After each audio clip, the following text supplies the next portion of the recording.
Get ready for the ultimate international showdown. This December, the Global Schools Challenge 2025 is heading to the Mediterranean Sports Hub in Salou, Spain, located just an hour outside of Barcelona. From December 14th to 19th, the world's top student athletes will compete in rugby and a range of new sports. Hosted at one of Europe's premier facilities, you'll experience world-class pitches, state-of-the-art equipment, and a vibrant atmosphere designed for excellence.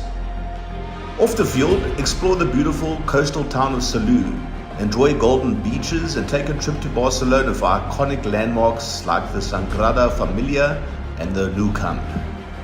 Every game will be streamed live by NextGen 15, bringing the action to a global audience. Don't miss your chance to be part of this incredible event. Register now at globalschoolschallenge.com and rise to the challenge.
In the world of competitive sports, every advantage counts. At Holroyd Howe, we understand the vital role nutrition plays in athletic performance. Holroyd Howe, providing the power to perform.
The units for the whole of this academic year so far, so since September. I've got 80 units. I love the fact that the stats give you a sort of a basis for sort of analysing what the players are doing, how hard they're working. I think in training, but in matches as well, it's interesting to see who kind of the unsung heroes, if you like, the people that work, but you don't necessarily see them doing the work.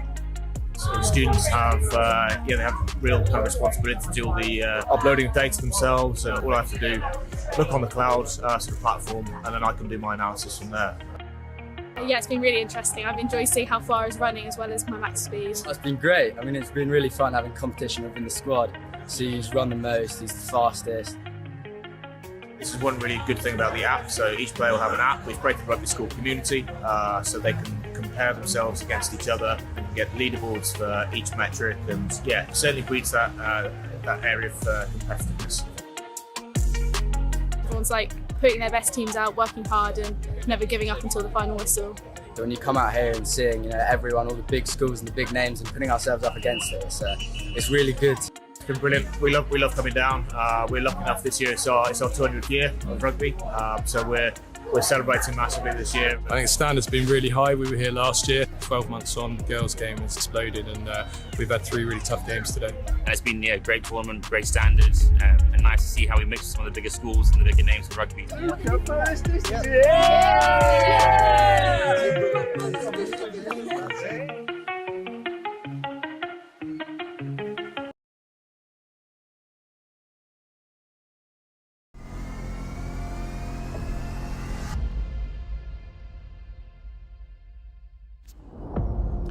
Get ready for the ultimate international showdown. This December, the Global Schools Challenge 2025 is heading to the Mediterranean Sports Hub in Sedbergh, Spain, located just an hour outside of Barcelona. From December 14th to 19th, the world's top student athletes will compete in rugby and a range of new sports. Hosted at one of Europe's premier facilities, you'll experience world-class pitches, state-of-the-art equipment, and a vibrant atmosphere designed for excellence. Off the field, explore the beautiful coastal town of Sedbergh, enjoy golden beaches, and take a trip to Barcelona for iconic landmarks like the Sagrada Familia and the Nou Camp. Every game will be streamed live by NextGen 15, bringing the action to a global audience. Don't miss your chance to be part of this incredible event. Register now at globalschoolschallenge.com and rise to the challenge.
Park National School Sevens.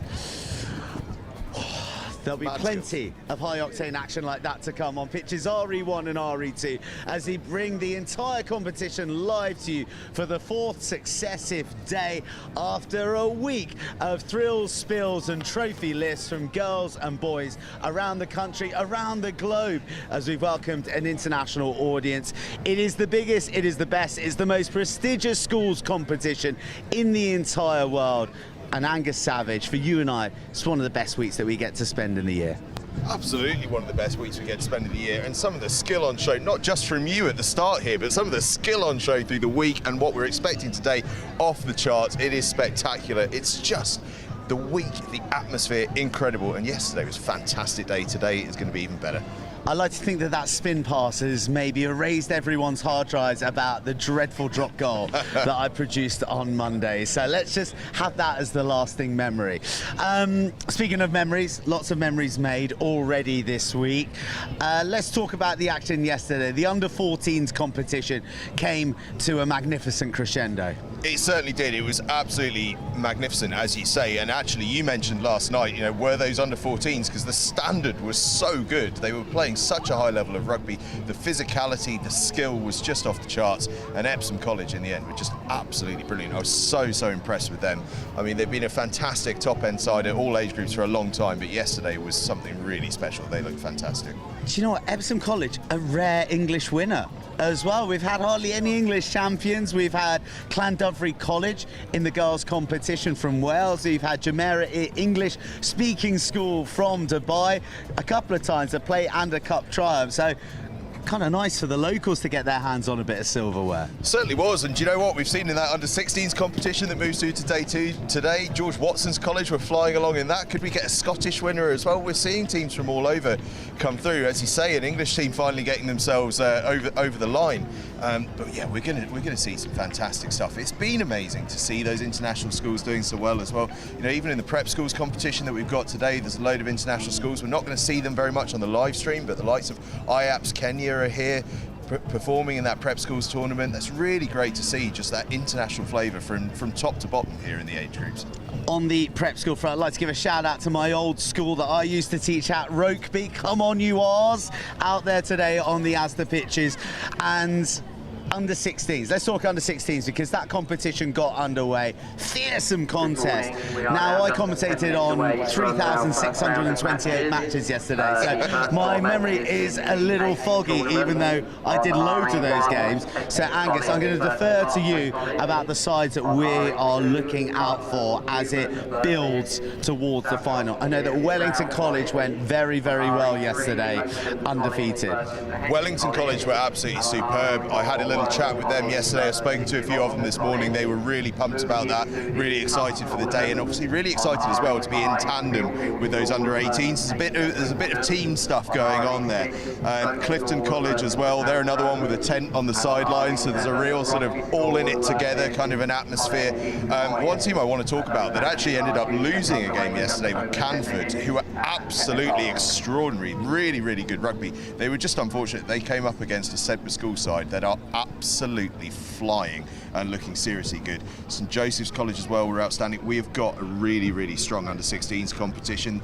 Picking a winner out of that is near impossible because the runners and riders are all fantastic. That's your job. That's your job to pick a winner out of it. I'll still do it, mate. Don't you worry. Yeah, go on then. Go on. Who do I reckon? I fancied Rugby School is where I'm going to go. Actually, we had a chat with Dylan Hartley yesterday. Rugby School just to the side there.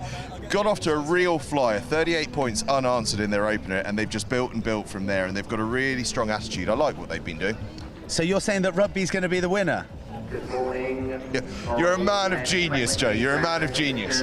All right, so that is the under-16s competition, but the pulses are beginning to race that a little bit faster because it's the under-18s. We love every competition here, but there is something quite magical about the under-18s cup competition for both the boys, the girls, and then also the ace colleges are here as well now.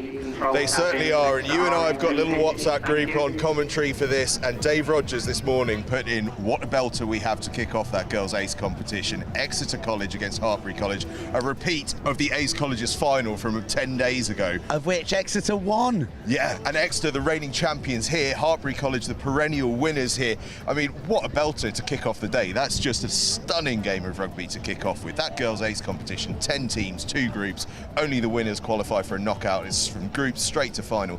Massive competition that, and we start with a banger. Hey, let's talk a little bit bigger picture, because let's talk under-18s internationals, because the squads were announced, was it yesterday? Yeah, England under-18 side announced yesterday. Where would I be able to find those team sheets published? You'll be able to find details of that on Next Gen 15.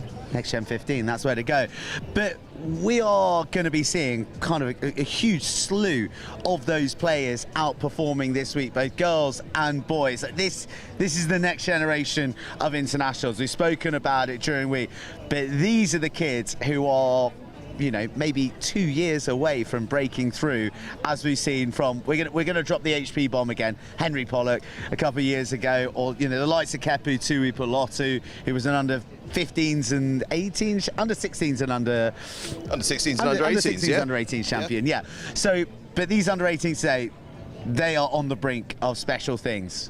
They certainly are, and do you know what? We had a really interesting chat yesterday with Nolly Waterman, talking about the Lions and talking about how Howden's in 2 years' time are going to be sponsoring the series partners for the women's tour for the first time. Now, in 2 years' time, these under 18s are going to be very much in the market for a place on that women's Lions tour, because they're going to be about 20. There's going to be a couple of players out here today in these women's competitions that could be on that Lions tour. So that's really cool from a girls' cup perspective and a girls' ace. From the boys' perspective, as you say, we're seeing future internationals on the field time after time after time. We've seen some crackers. You'll remember from a few years back, Cameron Redpath out here for Sedbergh School, almost winning the final on his own. I think it was 2019. That's the level we're talking about here. Special players. Yeah, and from a girls' perspective, you mentioned that British and Irish Lions tour, the World Rugby Player of the Year, Ellie Ike, the killer kill done. She was wearing the red of Hartpury College once upon a time, and as you said, they're going to be the opening fixture. It's absolutely amazing, isn't it? It's such an opportunity for people watching the live stream to see these girls and boys in action, these future stars in action. But for those playing, it's an amazing opportunity to play with and against these future stars. One day you'll be able to sit on the sofa, as I do, watching your rugby and going, I used to play against him, I used to play against her. I'm getting a lot of WhatsApps from people who should be working a lot harder in offices about the action that's going. So I support it. Though. Maybe your bosses don't. Should we go for a walk? Let's do it. Go on, Angus. Jacob, we're putting our hard-working cameraman to the test. There's a special place in heaven reserved next to Michael Jackson for this moonwalking cameraman. And we're going to come over to the Holroyd Howe 10, not Holyrood, as I called them earlier in the tournament. That's the Scottish Parliament. But anyway, these guys have been keeping everyone nutritiously balanced. Angus, I'm going to feed you some Angus fruit. Put something in there? Angus, can what have we got? What's the least popular item that you've got? Kale, right, we'll get loads of kale in there. Why would you do that to me? A nice kale breakfast. That looks awfully fibrous. We need a bit of lubricant. Yeah, we need some of that. How they've been keeping everyone nutritionally balanced. Now that doesn't look securely on. I'll get that well in for you. And the exciting thing, everyone, is that I'm going to cycle on the bike to mix this up. Angus is going to see it off. So here we go. Oh God. Oh, that looks like a real lumpy get that kale down. That kale's quite reluctant.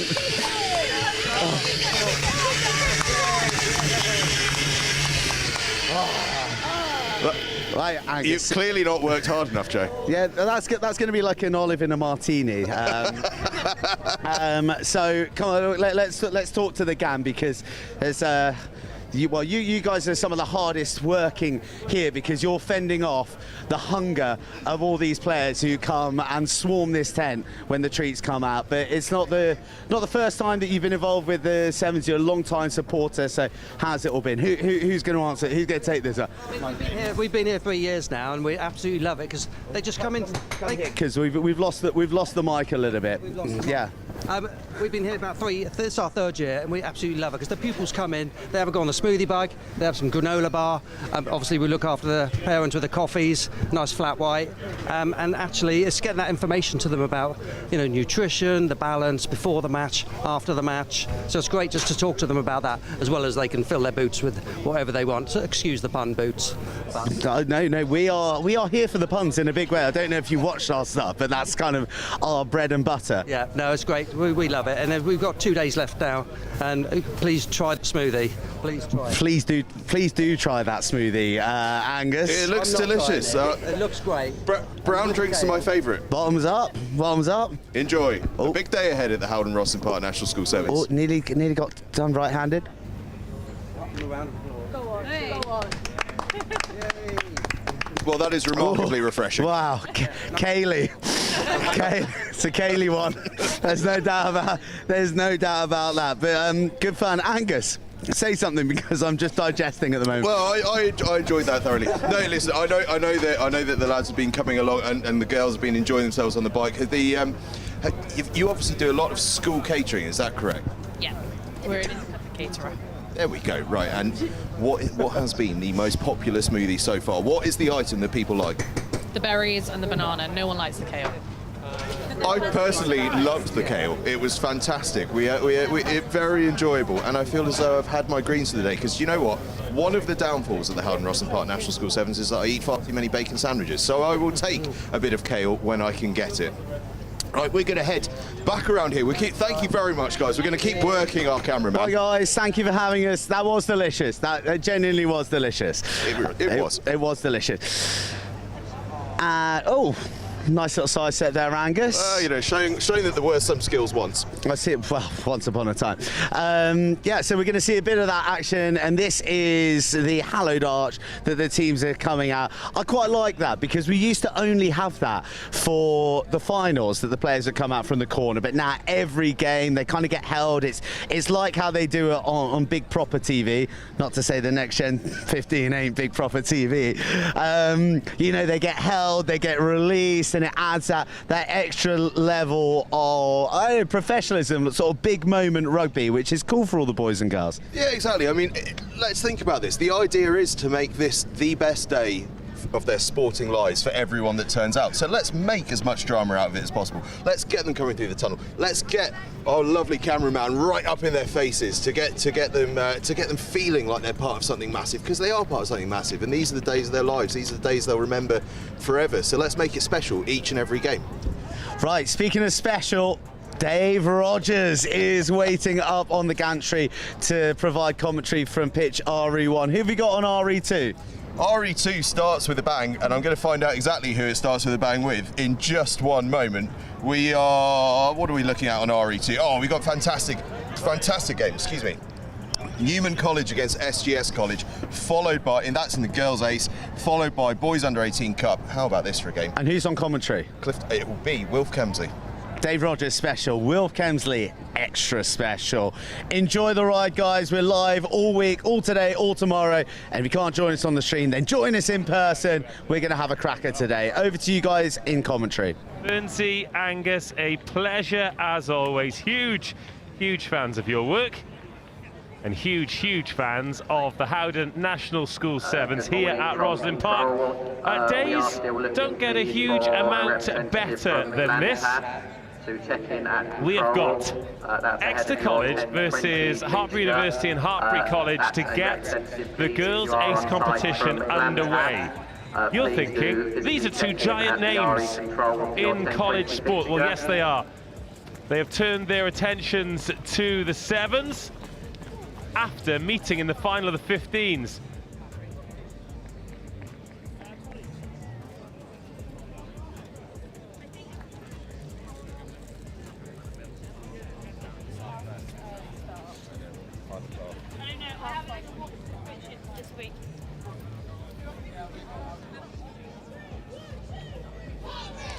So Hartpury in the famous cherry and white. The senior team, Gloucester Hartpury, Premiership Women's Champions again.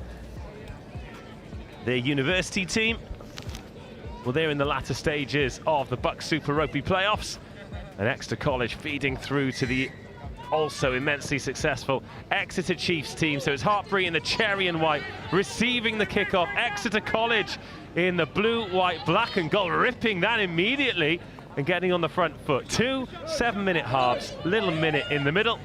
And this is the pool phase, so draws goes down as draws. Once we get into the playoffs, it gets a little bit more sticky as Exeter College offloading, beautifully crunching tackle in the 22. And this is the high-paced blood and thunder start we expected it to be. Oh, this is lovely stuff.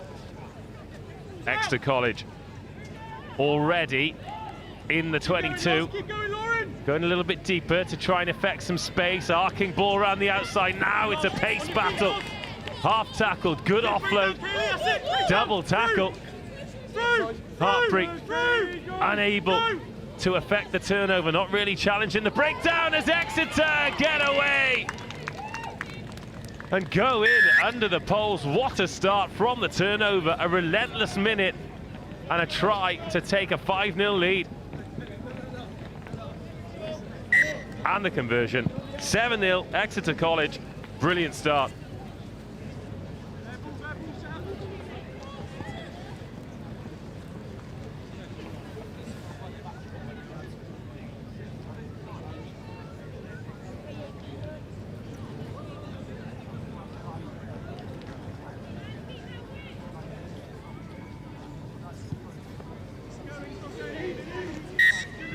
Back 10. Back 10. Back 10. Back 10, use the 10-metre line.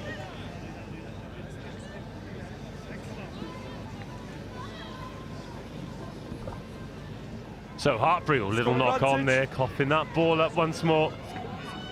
Scrum advantage over.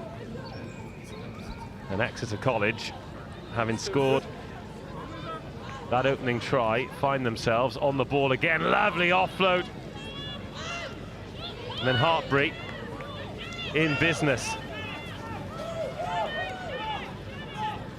Hayley Goldstone gets that out wide. Lauren Casson gets away. She's going to try and take this closer to the poles, but Hartpury sweeping forward and getting their first try.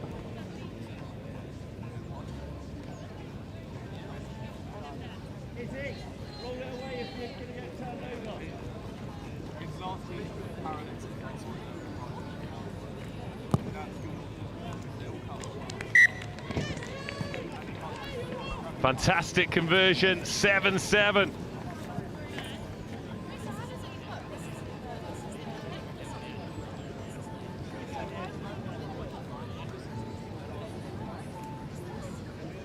Make sure we're behind on the chase.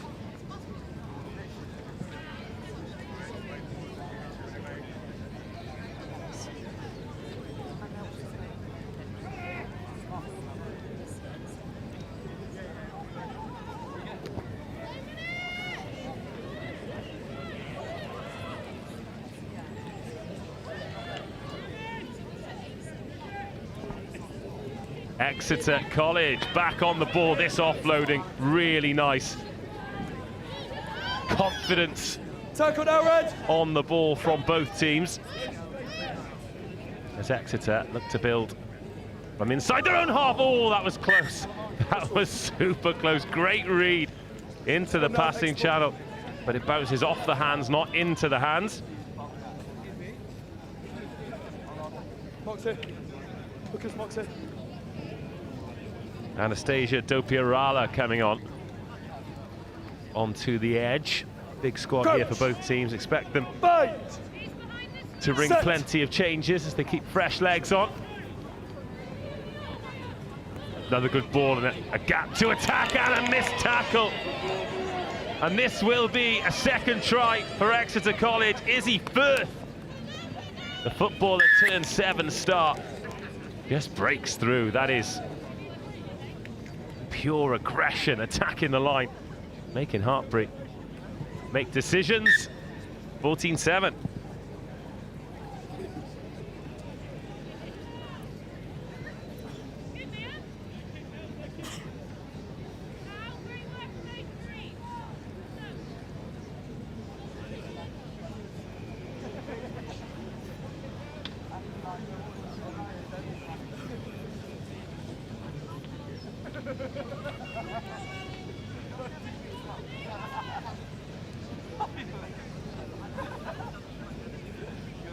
Here comes the restart. Once again, Hartpury find themselves behind for the second time in this game. Just over 5 minutes of the half gone. Another knock-on.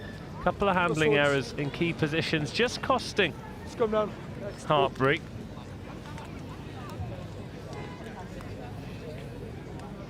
Tough that there's two of the favourites for this competition meeting early. Meeting first up. Back you go. Coach! Fight! You don't have long to shake off the cobwebs in two 7-minute halves. Need some pressure on the scrum from Hartpury, but Exeter find themselves on the ball again inside the Hartpury half. Nice attack in play. Izzy Firth, one try already. She finds Charlotte Mansfield, who's very quick, but doesn't get the chance to express herself pace-wise. Nice wraparound move here for some space to be created up on the left-hand side. This is a very impressive Exeter College team and a real statement of intent against their Southwest rivals. More pace from Izzy Firth, who's round the outside. She'll go all the way under the post. A third try of the half for Exeter College.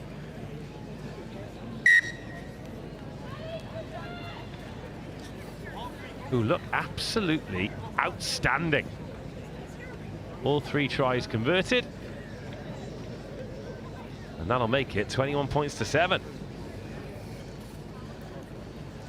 It's finding ways to keep the ball alive, knowing they've got the dangerous finishers.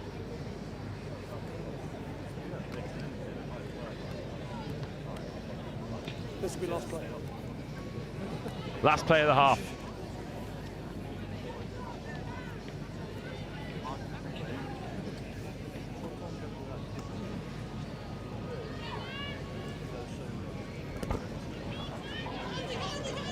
High-hanging restart, palmed backwards, but into the hands of Exeter College. The bounce favours Charlotte Mansfield. And going into the break, Exeter College completely and utterly in control of this game. What a half from Exeter. Conversion doesn't bother the sticks, but at 26-7, I think Exeter would have bitten your hand off for that. At this current juncture, they're taking Hartpury to the cleaners.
Good morning from control. The schedule for the 10-20 rounders fixtures on RE. Pitch RE1, Cardiff and Vale College versus Bedford School. RE2, Beechen College versus Hartpury College. RE3, Dulwich College versus Richard Hewitt College. RE4, Tonbridge School versus Cranleigh. RE5, Gordon School versus Hampton School. Second half underway, Hartpury with it all to do. Exeter College, and everything they touch turns to gold. Those matches all in the penalty there. And at the breakdown, a bit of overcommitment from Hartpury as they chase the game. Smart nudge in behind with no sweeper back. And that is very, very well taken under pressure.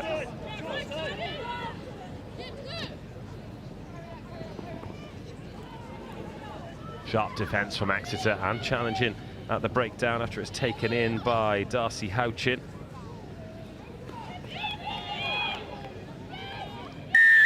Holding. Exeter College, first to everything at the moment.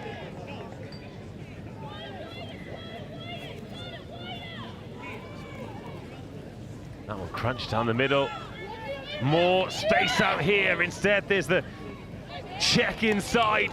Oh, beautiful. Mia Hammond loves a sidestep, and it shows off the left and the right, and gets fifth try. The fifth try against Hartpury College.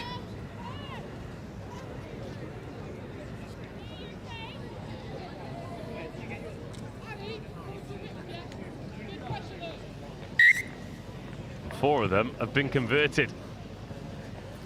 Dare I say it, this starting to get a bit ugly. 33 points to 7 in the opening game of the day.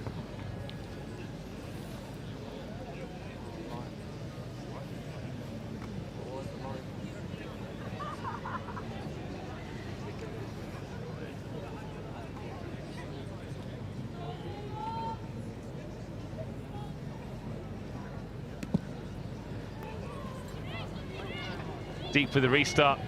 No need for Exeter College to challenge, really. 5 minutes of this game to go, and Hartpury need 4 converted scores to get something. It is a quite incredible turn of events. Not now, Blue. Backwards. Hartpury look as if they're just struggling to shake this long journey out of the legs, although Exeter College's was even longer. A little knock on. I think that is the first mistake that Exeter have made in this entire game as they ring the changes as well. Sophie Piper coming in, but she's not playing for Exeter College, she's playing with Exmouth.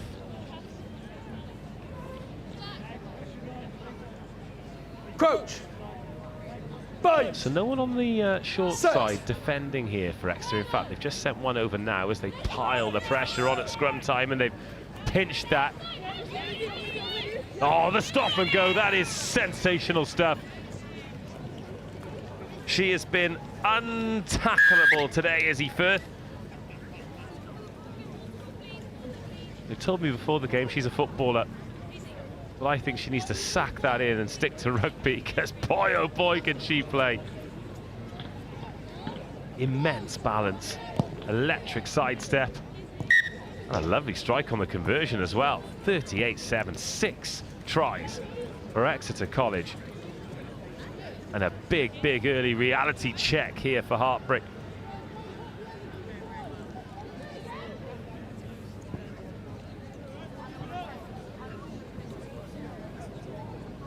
And the shouting from the sidelines is to keep it up. They have got a foot on the throat here, Exeter, and they've got no sign of letting up. Goodness knows, these players will have had a lot of games against each other in 15s and 7s over the years. A lot of them as well going to be involved with the Under-18 Six Nations Festival that's coming up at the start of next month.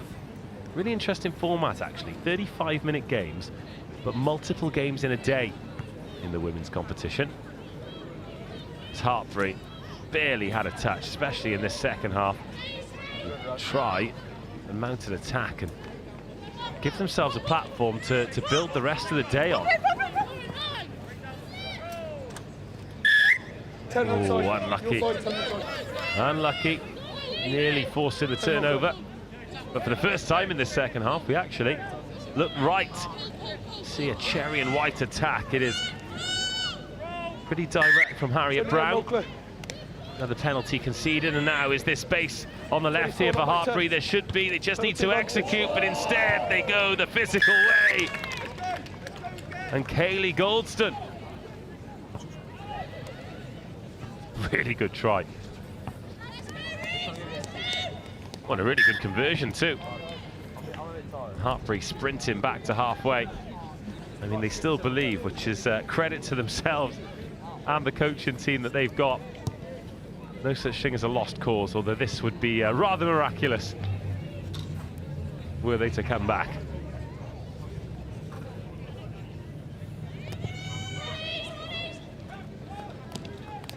Good catch on the full.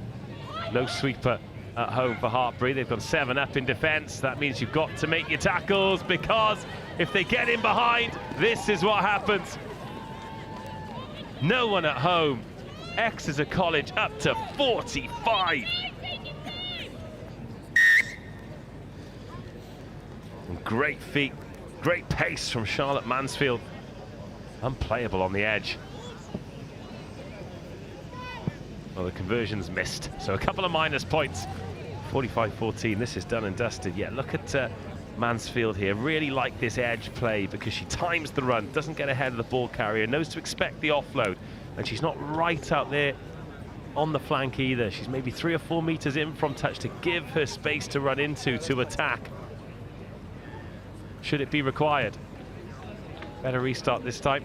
Goes all 10 meters and then some.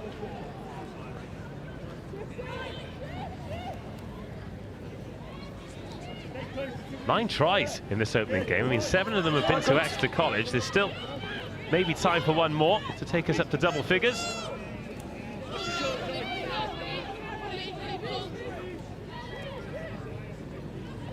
Oh, and that one knocked on as well. And it'll be Exeter College who snaffle the loose ball. The handling again, absolutely excellent. Reese Williams sets up the opportunity in that red scrum cap. Our clock has ticked over 14 minutes. Exeter College want 50, and who would bet against them? Well, it's not opening up just yet. Hartpury managing to close the door. No turnover, but a little snipe through. And that will be a half-century of points for Exeter College. What a statement of intent in this girls' ace competition.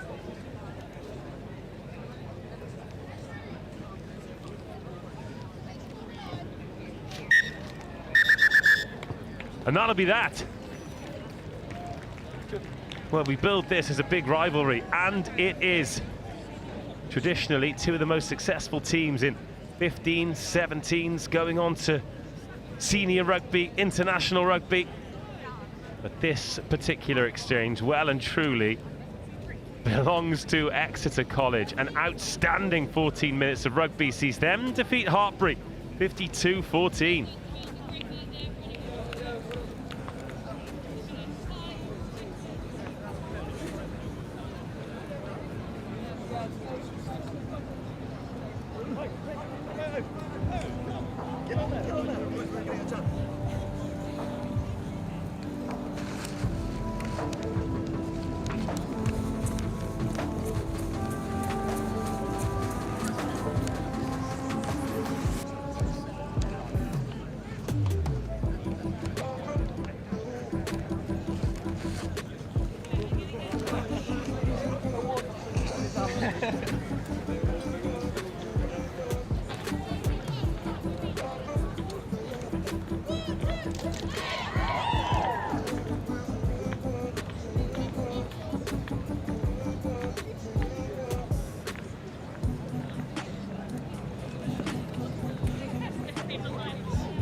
Stuff. Is anyone?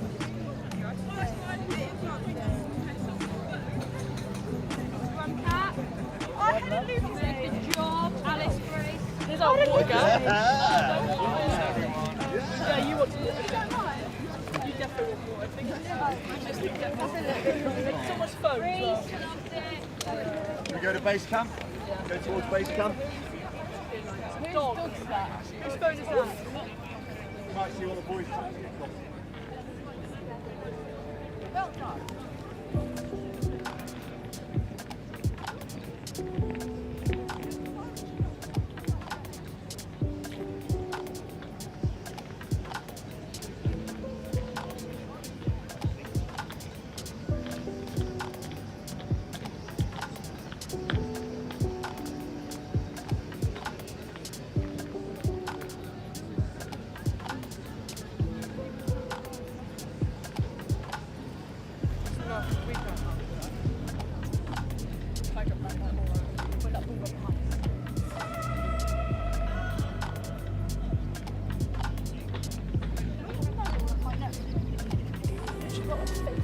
I saw you get it.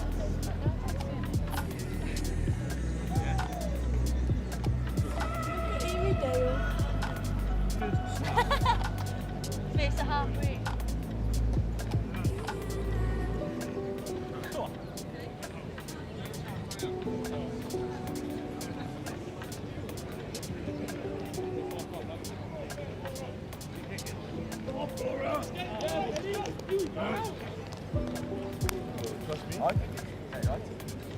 The boys under 18 cup competition gets underway here at the Howden National School Sevens at Rosslyn Park. One of the best tournaments of the Sevens calendar, maybe globally. Outstanding level. Players who will give it absolutely everything for the badge, as they all do throughout this week. But the quality is about to go through the roof. We've got Bedford School in the red jerseys, Cardiff and Vale College in the navy with turquoise trim. And expect the roof to be lifted off here. We are going to see some power, some precision, some points. So important to get a good start, especially here on the showpiece pitch. Been a better turnout from the Welsh teams, a lot more success in the week building up, both in terms of men's and women's, as that one's knocked on by an excellent hit. Bedford School previously won the festival, made the semi-final of the cup in a year when Fraser Dingwall was part of the team, and well, he's gone on to go all right, hasn't he? So that one is taken forward by Ben McClurg, wearing number 5. Decent attacking platform here, and some lovely balanced footwork. Rupert Cracknell, and the strength out of contact. This is sharp stuff. Arthur Proctor, lovely ball over the top. Ben McClurg out there on the edge, trying to take the long way round, and he's tackled by Dylan Shears. There's a little knock on there. So Dylan Shears involved with Cardiff under 18s as a scrum half. Great about this as well, of course, pretty much everyone who's playing in the tournament, from the under 11s all the way up to the under 18s. Crouch. Bind. Playing 15s, but just using this as an opportunity to play some great rugby, improve their skill set. Oh, lovely nudge in behind. Here we go. Oh, the bounce was perfect. However, it didn't quite stick. A little bit of invention and ingenuity from Cardiff and Vale College. A shout out to Cardiff and Vale College as well. As you can tell, I've got team sheets for both of these teams, but Cardiff and Vale College have printed theirs. Oh, it's lovely stuff. Crouch. All Welsh international prop and set. Cardiff rugby coach Di Young is down there on the bench as Bedford School, lovely little wraparound play, and now some space to attack, to feed the speed. Oh, the offload not going to hand, but Bedford School looking very, very sharp. They've kicked in behind now. One for Rupert Cracknell to chase. Cracknell fly hacks on. Can he get there? Boy, oh boy, can he get there? Rupert Cracknell opens the scoring for Bedford. One kick tries are special enough, but 2 kick tries here at Rosslyn Park. Yes, please. Lovely vision in the beginning. No sweeper at home for Cardiff and Vale College. They had all bases covered, so Bedford had to find a way to get in behind. Needed a little bit of luck, but funny, isn't it? The more you practice, the luckier you get.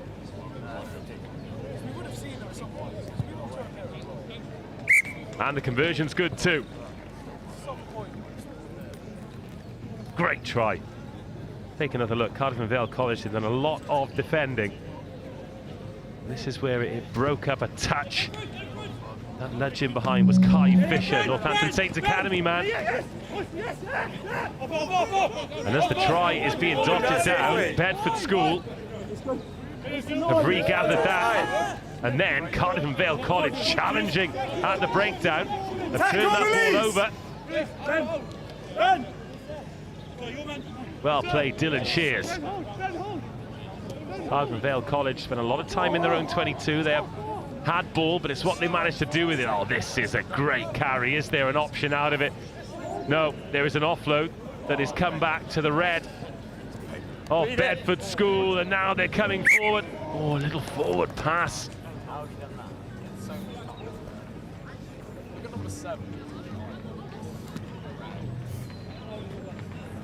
There we go. This way, fellas, marked over. I was going to say, obviously I want to get home. That's what I mean. What's the point? Yeah. Crouch! Five! Obviously I want to go home. Set! So Cardiff and Vale College put in at the scrum. Chance for Dylan Shears to survey what's in front of him. This is nice footwork, and it's a good tackle as well. Charlie Connick. But despite the amount of ball they've had, they are yet to get into the Bedford School half, and more dogged defending, and another hack forward by Rupert Cracknell. Been touched. And that'll be a line over there. It's been touched, so watch this space to see whose ball it is. Sure mark, fellas. Dent, let's have it, please.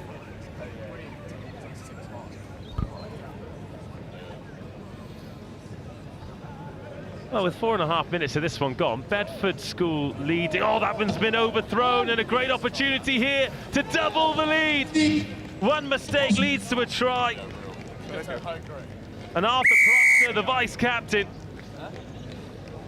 goes in, and these mistakes being punished.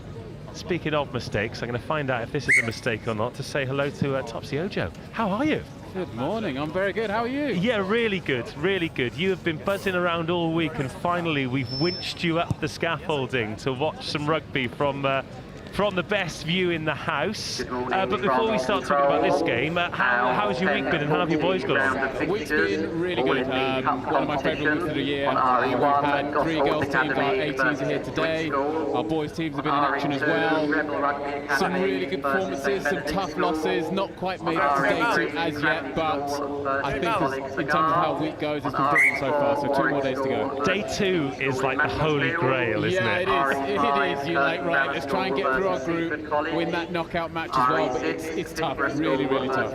We've got Cardiff and Vale College here. They've played some good stuff, but Bedford School, clinical. 2 tries to the good. The first time Cardiff and Vale College have got into the Bedford School half. Can they make it stick and get some points on the board? Hi. No strangers to the TV cameras either, because Cardiff and Vale College play in the Welsh Schools and Colleges League. They get TV coverage on a Thursday, and this is some serious gas. Oh, great tackle on Caelan Hurtley.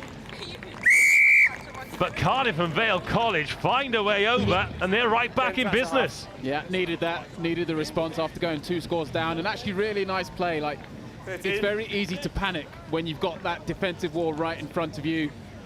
Need one of your players to step up and make a move. Certainly did that there. Good score. Kick to come. Try and close the gap in this game. Talk to me about defence in sevens, because we see a number of approaches. Quite a lot of the teams going with the flat 7. Sedbergh sticking to the 6-1. They love that with a deep sweeper. How do you make those kinds of decisions on how you're going to defend? Is it based on the style that the coach wants, the players that you've got available? How do you decide? Well, it's all of it. I think, you know, with the 7-1, you're basically looking to put as much pressure as you can on the team with the ball, almost force them to panic to make a decision, or to trick them into kicking the ball away, knowing that you can retreat and cover. 6-1, you trust your front 6 implicitly. That's probably teams that are really well drilled in that aspect, saying, right, you 6, you've got a lot of work to do, but this is our system. Force the turnover, and then we're straight into attack with our deep sweeper. Both are very, very effective. Both are seriously hard work. Yeah. But, you know, sevens, it's an easier game with the ball.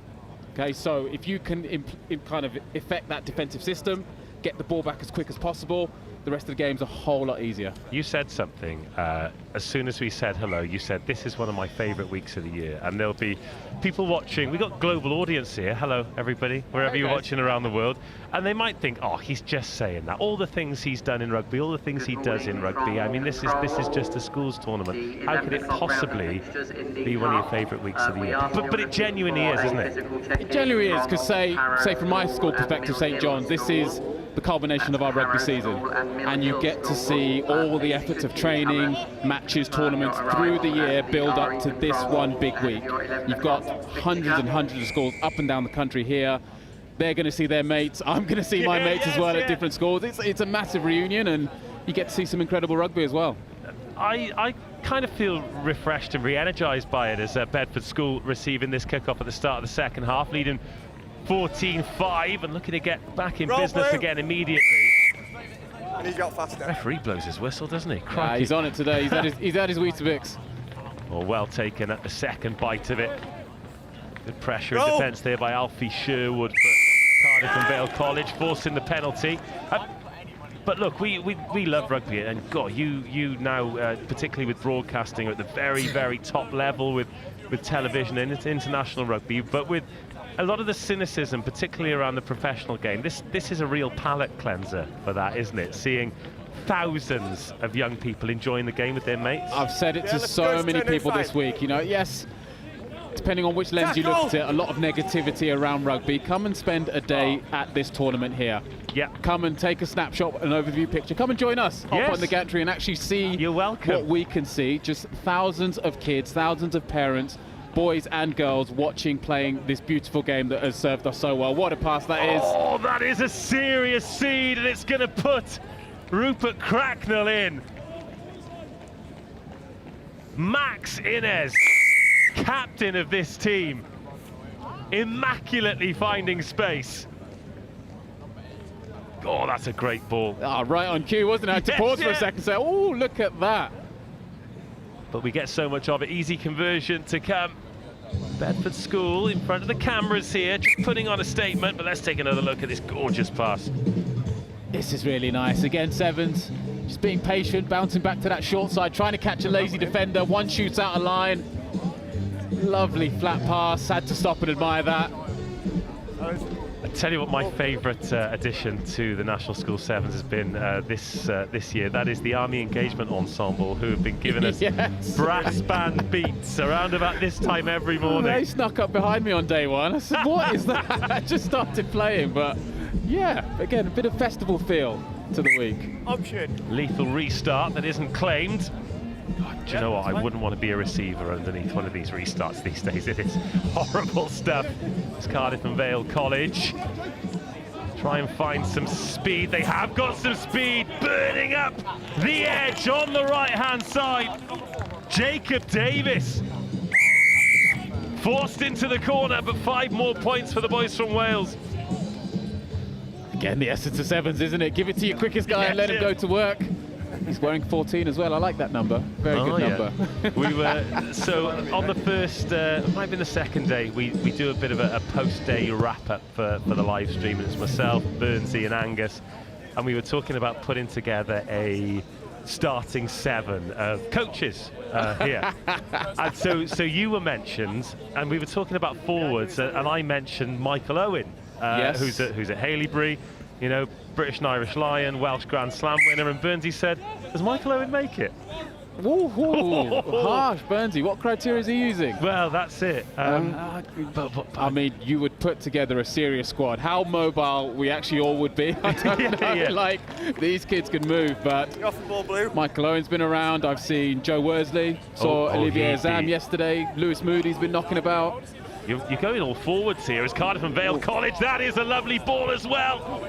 And a great take on the bounce, single-handed, 2 tries in 2 minutes, and this time it's Harvey Bryant. They're giving themselves a bit of hope here. Yeah, always time you can score so quickly in this game. 2 in a row. If they can get this conversion, no, they've missed it, but hey, 1-score game now. Well, they've shown they can score tries. Well, look, we've got plenty of legendary rugby players. There's a man just below us who might not make it. Di Young's down We'll there. get him on for a minute. Yeah, we'll get him in close range, give him a crash One play, ball. one scrum, and then we'll roll you off. That's one thing we don't necessarily see in sevens is specialist scrummaging tight heads, but maybe the game's poorer for it. The game continues to evolve, Yes. so actually, you can actually roll someone on for a scrum, win the penalty, score, roll them back off. Yeah, exactly. Rugby is a game for all shapes and sizes. It always has been. Right, Bedford School, having looked sumptuous at times, find themselves in a real arm wrestle here. Knock on. An opportunity for Cardiff and Vale College. This is where they've had their joy. Roll, Red. Up this edge. You've got to roll first. Harsh, but I could almost see him willing to give that one. And they've got a chance here.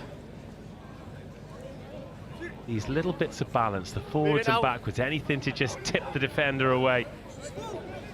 Decent tackle. Oh, this time it's Bedford School who do get the jackal. Another try here will probably be enough. 90 seconds to go. Little too eager.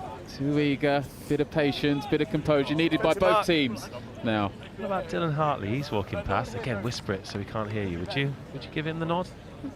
Tour captain, maybe? I would, but I do remember the last time I was with Dylan, he was he said, I cannot play a minute of rugby anymore. Maybe you bring him in an ambassadorial role, like the Ryder Cup captain. He'd be a good coach. Yeah, good coach. Well, that's half charge down. And a bouncing ball falls into the palms of Bedford School. Good strong carry there. Is there space here? Oh, on the right. Instead, they've gone to the left. It's a 2-on-2, but the clock and the scoreboard favouring Bedford. Cardiff and Vale College. Oh, has he got that? He has. That's a great turnover. But what happens now? Sometimes you're better off winning the penalty, aren't you? Yeah, definitely in that moment. 5 metres from your line, forced to kick it away. Here we go. Foot race on. Where's the bounce? Backwards off red. Can Cardiff and Vale College gather this ball? Big chase, big moment in the grand scheme of things. He's kicked it all the way. He's dotted it down, and Cardiff and Vale College have a kick to take the lead. Incredible stuff. We thought who would have the composure to come up with the winning play, the winning moment. Oh, it's full time, and they've won it at the death. The first time they've led is with the clock in the red. Brave call from the referee. And Charlie Connick. Nudge once, nudge twice, nudge 3 times.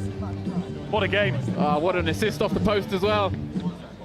What a way to end the game. Brilliant stuff. We said it was in the balance, a bit of composure. Who was going to win it?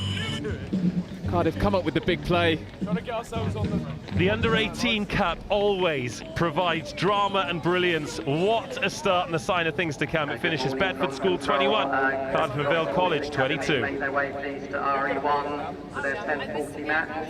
Thank you.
We'll be on the video. Sure.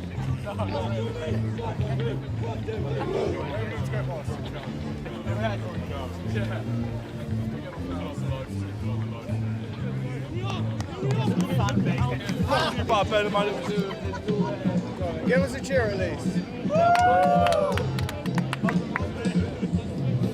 Incredible stuff.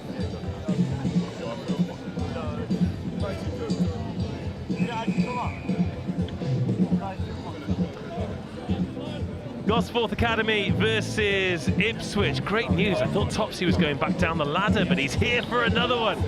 Can't keep him away. I'll give you one more. Why not? And I might pop back later as well. Oh, great. It's great to have your company, and great to have your company wherever you're watching around the world here on Thursday of the National School Sevens, brought to you by Howden at Roslyn Park, as Ipswich School offloading the ball beautifully. They're all sticking, and they're in. Oh, a lightning fast start from the Ipswich schoolboys. 5-0, 35 seconds gone.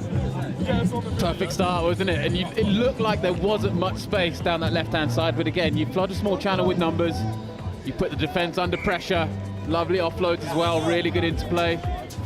Come up with an opening score within, what, 35 seconds? You've played for a lot of great teams. You played a lot of rugby, like from a young boy all the way up to the very, very highest level. What is the worst bit of kit or stash you've ever had to wear? Well, in fairness, I mean, not showing my age or anything, but I was the generation that went from the old cotton shirts to the tight-fitting shirts. So once you've made that change, any old school shirt, you think, how did we actually play in this? Like, it's the weight of an extra player. That's easy for you to say, because you've got a rig that suits the tight jerseys. For us to well, I was hoping you'd say that, but thank you. For us who are carrying the old money belt around the middle. But with that in mind, that was a bit of a pointed question, because Ipswich looked like they could really do a job in this tournament, but somebody has made the decision to put black numbers on a black shirt. Eduardo Tadaro has gone in for a second one, and Ipswich mean business. He's looked very sharp already this morning, and what's that saying? Look good, play good, look good, feel good. I mean, they're looking good at the minute. Well, they are, and thankfully he was close enough for me to just about make out the black 7 on the black jersey. But apologies, particularly to the parents who are going to be watching this game, and the players who are going to watch it back and hope they get the shout-outs that their brilliant rugby deserves. Black on black is some choice. There's some feedback. Yes. I love your score, but if you just want to, I don't know, just put a border around the numbers. Just to be fair, it does look smart though, doesn't it? It does. Yeah, it's very nice. So the Gosforth Academy boys up against it already, 2 scores down, but we have already seen Cardiff and Vale College come from 2 scores down. And these Gosforth boys can definitely play and look like they've got some intent about their business as well. This is Ollie Green, captain of the team today. Oh, yes, big carry, but forced to knock on. Fully committed defence from the boys in black. Might have been a slight knock-on in the tackle as well, but that's kind of the pressure. We just had that conversation about the 7-up defence. Yeah. So when that pressure is in your face, what you really need is to not panic, to almost maintain some width in your game so that you can attack it in wider channels. If you come into the middle where they're strong, where they probably have 4 or 5 defenders around the ball, it's much more difficult. If you attack those wider spaces, you allow your ball players, your dangerous runners to get one-on-ones and to create something. Juicy blindside here if they fancy it, but they've got to win the ball from the scrum first. Loose pass under pressure, but some turnover ball here for Gosforth, and with no sweeper at home, there's a cannon of a right boot. And a clearance into touch. It's a good kick. Might have liked it to stay in field, but just relieve some pressure as well. On the line, Blue. It's a good clearance kick, but maybe we're suckers for punishment, but we just prefer the chaos of the ball in field. We do, and actually that's not a bad outcome for Ipswich. You know, possession is so key. They're happy to have the line out. You bent your spine there as if to question whether or not that was straight, didn't you? Just like you're peering around the non-existent corner as Gosforth. Oh, yes, Kian Amir Beg. Oh, that is a superb try. Send them all to the shops, and Gosforth are off the mark. He meant that 100% as well. Beautiful. Convert his own score? I hope so, because that try deserves 7 points. Deserved, absolutely. Oh, please show us this again. Go, taking advantage of the knock-on. Just skips out this tackle here, and then whoop. There you go. There you go. Lovely. We'll take that. Big fan, and after the start where they flew out of the gate. Oh, this is the frustrating thing for Gosforth. Of course, there's so much put on the restart now and how you need to challenge for it, but you don't want to cough at possession, especially when Ipswich are coming forward like a team of fighter jet pilots, and then breaking away is Harry O'Reilly. A little sidestep, he shimmied away, and he is gone. 17-7, there's a lot going on. Just like that, end-to-end stuff. I mean, disappointment for Gosforth. You score, the kickoff doesn't go 10, straight away you give possession back. Ipswich, very clinical. But it's 7, it doesn't take that long to score. No, they just need to stay in touch now till half-time. Get this ball back. Talk to me about the transition then from 15s to 7s, because a lot of these boys, particularly in the under-18s Cup, they'll have had a really busy 15 season, as that one is going to come down with snow on it. Great chase, and it's back with Ipswich. And you know what? I'm not even going to start this conversation with you now, because I've got a feeling that Ipswich are about to try something special again.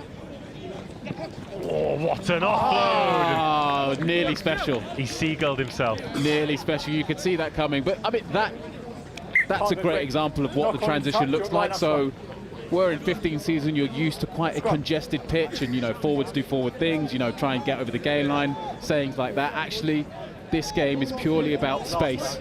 Move the ball to the space, win one-on-ones, use your footwork, use your evasion.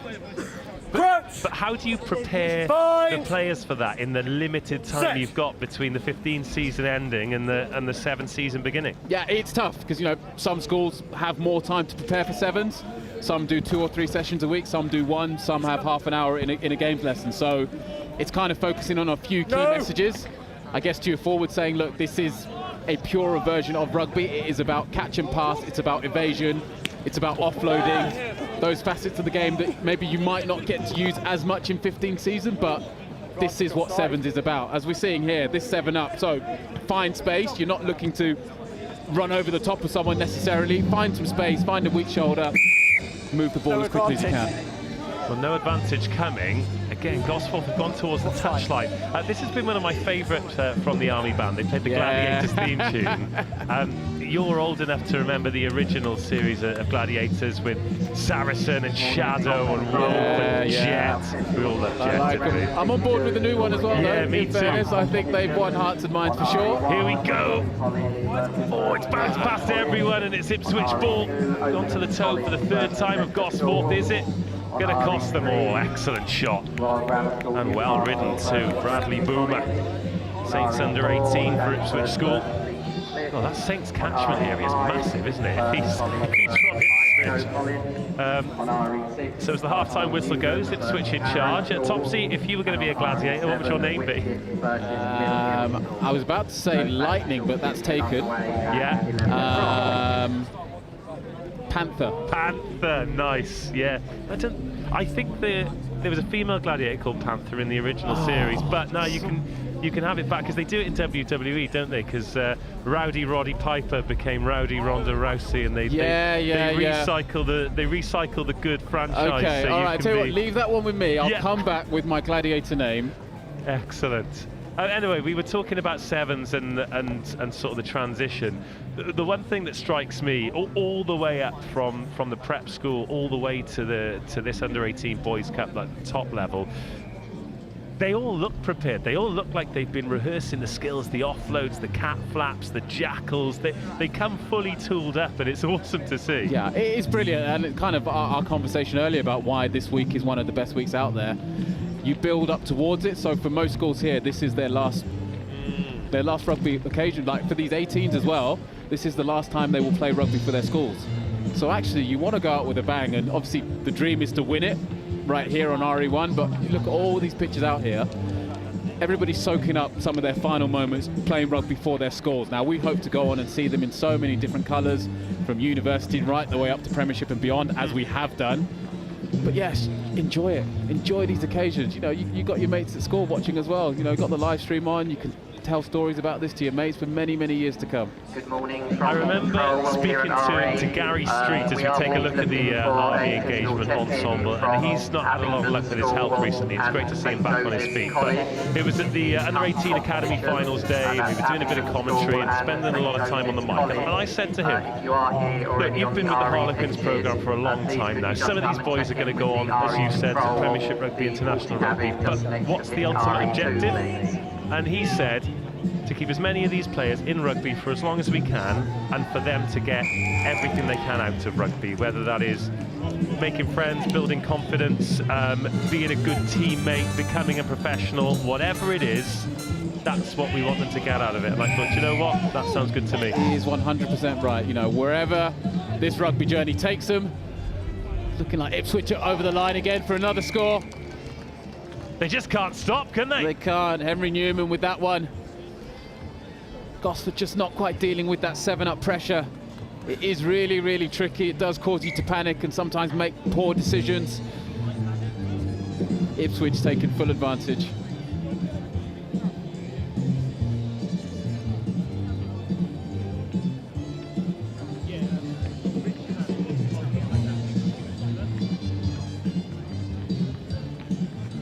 We're having a conversation about team sheets, Topsy, as I'm sure you can imagine. It is absolute chaos. Just some arrive beautifully laminated, printed. Others arrive looking like they've been written in hieroglyphics. We're looking for Sedbergh 18s. It's not in there. It is in Richard Jackson's pocket. He was given it in his hand. I've just thrown the head of Next Gen 15 under the bus there as Ipswich. Oh, lovely offload. And again, the defence from Gosforth, outstanding. Oh, that is 3 or 4 try-saving tackles. Bit of white line fever here from Ipswich. But surely it'll yield a 5-pointer sooner rather than later. This is full-blooded, full commitment from the Gosforth boys, though.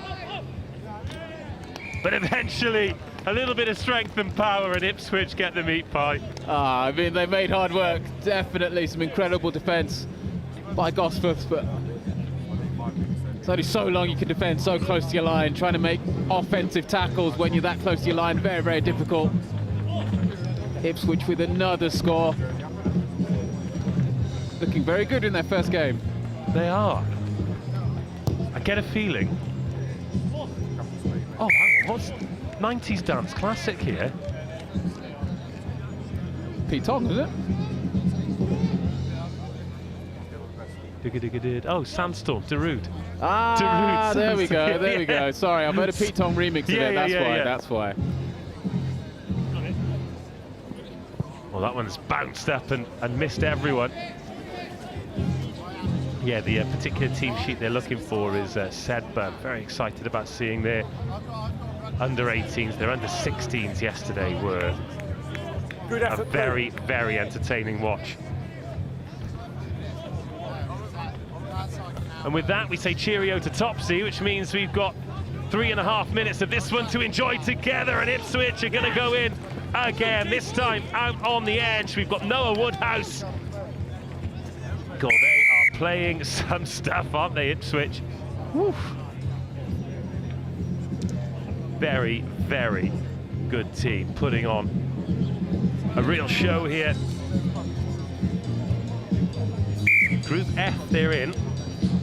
Bradley College and our American friends from Colorado, the Rebel Rugby Academy.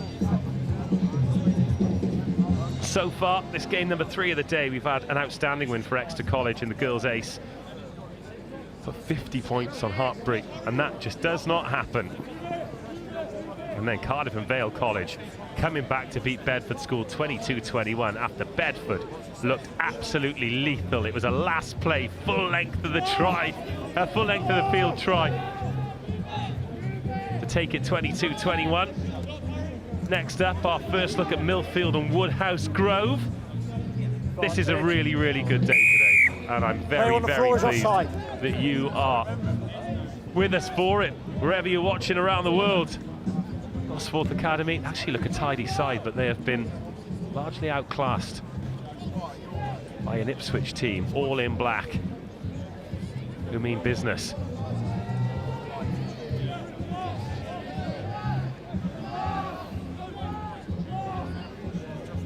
Thinking about the kick, looks half decent as well. If they get the bounce, oh, it just goes up a little high. It comes back Gosforth way. Oh, I love that 360. Led to a try in the first, might lead to a try in the second. Josh Doran. Yes, Jackers. Foxy up. Back into the passing channel, and there is a Ipswich recipient. Just need to see out the clock now. 90 seconds to go for Ipswich.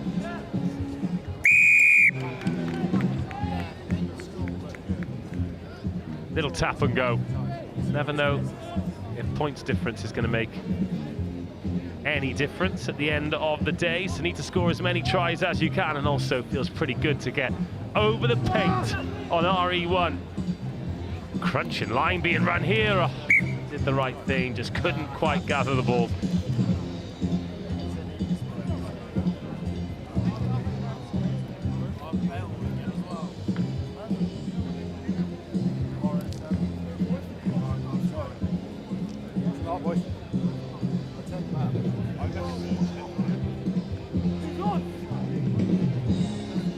If you're sub, well, if you are coming down,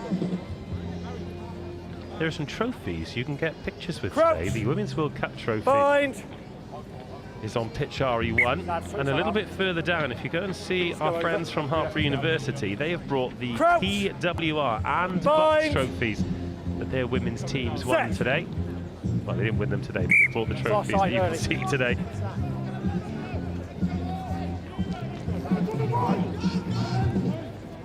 So Ipswich coming forward, still time for one more. 6 tries already, 5 of them converted. Some lovely feet and a delayed pass. That was Harry O'Reilly finding Theo Hubert. But a big shot,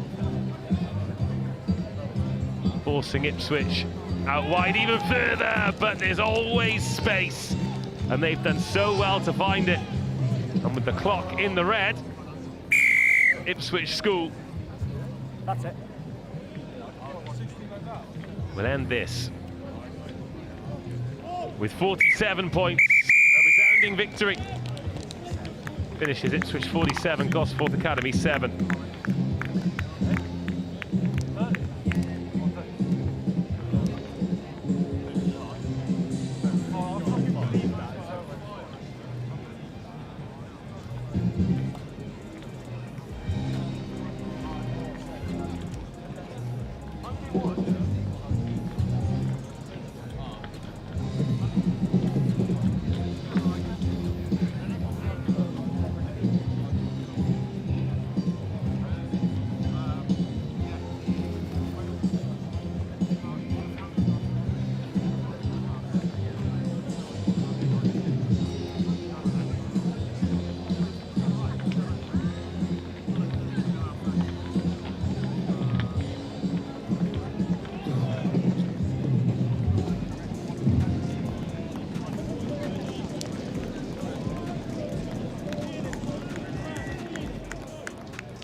Hurst Pierpoint versus Wellington College, two staples of the under-18 Cup competition. Hurst Pierpoint in the white with the red numbers, Wellington in those black and gold hoops. Game number 1 of the under-18 tackle now, let go! For these two, we've already had Ipswich make quite the statement, and Cardiff and Vale College getting a brilliant win against Bedford School. Tackle, let go! Annoyingly, don't seem to have a team sheet for Wellington, so not going to be able to shout these young men out unless one makes an appearance in the next 14 minutes. But Hurst Pierpoint starting the game on the front foot. Might have a little bit of space on the edge here, but no, it is a crunching tackle, and then Hurst Pierpoint find themselves inside the Wellington half. Ollie Gosforth on the ball here. Oh, what a shot. Tell you what, they're making good meters here. Hurst Pierpoint, but there are some crunching hits by Wellington, defending well. But defending speed and defending offloads, a different story. Lovely hands from Len Tagger. He finds Arlo Marchant, and now they look to put some width on it from right to left. They're a player down here, Hurst Pierpoint, so attacking with 6. Good clear out, but no way through that shoulder. Ball slowed down, so they go the short side. Wellington are offside. And that'll be a penalty. Try line. Back onto the try line they go. Oh, they're over. Harry Barker, strong enough. Okay. We'll have a pause after the kick for the man, okay?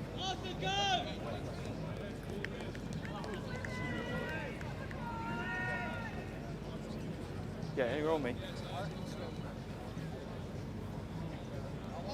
Let's go. He's not allowed.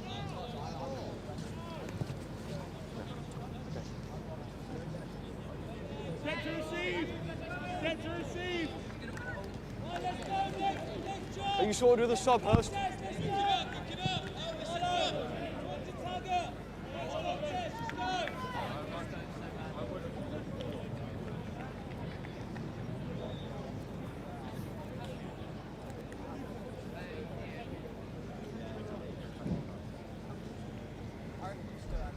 .5-0, conversion missed, but a great start by Hurst Pierpoint in their opener. A competitive kickoff taken well by Wellington. Now their first chance to attack. Not touched the ball yet, but as is often the case in these games between top teams, you can find yourself a score down before you've even got a touch on the ball. But then, when you get the opportunity, you've got to take it. An individual try of the highest order, and Wellington, well, the boards bang around the ground because that is very, very well received.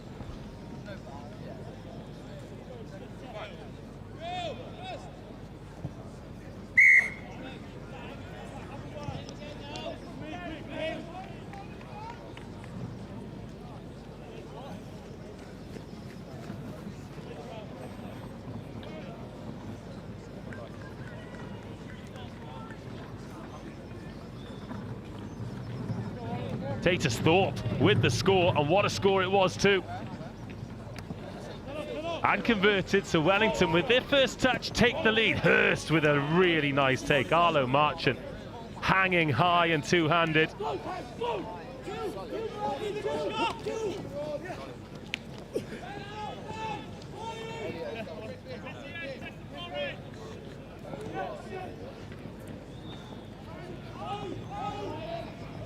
Hands up. Hurst Pierpoint, half a gap here to attack, and Wellington just sliding off a few tackles. Oh, until then, Ollie Gosforth stopped in his tracks, and Wellington win the penalty, but not quite going from the mark.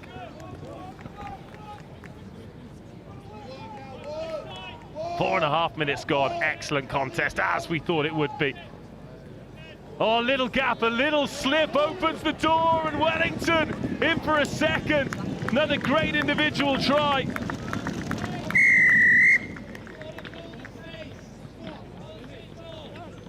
Ben Smythe saw the defender slip and flew in behind, and Wellington, 2 tries, both under the sticks.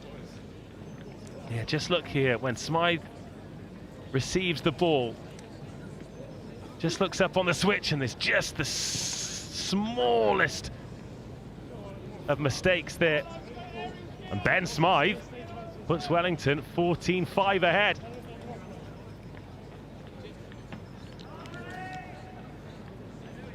But after a decent start from Hurst Pierpoint, they now haven't touched the ball since scoring that opening try. They'll get it back here, though. Played by White, advantage black, knocked on. It's a cruel game. Yeah, didn't go 10, but White have played it, still played it. The cruel game, because had Hurst Pierpoint not played that ball, they'd have had a free kick on halfway. Instead, such are the laws of the game, they are punished for their ingenuity. Or ambition, should I say.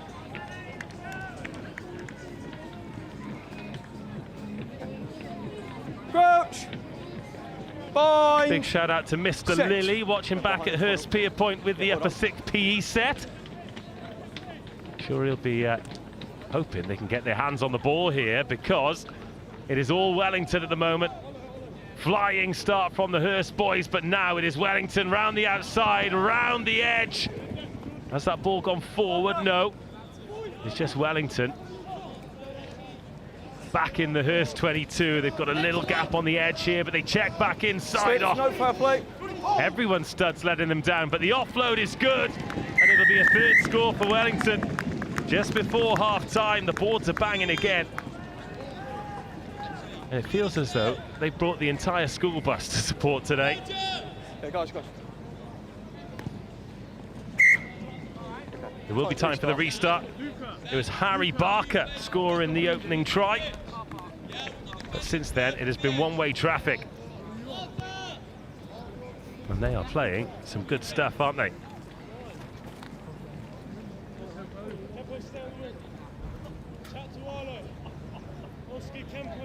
One last play now. 3-score game. Oh, another absolutely hanging restart, and another brilliant take by Arlo Marchant. He's good under those high balls. And Hurst Pierpoint just reminding themselves what a rugby ball feels like, having spent about 5 minutes just tasting tackles.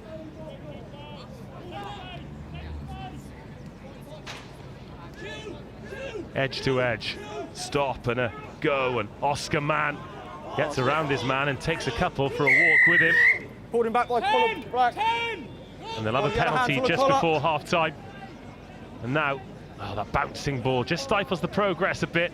But some direct attacking, and getting on the front foot is Hector Powell. You went back round through the gate before you played it.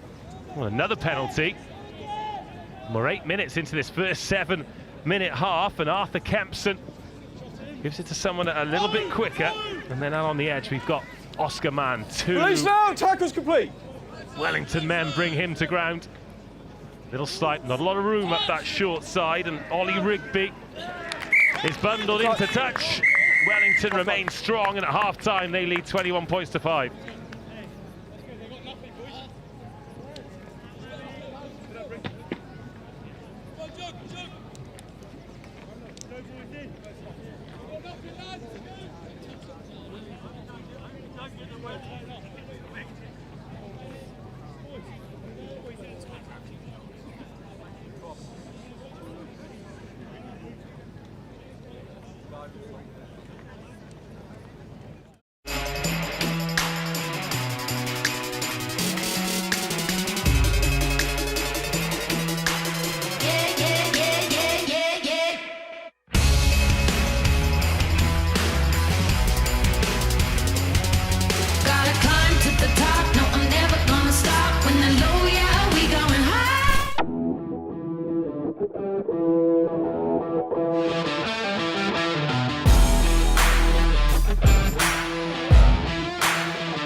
Back for the second half. Hurst Pierpoint kicking off and pretty desperate to get this ball back. Is it going to go 10? It's not, but it's going to be taken well too by Thorpe, try scorer in the first half, and he's got a second touch there. Whipped away by Ben Smythe, the first half try scorer too. And Wellington going direct, meaning business. A big fend to get around Hector Powell, and an offload to get in behind. Wellington picking up in the second half where they left off in the first. Sniped by Geordie Bland, and Geordie Bland is everything but. Did not take Wellington long in this second half to extend the lead even further, 26 points to 5.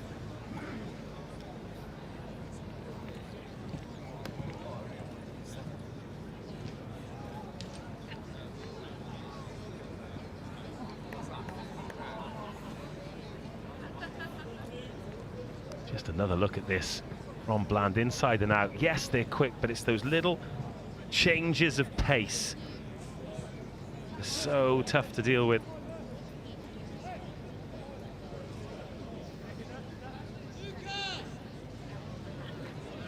And Wellington looking pretty useful, aren't they? It's gone backwards, go back! Referee says it's gone backwards, but it's gone straight into the hands of Wellington. Relentless pressure from them. Hurst Pierpoint just cannot catch a break. Lovely pickup. Oh, that is good hands. And Smythe and Thorpe and Wellington and more tries, 5 in total. And Hurst Pierpoint having a tough time out there on RE1.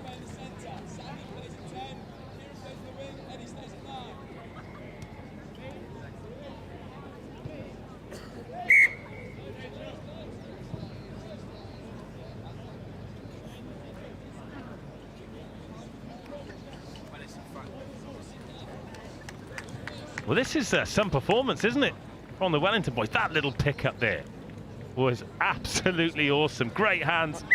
Hold on, guys. And Smythe has gone in again. Right, you've got 8 players on the pitch. 1, hurry up, please. Okay. God, they're all here today. It is the women's under-18s, and just seen Andy Rees-Jones, who is the... I'm not entirely sure what his job title is. Maybe head of women's rugby now at Harlequins. He's had that confirmed. He is the head of women's rugby at Harlequins, formerly of Loughborough Lightning. High tackle there from 10. There's your mark, there's your mark. And Hurst Pierpoint tapping and trying to get something out of this game now. Ned Taggart. And here we go, Ned Taggart. Ned Taggart, unbelievable pace, but the ankle tap, the try saver. But momentum takes him over. Full-blooded commitment from Ned Taggart. And a lifeline for Hurst Pierpoint, but a long way back with the clock ticking towards 10.5 minutes. Sometimes, as part of these team sheets that we get interesting facts about players.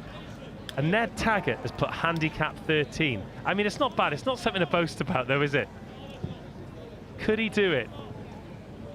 Could he do it on a tough Thursday afternoon around Richmond? That is the question. And the man with the answer to that is Joe Burns. Good morning. As soon as you're ready. Good morning, D-Rog.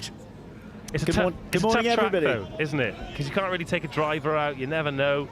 Don't play par 3s well when you play Richmond. Yeah, gone 10. Oh, nearly taken. It was a perfect backwards kick-off. Still backwards. Just gone through the hands of Arthur Kempson. Yeah.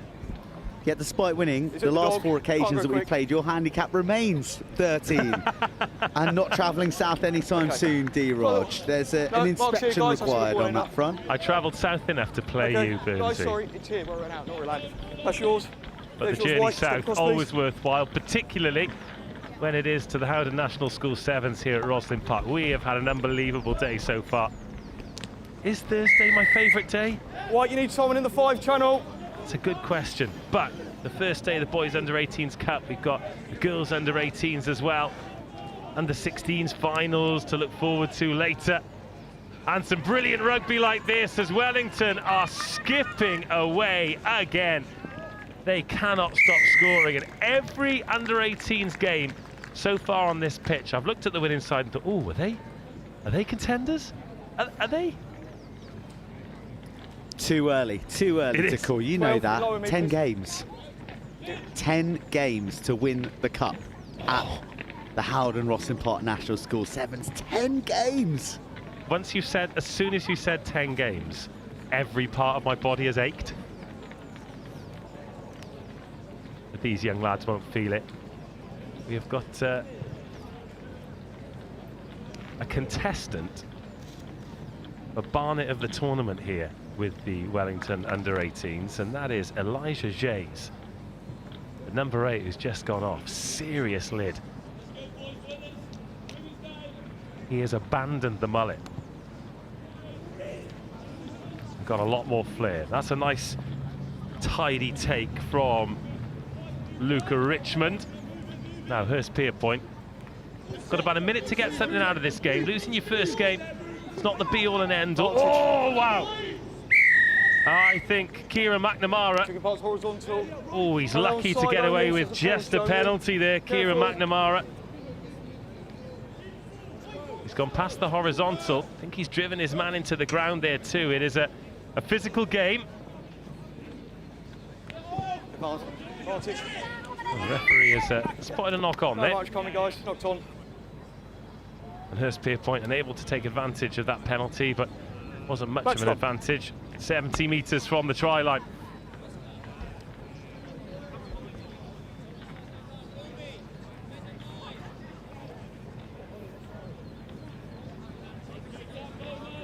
Crouch! Bind! Final throws of this game then. 50 points shared between the two teams. Unfortunately for Hurst Pierpoint, 38 of them have gone to Wellington College.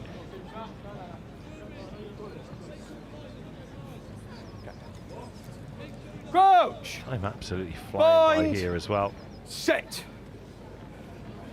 Other teams in this group, Sedbergh and Llandovery College. Is it a group of death?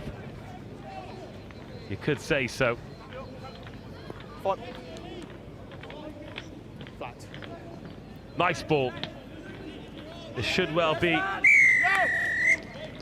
the last attack. It's full time if you want it. Full time if you want it. Can't end the game on a penalty. Oh, we've just been given the Cranleigh team sheet in an envelope. I respect that. The only thing that made it better was a wax seal. Never on ball. Cardiff and Vale College, Burnsy, printed with facts. Gotta love it. Here come Wellington. Is there a final try to rub salt in the Hurst Pierpoint wound? Oh, Cranleigh, yes please. Well, I'm sure Wellington won't like us hearing that, like us saying that on their live stream. That was out. But they won't mind out. at all because they've got a chance to go up over 40 points here. It's a very good Hurst Pierpoint outfit. It is another penalty. Attempted croc roll. For an attempted croc roll. Yeah, he's back inside. Kieran McNamara. He's got Gabe Demetrio outside him, but he holds on. Okay, release now. Demetrio is in to keep this attack moving. Wellington, one more time. One more gap. One more offload. Not one more try yet. Ball. Roll now. That's a good tackle, right on the ball, high to kill it. Yep, and first then one's under the ball. Fine. Little bouncing restart there. Anything you can do to get an extra metre. Good pickup. Wasn't the most sympathetic of passing. Tackle! The game's dead, but Hurst Pierpoint, they just want a little bit of something to hold on to going into the next game.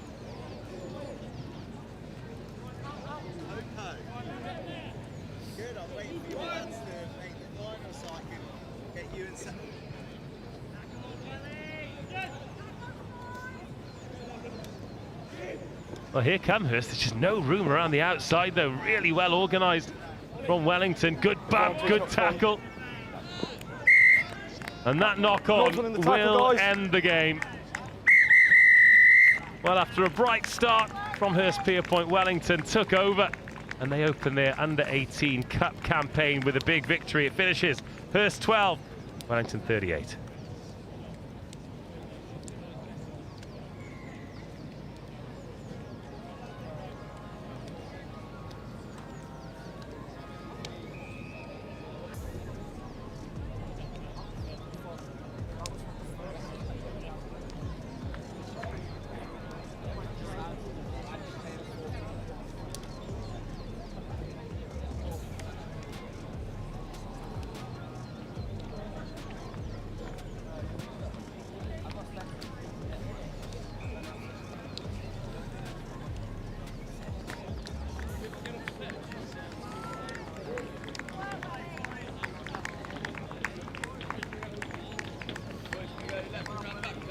Yeah.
Come on, Oaklands!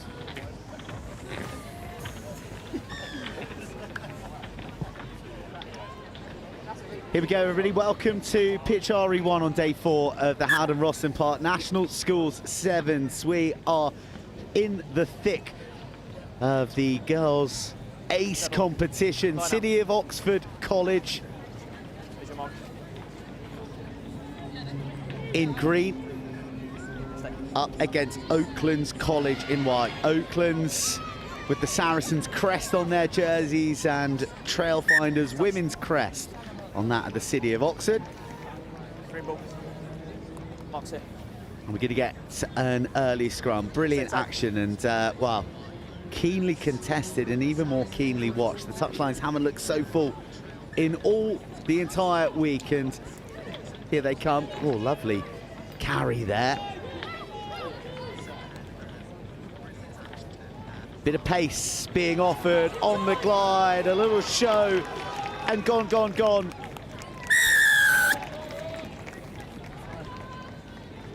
First blood drawn.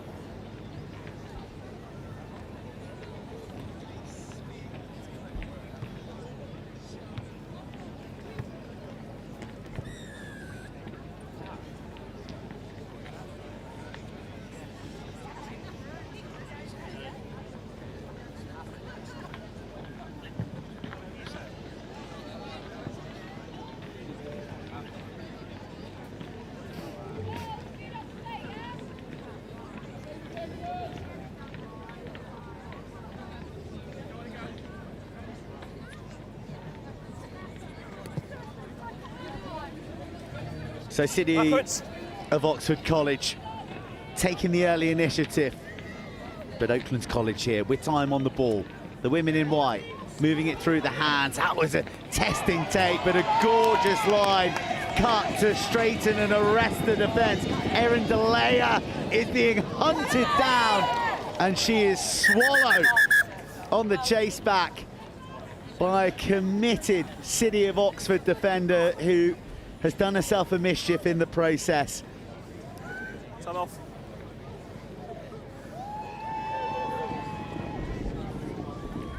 Well, there we are. There's the Saracens jerseys of the Oaklands girls enjoying that break, their first real bit of danger with the ball in hands.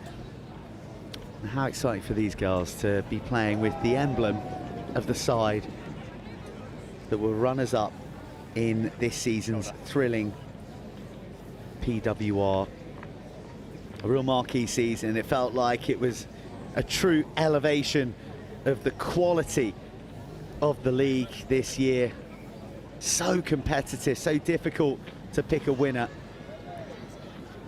Sean Lynn's Gloucester Hartpury prevailing, but if they need any further inspiration, Gloucester Hartpury have the PWR trophy here today in their tent pitch side. They also have the Bucks Super Rugby Women's Cup, and I bet they thought that they were going to have the best trophies here at the comp, but they have been bested by World Rugby, who have got the Women's Rugby World Cup here pitch side at RE1, and you can go and get a photo with it. You're not allowed to touch it. Big letters on the whiteboard saying look but don't touch. There's someone wearing the white snooker gloves as well to handle it, so there's no smudge marks on the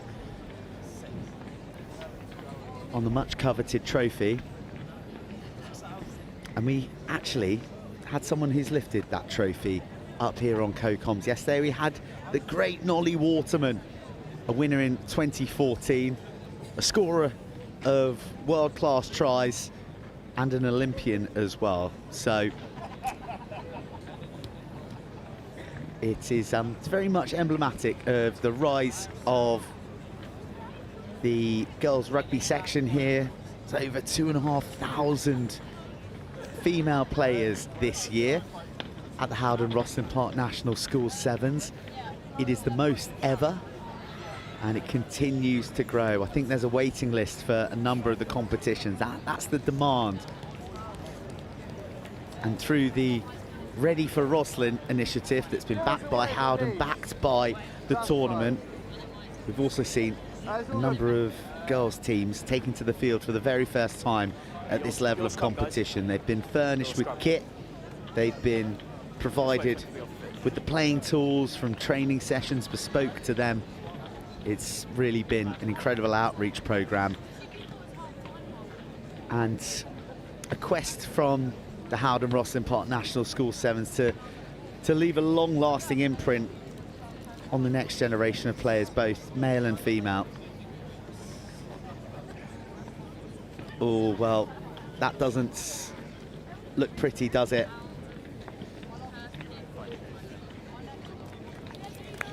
I think, sadly, it'll be the last we'll see of City of Oxford College's number 11, who is gingerly making her way from the field.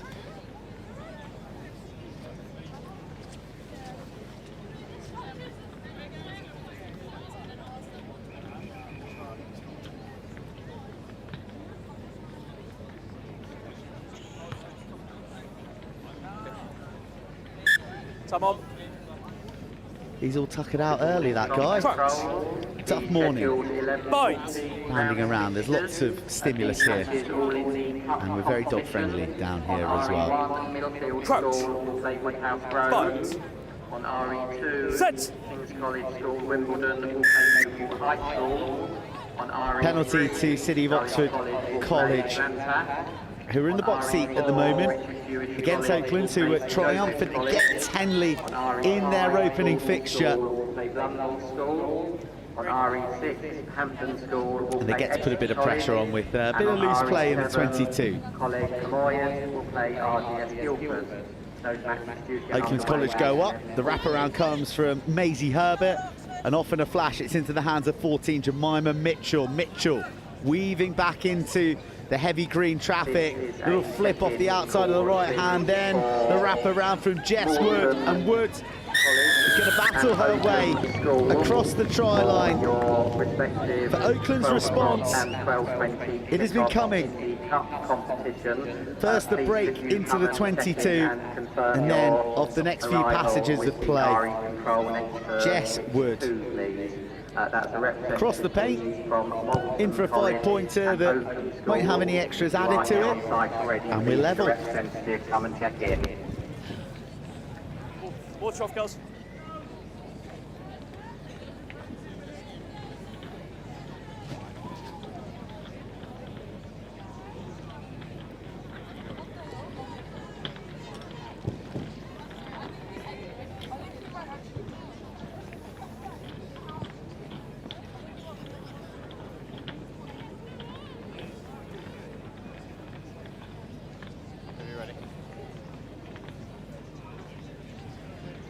Oakland's poised. Go long down the throat of City of Oxford. Nice bouncing footwork, like the look of this this 15.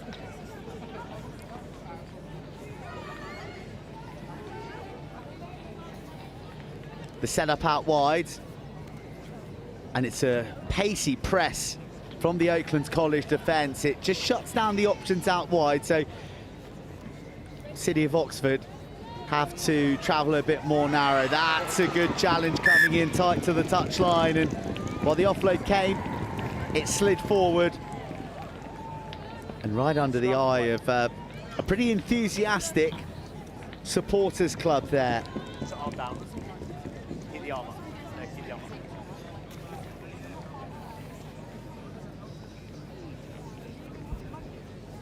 Erin DeLay dropping on this Binds. side near assassin. Set. Henry Earl slotting in at hooker. Quick ball and a travel from the base. Ask some questions. That's the latest of late passes. And now just gliding past the defence, looking to free up the hands of the offload. But it's a brilliant steal on the floor. And in transition, City of Oxford could strike if they can hold on. A little bit of imprecision and some committed defence from Oaklands. The combination proving a bit too much for the referee's taste. A penalty to the girls in green, bouncing back, straightening things and taking it to the line. Sometimes in sevens, you just have to engage the shoulders. You can't just go width to width and look to go round. But City of Oxford maybe being guilty of some poor decision making around the offloading game at the moment, just trying to force ones that aren't necessarily there. Bind. Set. Again, Oakland's travel. Oakland absolutely blast their way through the heart. Maisie Herbert was running with refusal to be stopped. A gritty run that was too much for the City of Oxford, and Oakland have come back from 5-0 down to lead with that conversion. 12 points to 5. They're going to be the happier in the huddles at the break.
All right, bit of a cagey affair between these two ace outfits, isn't it?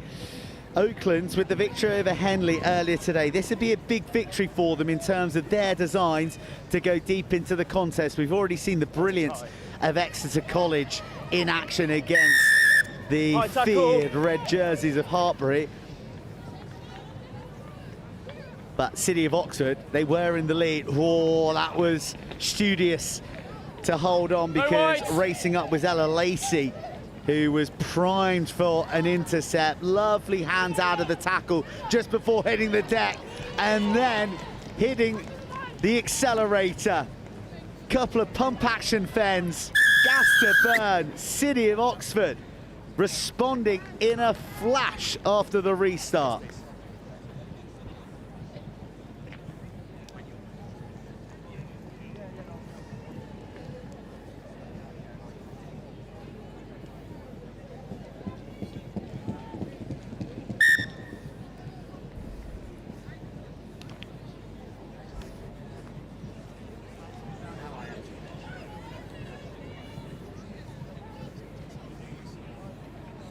Green, your kick.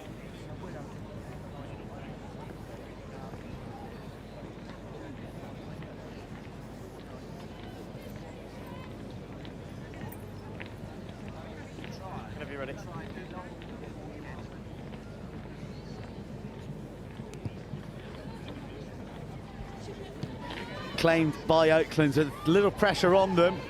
The one-on-one hit on Ella Lacey is good. This is Poppy Murray linking up with Lacey. Back to Murray, who's got a head on a swivel looking for that offload, but the breakdown work can't be overstated from Earl there. That's the reason that Oaklands have got this fast ball and they're flashing out wide. Pumping the Pistons across the 10 metre. It was knocked down. Then there's a tackle off the ball. Oh, I tell you what, City of Oxford backwards off green are unlucky there. Scrum white. Looked like it had been knocked down backwards and it looked like a cute bit of play. But it'll be a City of Oxford put in. These two sides locked at a dozen apiece on the scoreboard. Crouch! Bind! Up we come. Ready. Crouch! And there is a real tenseness on the touchlines as well. When you peer down and you look at the respective benches, this one is hanging in the balance, and this girl has been fantastic so far, so balanced, and her weight of passing and distribution backwards is off white. Bringing others into the game very nicely indeed. Green ball, backwards off white. Green ball. Oaklands ring the changes, 7, 10, 14. Leah Crick, Alex Ahad and Jemima Mitchell come bounding on to try and be the difference with 4 minutes on the clock. That's line out, girls. Line out. Anne-Marie Earl has made way. She has caught the eye, that's for sure. Jess Wood try score in the first half. And Ella Lacey as well, some nice touches.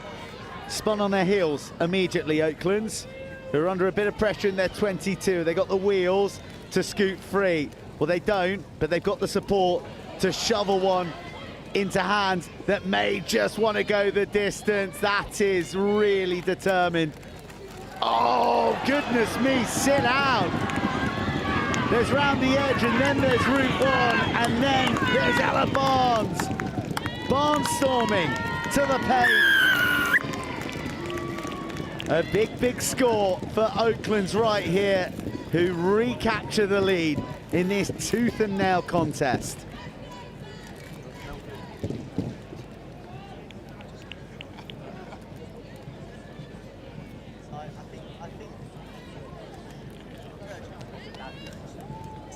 Waldo.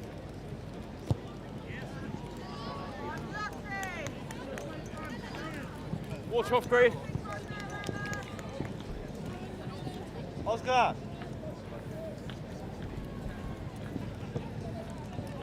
Well, it's one thing making the bust, it's another finishing the job. Great speed, endurance. No one came close. Fine try.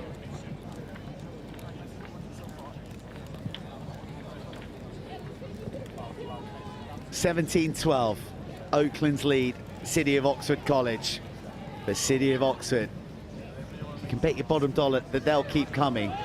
Just 2 minutes to go. They need to be more precise than that. They get themselves into some hot water. Again, squeezing that offload away, but it could be their undoing on this occasion. It's a wonderful lift from the tackle. Oh, surely the finish comes. Was it dropped? The referee on his haunches, and he sees Scrum green. that the finishing touch indeed wasn't applied. It was desperate defence when Alex Ahad looked to be all but in. Should she have backed herself, she chose to bounce back in. Crouch! To take nothing away from the defensive duties of City of Oxford College. If they're going to come back, they're going to have to come from over 100 metres. That is not the option. And also, City of Oxford done for not retreating. They make just blast from point-blank range here. Layla Crick, the sharpest mind out there, with City of Oxford in a bit of defensive disarray. And that may just have delivered the win for the group of girls with Saracen's emblem on their chest.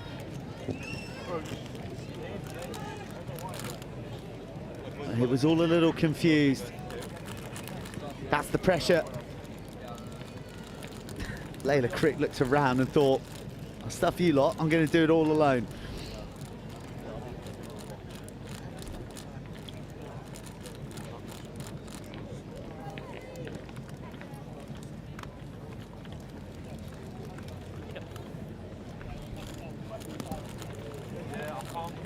Clock just ticking through 14 minutes, 10 points the deficit, 12 points the deficit.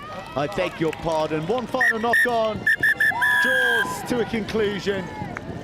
A match that hung in the balance for a long old time, but a couple of late tries from Oaklands seal the deal, and they get their second victory of the day in the HOWDEN ROSSLYN Pot National Sevens Girls Ace competition. Plenty more action heading your way on pitch RE1.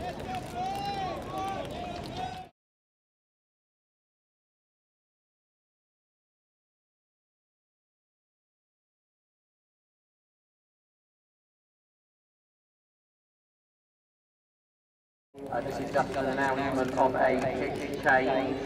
The 11:40 fixture, which was scheduled to be on pitch RE3.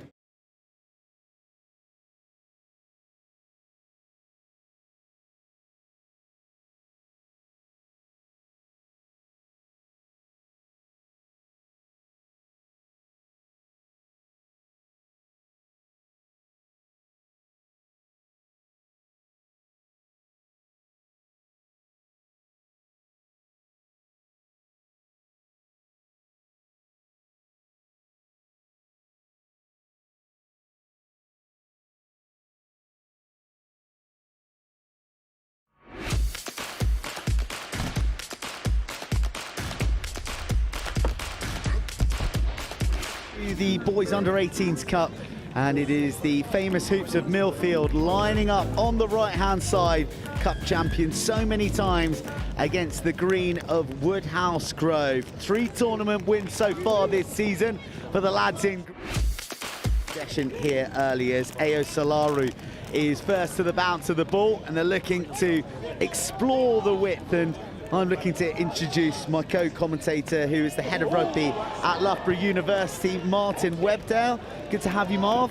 Thanks very much, Joe. Really nice to be here. What a great day of sevens it's been so far, and looking forward to a great game here.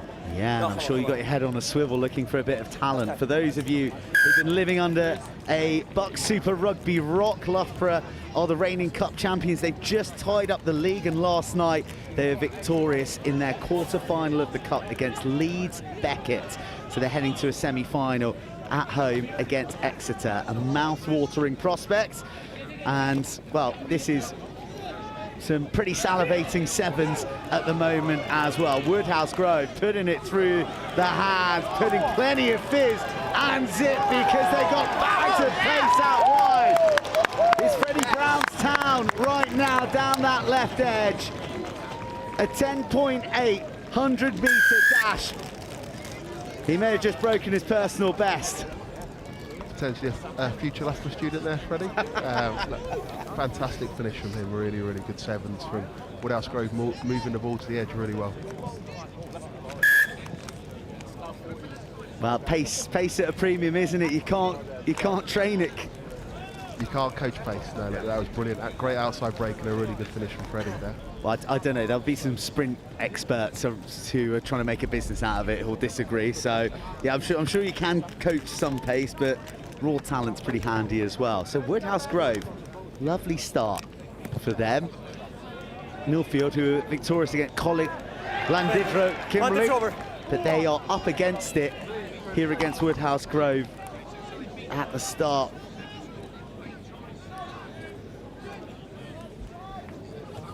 Oh, it just juggles into the hands. That's a brilliant offload. The slingshot round the back, but it can't be held by Solaru.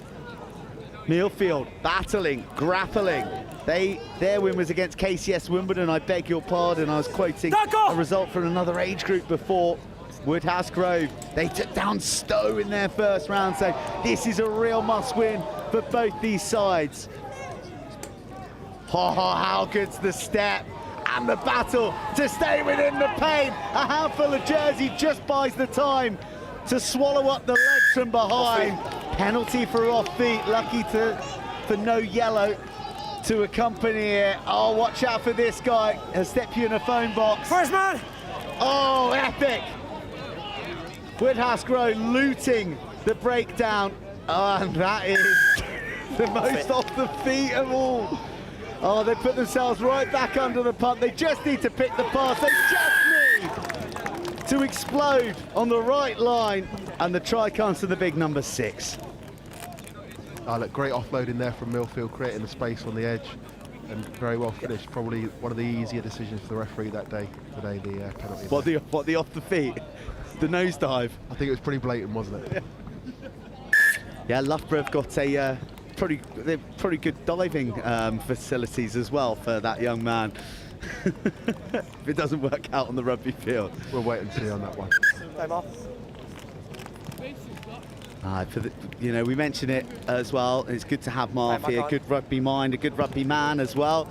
And Buck Super Rugby, very much the next step on the rugby educational journey for a lot of these lads. Over 100 male players to emerge from Buck Super Rugby into professional ranks across the UK, even as far out as Super Rugby. And Woodhouse Grove have it in the hands of their flyer, Freddie Brown. Can't beat both of them, tumbles into the 22, and the arrival to buy some time on that breakdown could be key. It's a fine bit of strength and commitment. High caliber match this, Marv. Fast and furious, isn't it? Look, there's two really high quality sides, and as you said earlier, they've both had really good successful 7 seasons so far, so potentially two of the guys that are going to go deep into this tournament as well. Rugby sevens courses through the veins of those in red, green and blue hoops, and it's intricately worked and like picking a lock sometimes. The cover of Ethan Taylor isn't going to be fast enough, and Millfield, well, they can strike from anywhere too. Yeah, great hands from Millfield there, but Ethan Taylor from Woodhouse Grove keeping him wide, making the conversion tough. It could be vital come the end of it there. Let's see what this conversion goes over or not. The Sedbergh College Sedbergh versus Barnet Castle school match in the cup competition. This match will now need to be played on RE1 Oh, how good! There you go, Ethan Taylor's efforts in vain, but these kick-offs now are vital. Winning your own kick-off back is huge after scoring, and Woodhouse Grove will look to hopefully control the ball and show a bit of Yorkshire grit for the last couple of minutes of the first half. Thank you.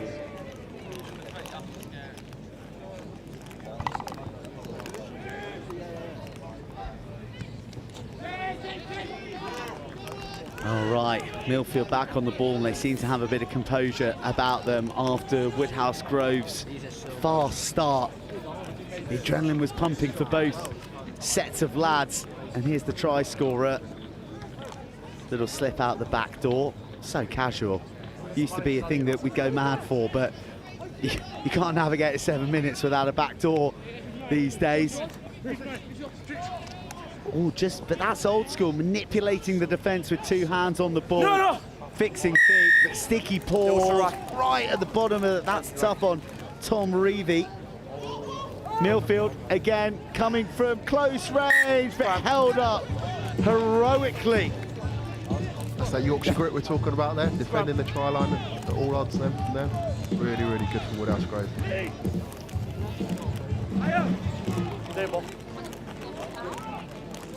You're just hearing the sounds of the British Army Brass Band cranking into gear. The soundtrack to the Howden Rossland Park National Sevens. They've been awesome. Set 9. True down. Number 1 is true down.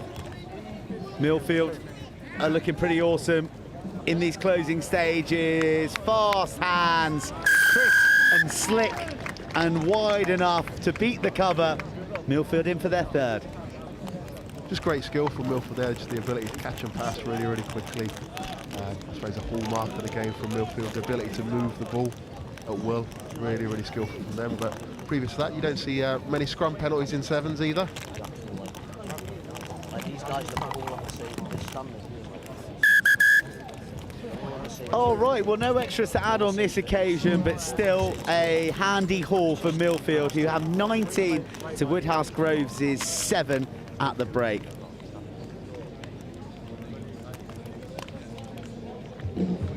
Right, half time here on RE1. We've got Marv up for the ride, and it's always good to have a bit of expert opinion, but it's also good to chat about university rugby. It's one of my great loves and yours too, Marv.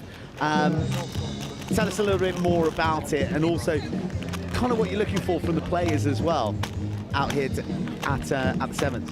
Oh, look, Buck Super Rugby is brilliant just in terms of the quality on offer from all 10 universities in Buck Super Rugby, both the league competition, which is just finished, and the cup competition we're into now. And as you said earlier, it's the next step on a lot of these players' journeys, just the ability for them to play rugby at a high level, to progress from what they've been doing at school. And there's some fantastic school programmes on show today and earlier in the week as well with the Vale competition. And then progressing into some really elite environments in the university game. Some guys at university level will be contract with Premiership clubs, lots and lots won't, but then it's a really good showcase for them to display their talents and hopefully move on to bigger and better things when they graduate from the universities as well. It's a brilliant competition, Wednesdays week in, week out, and as you quite rightly described it often, it's the best league in the land, super competitive, everyone can beat everyone, really exciting spectacles, and we draw some decent crowds, and they certainly get behind and are partisan for their teams as well at home. That's exactly it. You don't have to be in a Premiership academy to make it big. You just go to Buck Super Rugby, you hone your craft, and we'll do it for you. We'll get you there, guys. Exactly. Look, there's some brilliant untapped talent. We had a guy, Finn Doyle, who hadn't played any academy, any county rugby before he came to Loughborough, and had a starring role in Scotland under-20s on the wing last year, and it's been absolutely outstanding for us for 3 years now. It came to us with no background at all, and has absolutely excelled. And you mentioned the big crowds there as well, Marv. I make no exaggeration in saying that we're talking thousands here. There were 5,000 at the Rec for Bath's anniversary. I think there might have been more actually. Sandy Park has been sold out on one stand twice this season. And Rodney Parade will host the final, and Millfield are looking at a good bet for heading on that trajectory in the Boys Under-18s Cup here, as they always seemingly do. Beautifully worked, effortlessly down that right edge, and then the pace to complete. Just relentless, aren't they, Millfield? Just the quality of their skills. Each individual's comfortable on the ball, able to execute, and as I said, they're all highly skilled individuals. But yeah, Buck Super Rugby regularly draws highest crowds outside the Premiership each week. So you've got games in the Premiership, and then outside of that, regularly the next highest attendance of Buck Super Rugby games on a Wednesday night, and that's the quality of the spectacle that we try and put on week in, week out for these quality players. And you can go out with all the students afterwards as well. Allegedly for you guys. Don't know what you're talking about. Oh, look, really important kick-offs in sevens. Not gone 10 there, so it gives Woodhouse Grove an opportunity to launch and attack themselves, to get some time on the ball, which Millfield seems to have starved them of the ball recently as well. Woodhouse Grove, they look lively, haven't they, when they have had the ball in their hands, particularly Brown, who flips it out the cap flap. There's the telepathy with his teammate to claim it. And now Harry Hinchcliffe has been first receiver. He releases the feet of Zach Taylor, twinned with Ethan. We saw his pace in chasing back earlier. Now Matty Roberts gives it to Brown. Brown on the hop and the skip, attracting the attentions of two defenders, just creating some gaps for others around him. But still, they're locked on the porch of the 22. Now they break the threshold. Is there a switch on? Or maybe he's going to do it himself. Hurried offload, Jake Lynch, netball style, doesn't find the man, but brings in the fifth, who battles his way to the corner. Reevy denied. Woodhouse Grove banging on the door, and well, a penalty's been awarded with Woodhouse Grove absolutely fizzing, but it means that they can tap, dance and score under the uprights for an easy conversion. Yeah, really good for Woodhouse Grove. Former school of GB7, Sam Kildun, current Loughborough student, and Ellie Kildun as well, his sister. So some really good former students Woodhouse Grove in terms of their sevens pedigree, and really, really strong programme for Yorkshire and the North as well. Woodhouse, really well respected. Would you like a chip, Marv? My fellow commentator D. Rog has just delivered a fine package of nuggets and chips up here. I'll pass because you're the pro. You can eat and commentate. Well, we need to concentrate as well on this game because it's opening up late. It's another wonderful offload. It's another expression of sheer acceleration. And Woodhouse Grove, from being down and out, are right back in the fight. Great finish, the worldier finish in the corner. Absolutely brilliant finish. And so this conversion and the next kick-off for Seaford becomes absolutely vital.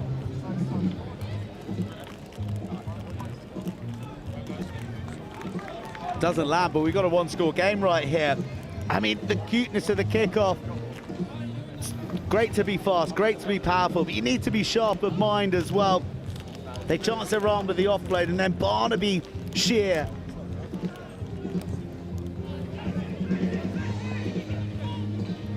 Millfield gets cherished time on the ball. Not going to release. Ooh, no release. That's tough on Woodhouse Grove, and it just arrests their momentum. They need to apprehend this guy, though. The offload comes. Out to the 5-metre channel again. This is Millfield's happy place. Working in confined quarters. Oh, my goodness. Leaves the Woodhouse Grove's defence grasping at fresh air. That is what you call a clear out. The big man travels on the arc. He's too much to handle.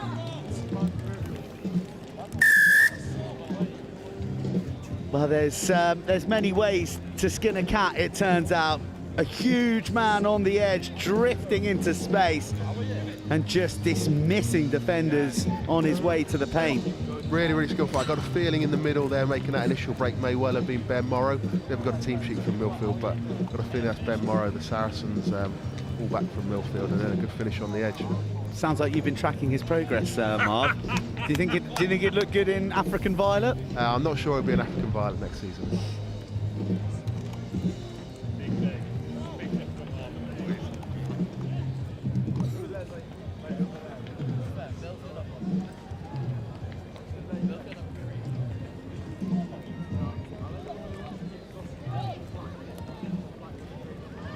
That is bang on the money. Backwards. Millfield deservedly emerged with possession, and this could put the game beyond any doubt. They could extinguish all hope here for Woodhouse Grove, and they will do.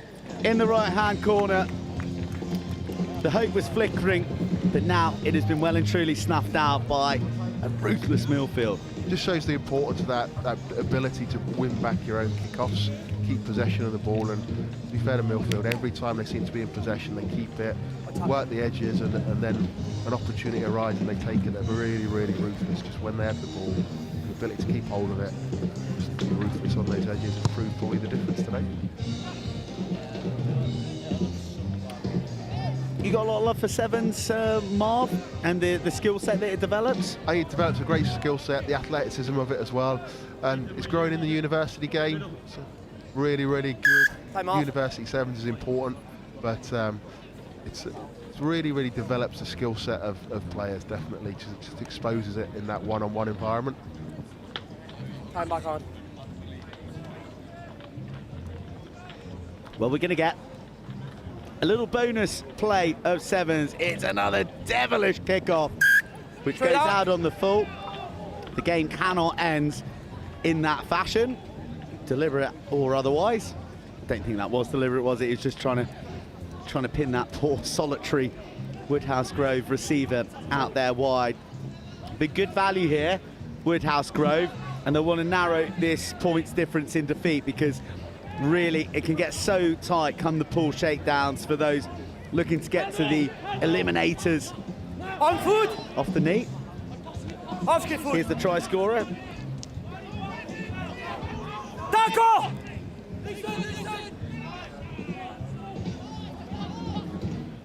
This kid's a live wire, isn't he? So confident every time he gets the ball.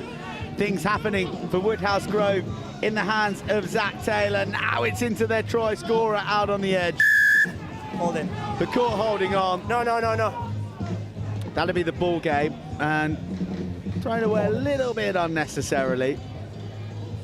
Sober. Well, Millfield have got the taste for tries, haven't they? They want more points. They want to send a message. Just a knock on. 4 offside.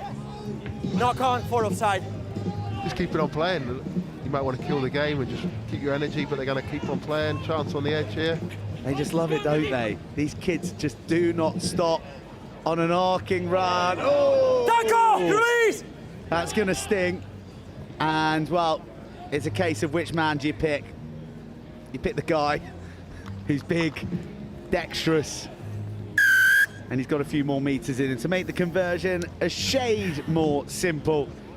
And that wraps things up rather nicely for Millfield, who, well, the scoreline looks emphatic, but Woodhouse Grove are a decent outfit, aren't they? Now that score, it's taken a 1-score game from Woodhouse Grove in the corner, made it interesting, but then Millfield regained that kick-off and then took control from there. That tackle at the end looked like one of yours from yesterday, Burnsy, on a mannequin. Well, I took the mannequin high, no arms. Now that one definitely like no arms and head on the wrong side, but it's come up all right, he's bounced back.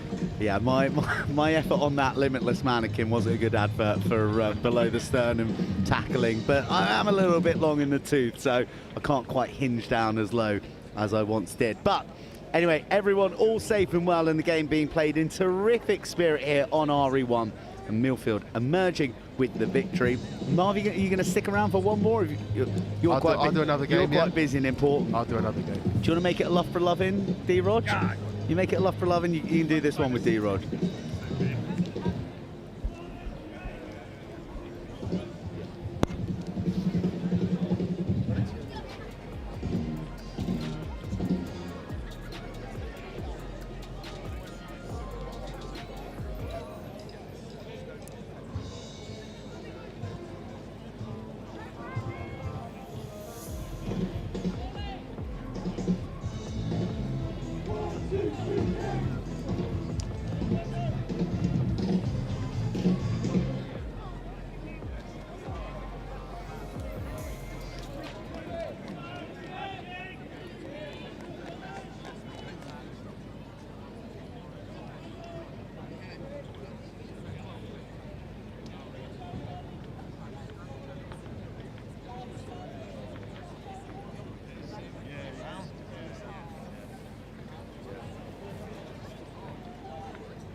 The Boys Under 18s Cup continues apace. It is one of the great days of rugby sevens anywhere on the planet. Today, we have got the ace girls, we've got the under 18s boys, and they're pretty ace too. It is King's Macclesfield in the navy. They're up against Cranleigh School in the hoops, former winners of this tournament.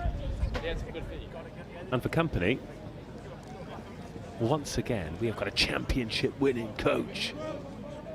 Fresh off the back of a quarter-final. And look, I'm sure you and Burnsy tick this off, but just to publicly say congratulations on winning the winning the quarter-final yesterday, booking your place in the semi-final of Bucks Super Rugby as King's Mac in the navy have sensed half a gap, and Simon Shadwell is going to leave Cranleigh chasing shadows, and a brilliant start from King's Mac. Yeah, really good from King's Mac, that aggressive defence, gets the intercept and in under the post. But no, thank you very much, Steve. Much appreciated. On to another massive game next week, as they all are at this stage of the season. Well, you haven't had much time to celebrate the league win, have you?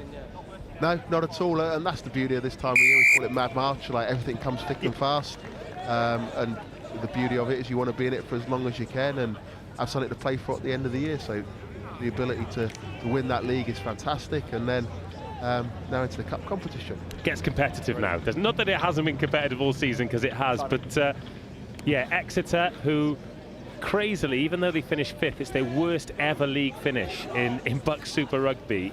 You've got them at home, and they've got a real point to prove after you made quite a mess of them last time they came up to Loughborough, but they had a great win yesterday, and Cardiff met, beating Bath, and Hartpury making look pretty straightforward.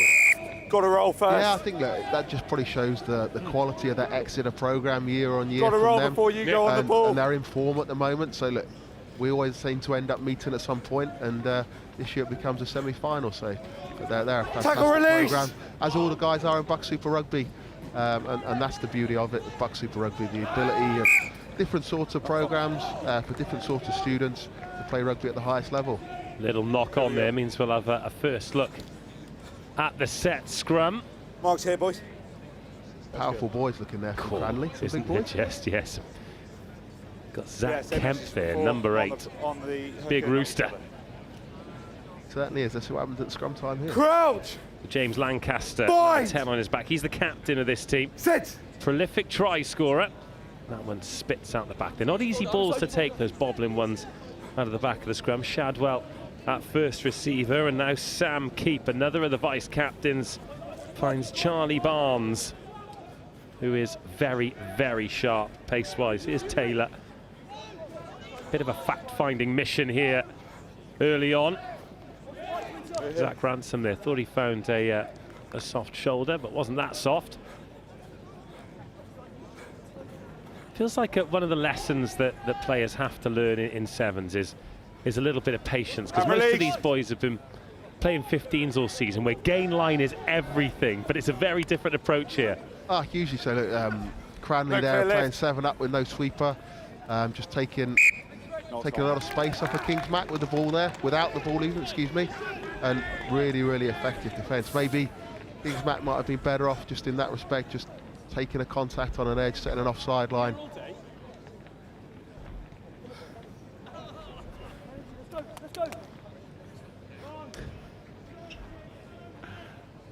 Crouch! The beauty of this tournament is you get a good catch-up with people from all around rugby, and we've just seen the head of recruitment at Bristol Bears, Gethin Watts, who, judging by how many of his boys you've got at Loughborough, you must have a pretty good relationship with him. Oh, look, Gethin's brilliant. He's got his finger on the pulse, whether that's the schoolboy game, the academy game, Buck Super Rugby. You can certainly find him on a touchline somewhere most weeks. Oh, lovely dummy! Speed and power! And Cranleigh back in business. Looks what this Cranleigh side are all about. That's a very, very powerful unit, physical in defence, and taking a lot of space off of Kings Mac there. Henry Pryor, the try scorer for the Cranleigh boys. Oh, he's missed the conversion. How important could that be at the end of this game? A tight one after 4.5 minutes. And those extras are important. Just the same with these kickoffs now. The ability to win the ball back off of kickoffs is huge. So let's see what Cranleigh have got up their sleeves.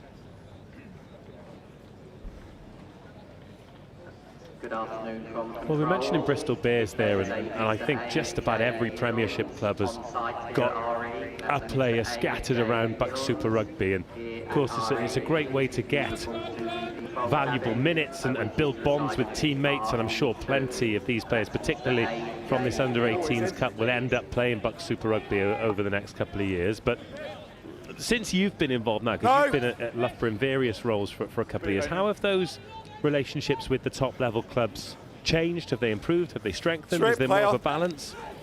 Yeah, I think the clubs definitely recognise the quality of Buck Super Rugby, and they recognise week in, week out the quality of the game and what that gives their young players, certainly who are already contracted, but then also the value of players that are going to recruit out of Buck Super Rugby, whether that's guys who are still at university or upon graduation. Bristol's a classic example of Fitz Harding a few years ago up at Durham. George Taylor and Harry Rowson at Bristol now, who are current Loughborough students, as well as Jacob Cusack, who plays in the centres for us at the moment as well. So good season, well, a good season, but Jacob in particular.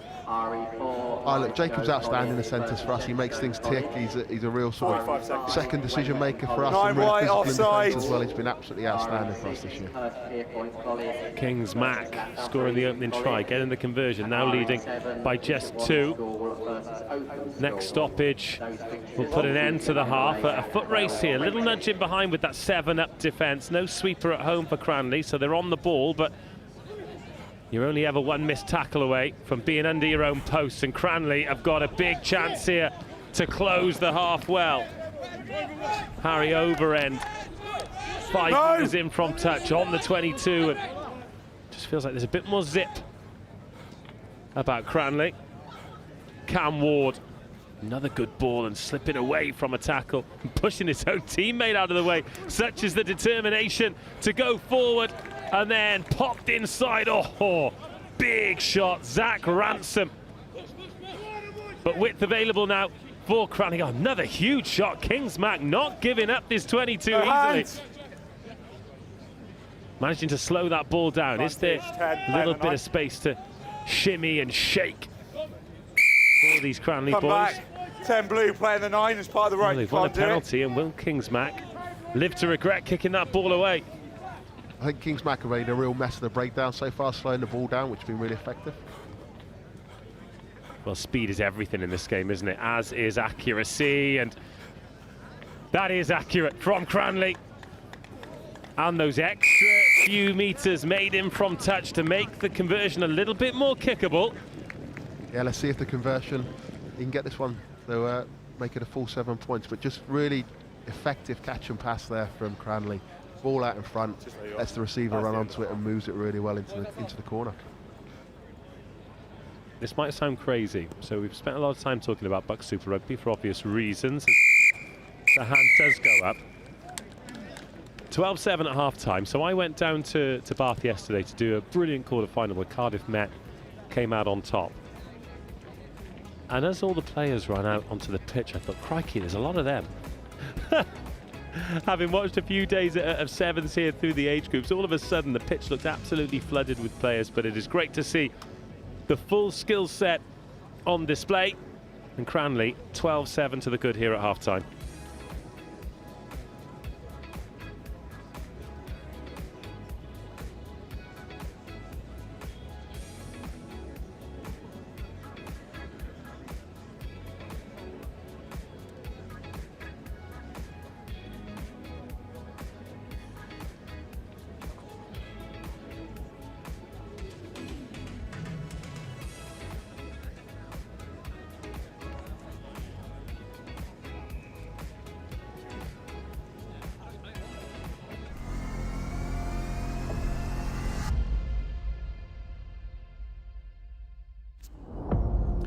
Get ready for the ultimate international showdown. This December, the Global Schools Challenge 2025 is heading to the Mediterranean Sports Hub in Sedbergh, Spain, located just an hour outside of Barcelona. From December 14th to 19th, the world's top student athletes will compete in rugby and a range of new sports. Hosted at one of Europe's premier facilities, you'll experience world-class pitches, state-of-the-art equipment, and a vibrant atmosphere designed for excellence. Off the field, explore the beautiful coastal town of Sedbergh, enjoy golden beaches, and take a trip to Barcelona for iconic landmarks like the Sagrada Familia and the Nou Camp. Every game will be streamed live by NextGen 15, bringing the action to a global audience. Don't miss your chance to be part of this incredible event. Register now at globalschoolschallenge.com.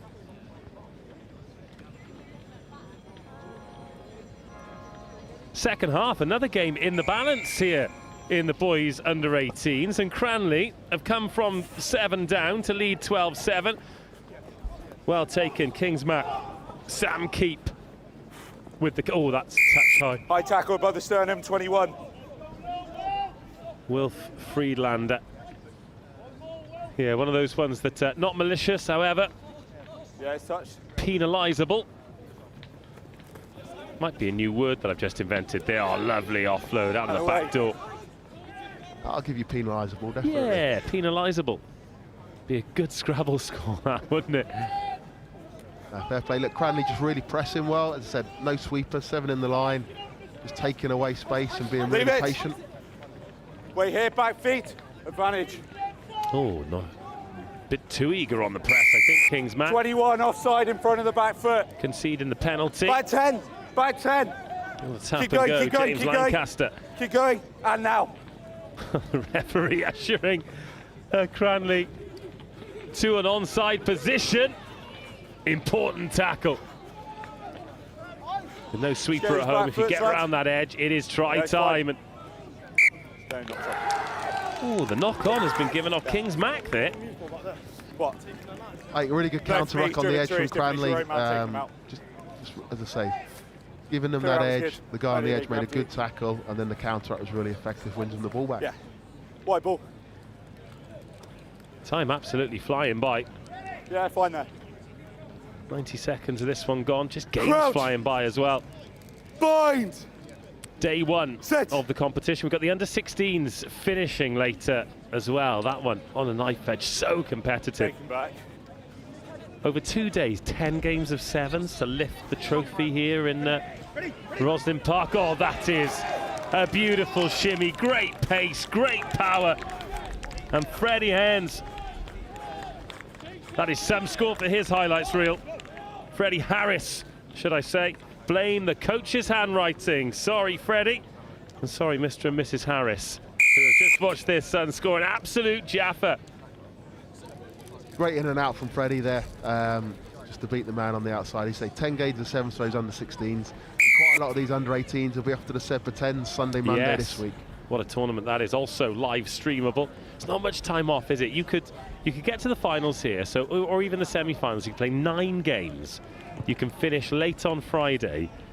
You've got to then get on. Well, you have you'd travel up Saturday, wouldn't you? Pretty much go to a different time zone by the time you get there on a coach to the north of England. One of the most beautiful, picturesque places that you could possibly think of playing rugby, and then do it at 10-a-side for another 2 days.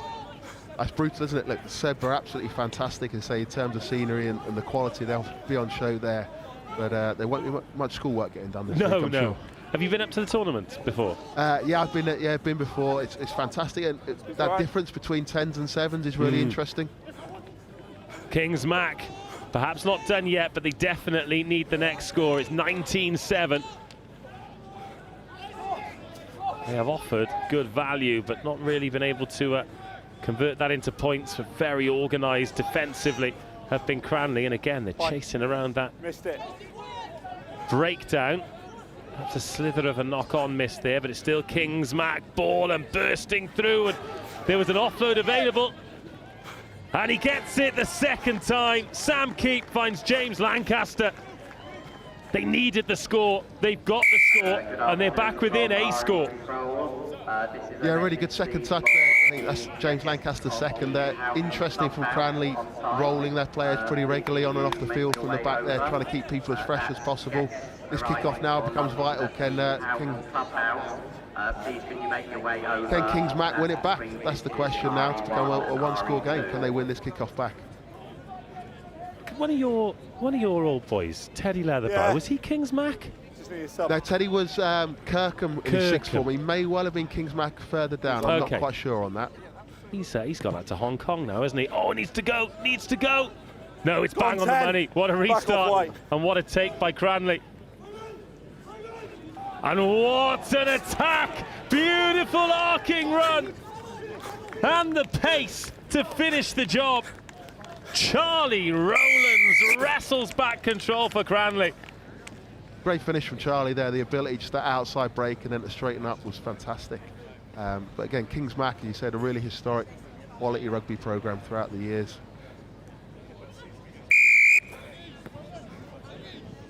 We're just talking about Teddy and how he had a go in the pro game, had a really good season with the Scarlets in Llanelli, and now he finds himself out in Hong Kong. Look, we talk about obvious success stories of people going, I don't know, school, university, pro game, or school to international or whatever.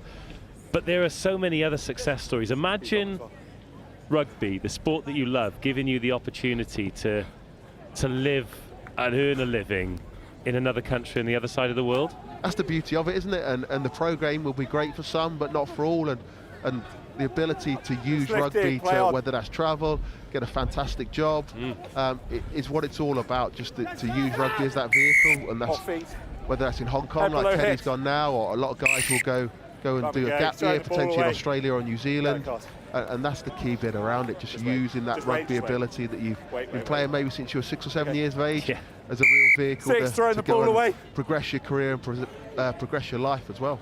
Alex Washington has been shown a yellow card, so Cranleigh down to 6, but into the final minute. If Kings Mac are going to get anything, they need to score. They need to score now, just so there's enough time to get the restart as the sun come from behind the clouds, and it is baking down here. Stunning day. Oh, not only have we got a great game that's coming to an end here as Kings Mac. Oh, great fend, but persistence with the tackle brings the attack to a halt because there is a little knock on. I'm just finding out that Angus has got he's got an interview with Alex Key, former Durham University Director of Rugby, and I can't wait to hear what he's trying to sell now. I'd imagine there'll be something about gap years in there, potentially. Well, we were just talking about those. That's all right, time was up anyway. Rugby gap years, brilliant. You stand at the back. Did you do one? No, I didn't. I went straight to Cardiff, met as it is now, straight from school to there. Grafter, mate. Bind! Straight into the world of work then. Set! Man's got to earn a living, right? Allegedly, yeah. Feeding, I can't allow what that. A great job the Rugby is, and Rugby's been really kind to me in that respect. Oh. Fantastic. There's not even a strike there, he's just fed it straight Incredibly lucky. It's Incredibly lucky. I feel as though the best is yet to come as well, for all of us. That's the hope, isn't it? Yeah.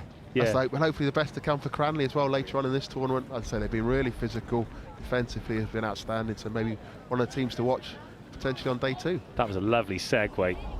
Lovely Forward segue into touch, from you. that's the time. That is full-time. Cranleigh off to winning ways, 26-14. They have beaten Kings Mac, and now Angus is with Alex Key. Good luck, everyone. Thank you very much, Dave. Yeah, joined by Alex Key from Sporting Gap Years, one of the great institutions here at Rosslyn Park these days. How are you? Yeah, very good, thank you. Good to see you again. I hear it's a pretty exciting time at Sporting Gap Years. You've added another sport. We have. We've added netball, so we're really keen with that. We're looking forward to, excited to see netball in Australia and New Zealand. Yeah, and our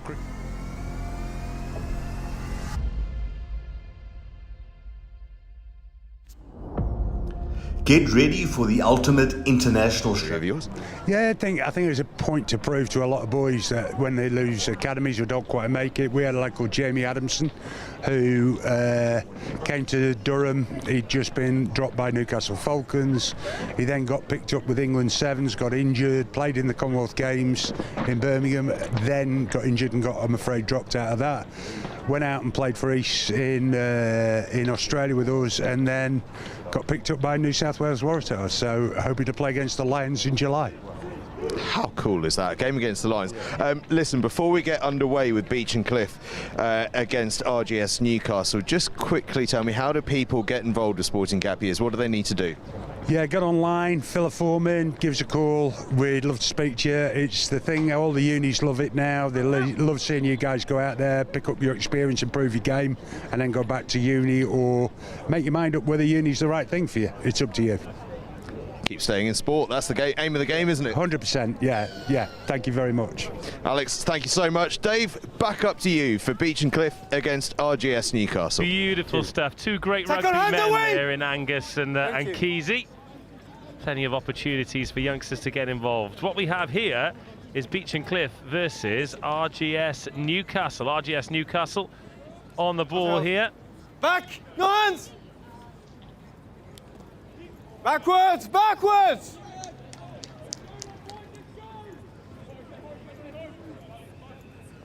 And with the first attacking opportunity.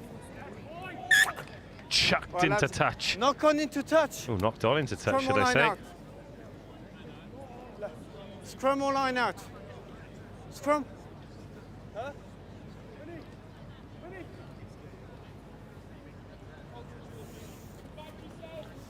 Here, lads. Crouch. Bind. Set. Beechen with their first attacking opportunity of the match. Jack Winfield there at first receiver, quickly into the hands of Sam Bunch, and then back to Winfield, who is going to glide his way through.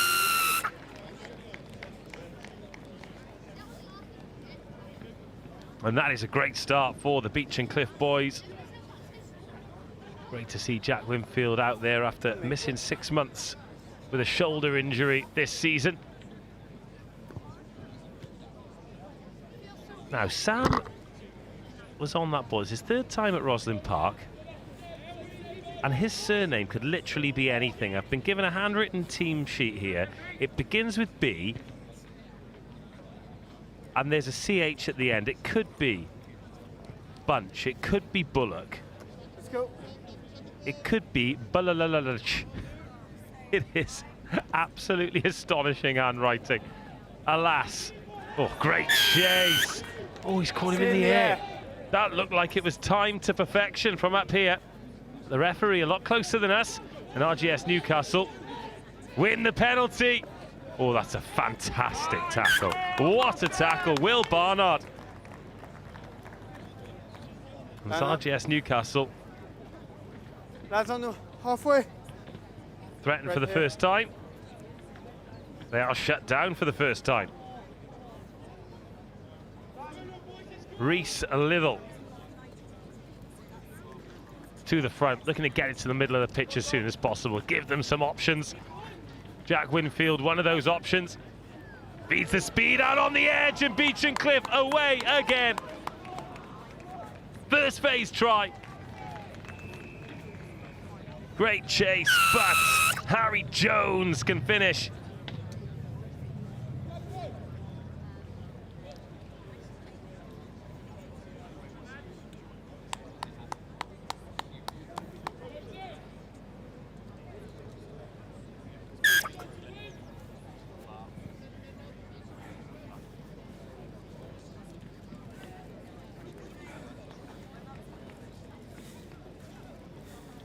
I've had it confirmed that it is, in fact, Bunch. Sam Bunch. Let's go. Don't worry, we know Jack Winfield. We know that he scored a try. We know he's having a great game. Backwards, Just having a chat with Jack Winfield's mum, making sure that we know her boy. We do. He's having a great game so far. As Beechen lead by 14 points to 0, and they have picked up a penalty there. And Beechen in business again. Perfect. It is a tough old game for RGS Newcastle at the moment. They're making big shots, but they're not able to get their hands on this ball. And Fred Cartwright, oh, great strength in the tackle. One-handed snaffle from Julian Nunn. But turned over. Release one! RGS Newcastle, what can they make of this? Not a great deal. Good tackle, good turnover on his feet. Referee quick to his whistle. Oh, knocked on the floor. Knocked on by Alfie Lott as he was so keen to get forward. On the mark, please. Let's go.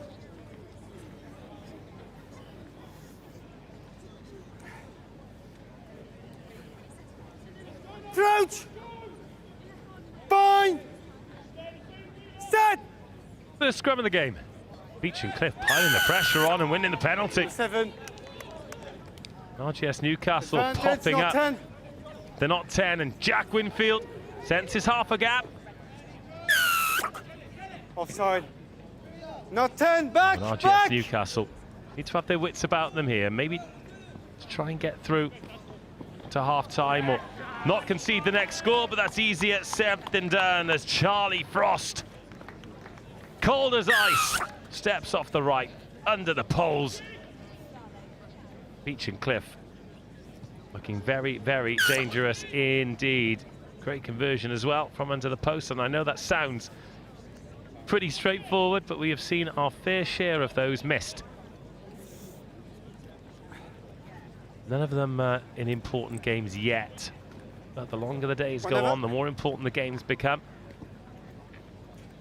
This is the first day of the Under-18s Cup. Whole point, of course, is to try and get through to that elusive second day to make yourselves rugby royalty. Tackle now! First man. Cracking turnover. But RGS Newcastle win it back, then knock it on, and oh, it is a mess at the breakdown and everything coming up.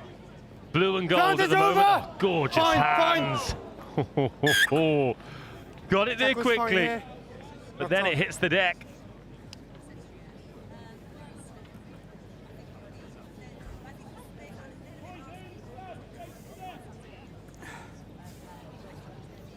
Let's go.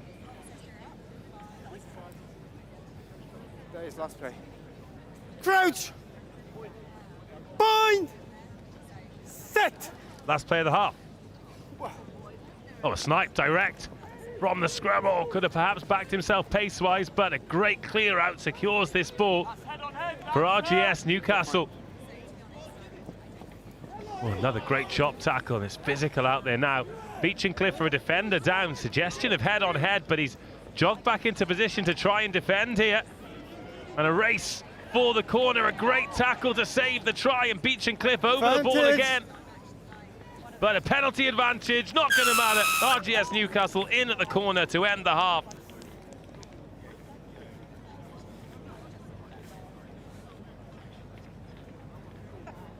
And a little bit of score, a little glimmer of hope, a ray of light for RGS Newcastle in what is otherwise been a particularly difficult 7 minutes.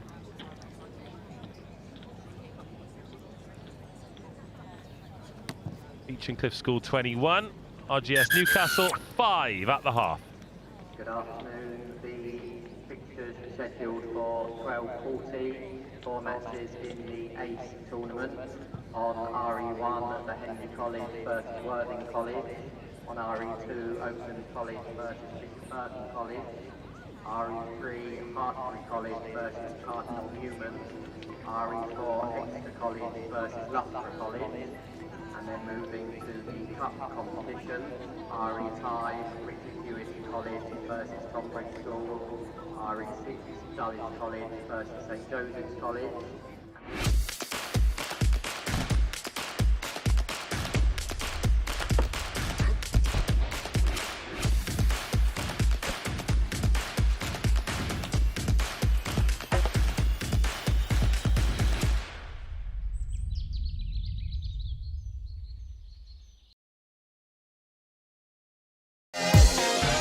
In the world of competitive sports, every advantage counts.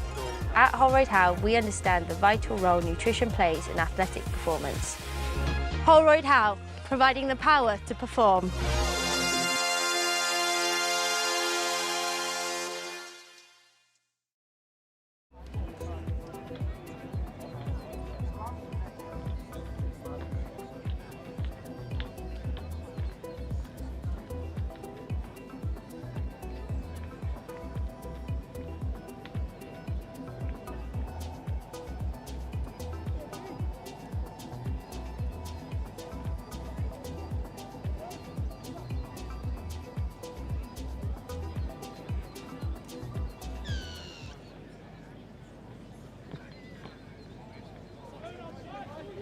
Second half, Beechen looking pretty good out there in the glorious sunshine. Oh, that is a stop and go. And it is going to be a beauty. How about that for a meat pie to start the half?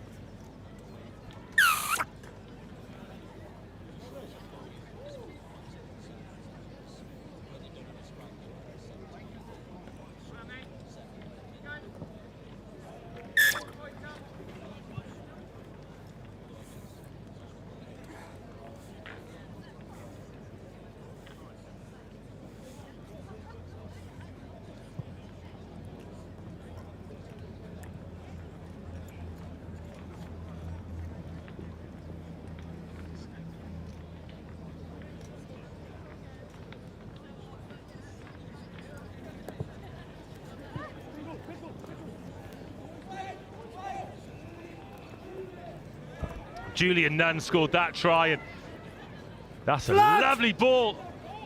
Gorgeous pass now, finally a little bit of space and pace and sweeping forward. Oh, and one more pass, there's no one outside. Oh, Beechen want to go quickly. Not going into touch, you guys want to scrum the line out. Scrum or line out. Scrum, again.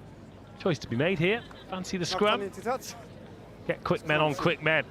Let's go. It's ambitious on Beechen, we love to see it. Crouch! Bind! Set!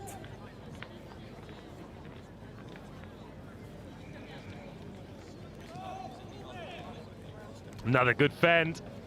And another opportunity for pace around the outside, and they have got pace as well, but the cover tackle, exceptional. Back. And RGS Newcastle can reset the defence.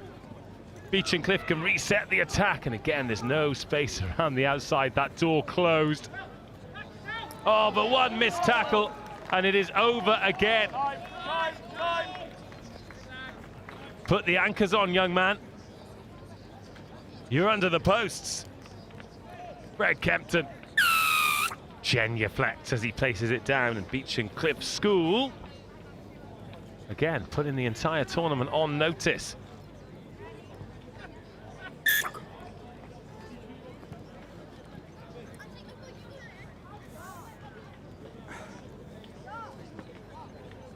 So Brooksby Melton College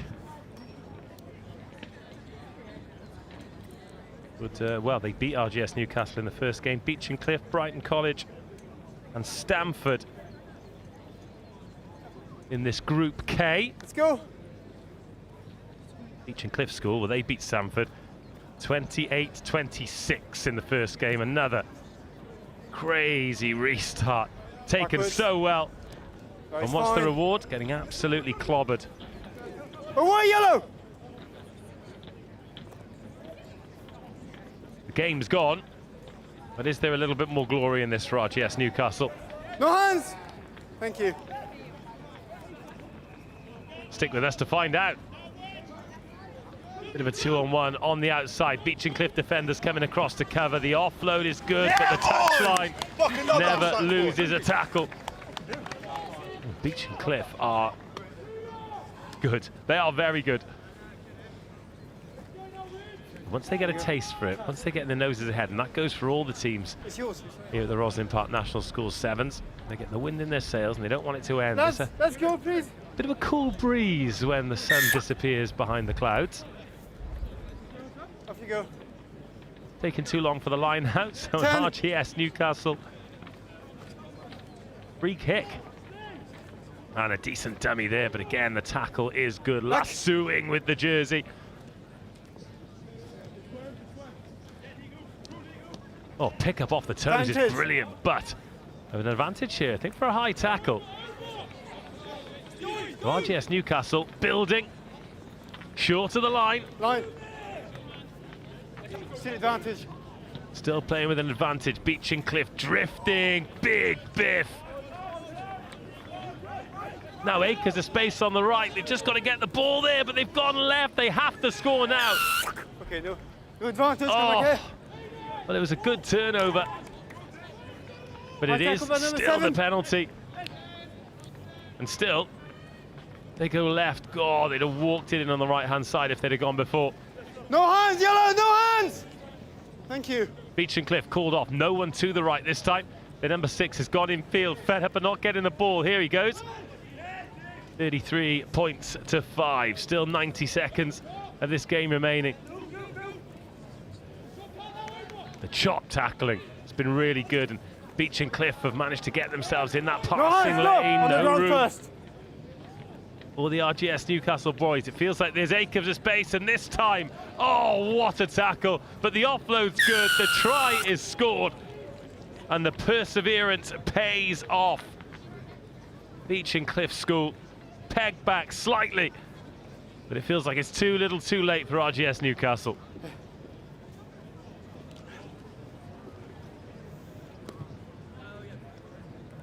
Conversion's good. Time to get back to it. 1 minute. One left.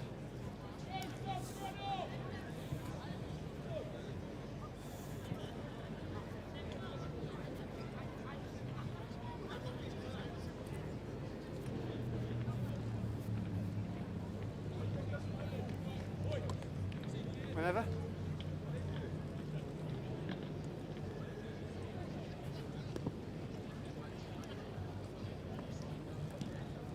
Another Backwards, play on. contestable restart comes up RGS Newcastle's way. They're finishing this game really strongly after being put to the sword in the middle section by Beechen Cliff, but this is the first time they've had any territory. A little bit too slow at the breakdown though. Beechen Cliff doing well to spoil. It is their one last swipe of a 1-2. Ooh, that was a tie. Referee agrees. High tackle. A penalty advantage to play with on the edge of the 22. Advantage. We'll give him a few phases to do something before putting his whistle to the lips. 7 tries shared between the two teams. Come back here. High tackle. Number 10, high tackle. Jack Winfield, the guilty party. So RGS Newcastle finishing the game on the front foot. That's a nice ball. And a stop and go. That fends important. Oh, what an offload. That is top class. And RGS Newcastle twisting, turning, spinning out of tackles. Looking to keep some momentum into the next game. Is that a turnover? Oh, you bet it is. You bet it is. Coming up to 15 minutes. Beechen could just end this game. Just put it into touch, but no, instead they want to throw another dummy. They want to score another try, and Jack Winfield started the game with a score. He'll finish the game with a score, and Beechen are going to hit RGS Newcastle for 40.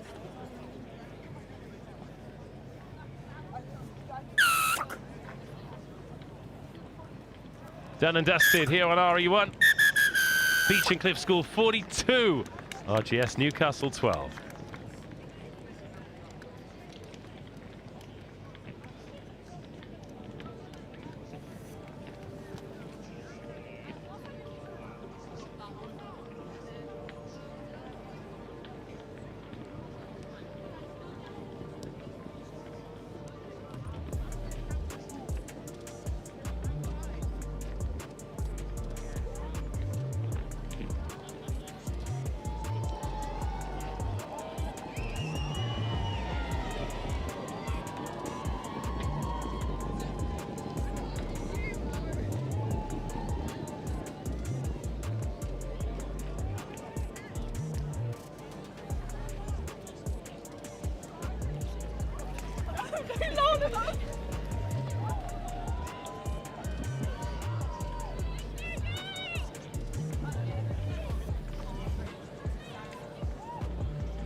I welcome everybody to Pitch RE1 at the Howden Roslyn Park National School Sevens. It's the ACE competition, and it is Henley College in the blue kicking off long and into the dead ball area of the quartered Worthing College girls, who are looking to return from range, but they run out of room, much to the delight the young boys and girls who are amassed there, giving the advertising hoardings a bit of a workout.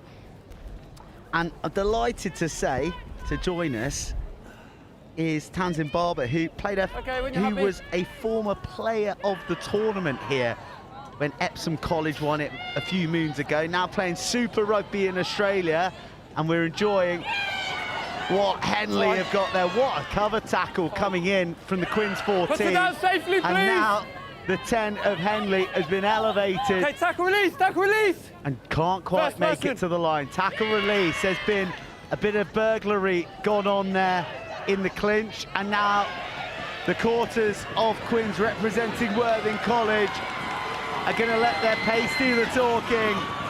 You're home and host. Drop it down a few gears, save the legs. There's going to be more action to come. But that is a 103-metre try, Tamsin. That was a cracking try. Great defence from Quins there to turn over on their line and then come back with a try and scoring score. That was fantastic.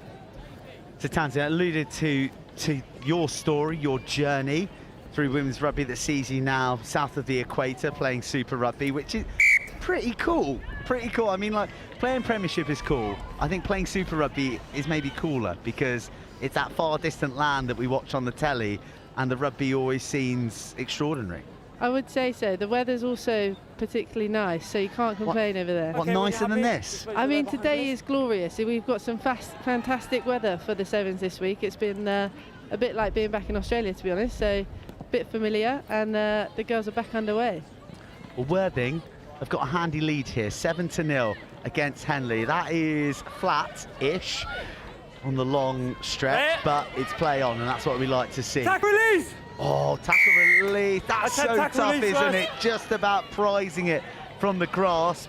When the call came in, a straightening, an acceleration. Now some Whitfield. Oh, my goodness, wipe out.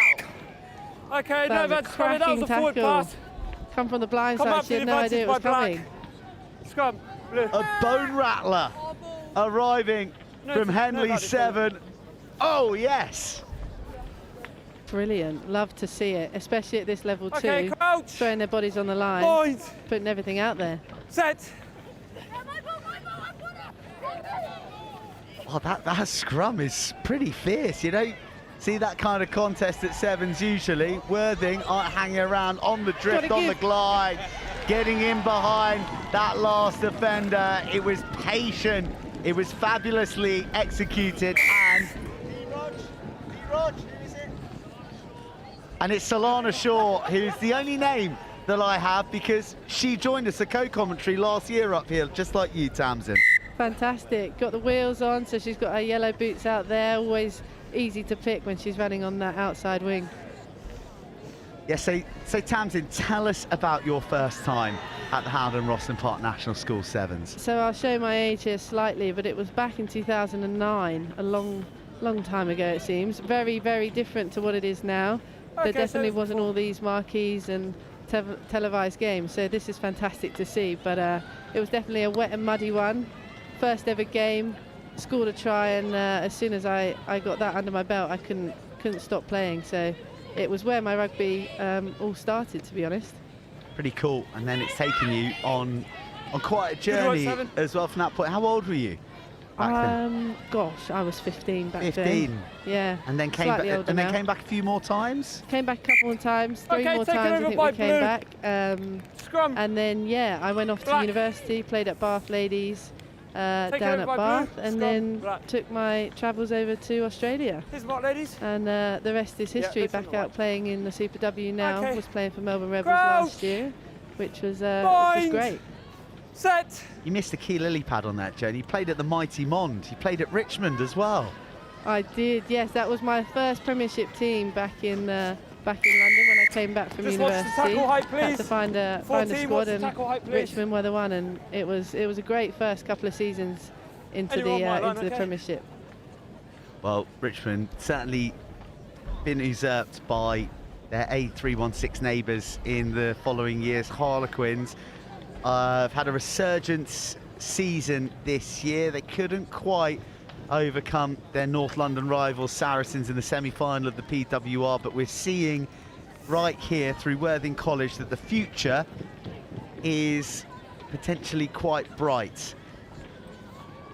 Yes, that was back when all of our girls from Richmond did cross over to Harlequins at the time, so it was definitely the interesting stage within the club, but nonetheless, we had a great squad back then in Richmond, and it was great fun to start my 15s career with them. But this was ground zero. This is ground zero. Former player of the tournament. Is there sort of like a special entrance for you guys? Do you get a throne that you get to sit on and watch the action from? Do you know what? I did actually mention yesterday that potentially next year this RE1 should maybe be named after one of the player of the tournaments. I might have thrown my name in the hat there, so we'll see what happens next year. Maybe we'll put a poll up, shall we? I think that's a great idea. Counter is fine, then knock on the floor. Scrum, black. Feathered forward, and it's going to be a scrum to Worthing, who are really revved up. Big celebrations for all the mini wins that accumulate to that ultimate win. Okay, we don't bite, thank you, Blue. Crouch, bind, set. Balls up. Back! Lost backwards. Here's the try scorer. Wow, there's lightning in those heels, and there's beautiful balance. Electrifying. Sorry. Watch out for this one as the tournament develops. Might be the next player of the tournament. She's got an Ellie Kildun-esque about her. She's rapid, but also got the feet. Versus RTS Guildford. On RE2, Bedford School versus Clifton College. There's few greater compliments than that. Tamsin, to liken her to current World Rugby Player of the Year, Ellie Kildun, who also does her damage in quarters, and Worthing doing so quite brilliantly in this opening half and leading Henley at the break. School versus Exeter College. Those matches due to get underway at 1 So o'clock. Tamsin, you have been involved in the women's game since that very first time you picked up a ball and scored a try here at the HOWDEN ROSSLYN Park National School Sevens. What about the evolution over the last few years? A World Cup now as well to look forward to in less than 100 days. Can't believe how close it is. It's such an exciting time to be involved in the game. Oh yeah, definitely. I think it's a fantastic time for female sport in general, but within rugby you've just seen it grow from strength to strength, especially in the last couple of years. Even from the last World Cup, we saw the other day the stats of the tickets have skyrocketed just for this one. I think it was 45% increase, which is just fantastic to see the spectators coming out and supporting us, and just this tournament alone, from when I played in it back in 2009 to now, it's 10 times, tenfold as to what it is, especially seeing so many girls here. I think we've got something like two and a bit thousand girls across the 5 days. So to see that and to see how far it's come is great, and hopefully it just keeps on going. Is there an element of fear from you as well? Do you think, oh my God, there's a lot of talent out there, I've got to watch out for the number on my back, otherwise I might not be getting picked? You know what, there definitely is, especially at my age. So that's always one to look at, but you know what, it's fantastic. Still a spring chicken compared to this old bull up here, Tamsin, and Henley are looking to make a dent, not just in the Queen's defensive line, but in the scoreboard. Being forced to create from deep within their own half. Out to the edge, a crescent of quarters comes up to close off the options. Step, please. The Henley, who've got a bit of concerted possession now. They're stringing the phases together, a bit of swaz on that. Hot to handle. Strong in the tackle, great really leg drive. Tackle release now, there's a knee on the floor. Thank you, Black. Meters still coming at a premium though. All these phases, not much territorial gain, and then the pressure of the quarters forcing the knock-on. And that's, well, it'll probably be put down as an error, but that is a testament to they're not Quins. They're not Quins, are they? They're Worthing. They're Worthing. Difficult to not say Quins, but their pressure that they've been putting on defensively. Yeah, they've had some great pressure in defence, especially even from the outset of that first try that they scored was on their try line, and they turned it over and back over onto scoring a try at the other end. No, reset, straight out the tunnel. Reset, let's go.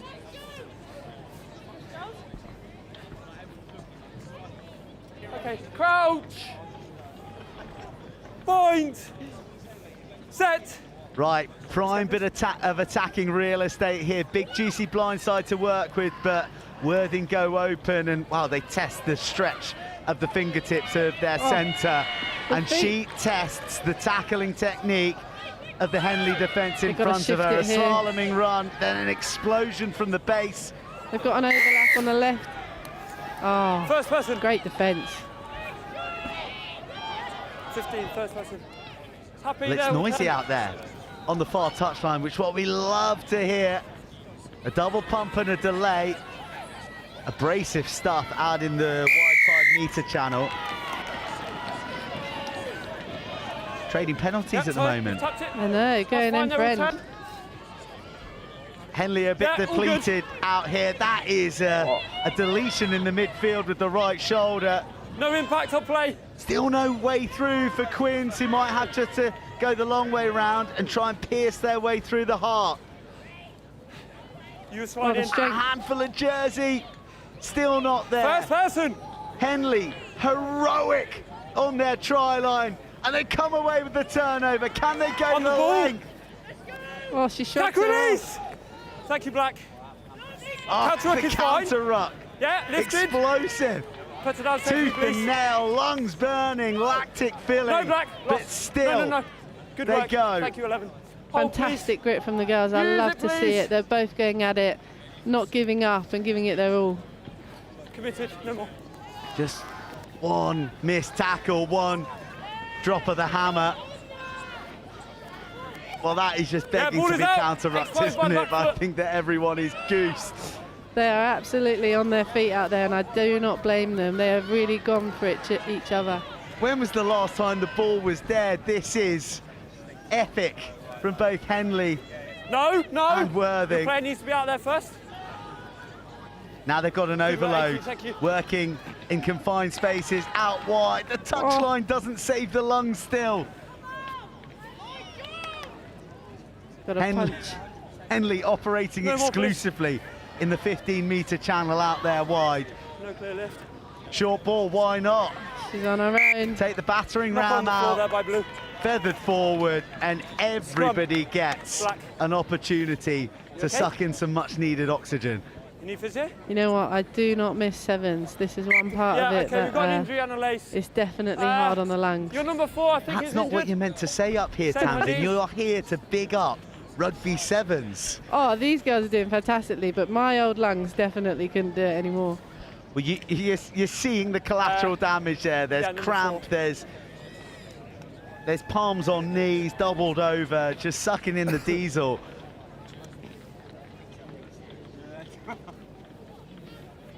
I think we might need to get some subs on, alleviate these girls that have just put in an absolute shift for their teams. We get like a wider shot maybe of like kind of Four, you the okay to carry on? to the left, kind of Number showing 4. kind of the big view of everything. Number 4, is she okay? You're number 4, yes? Yeah, are you okay? Okay, are you okay? Cool. Okay, time is back on, water off please. There's a knock on by Blue, scrum, Black. Here's the mark, here's the mark. Thank you. There we go, Tamsin. Okay, That's what let's we go, were please. talking about. That is the behemoth Crouch! that the HOWDEN ROSSLYN Park Points! National School Sevens has become. Set! Rugby as Let's go, far please, let's as the eye can Stay see. there, 9 Blue. And I think if you No, look fine, you lifted closely, it. Stay where she the was. penthouses of those tower blocks Play it. are all looking on, getting a view of the action as well. Advantage. Yeah, absolutely. And it's No, not advantage just coming these from the fields, knock. we've got so many more going on as we Scrum. speak, so it's just fantastic to see how much it's grown.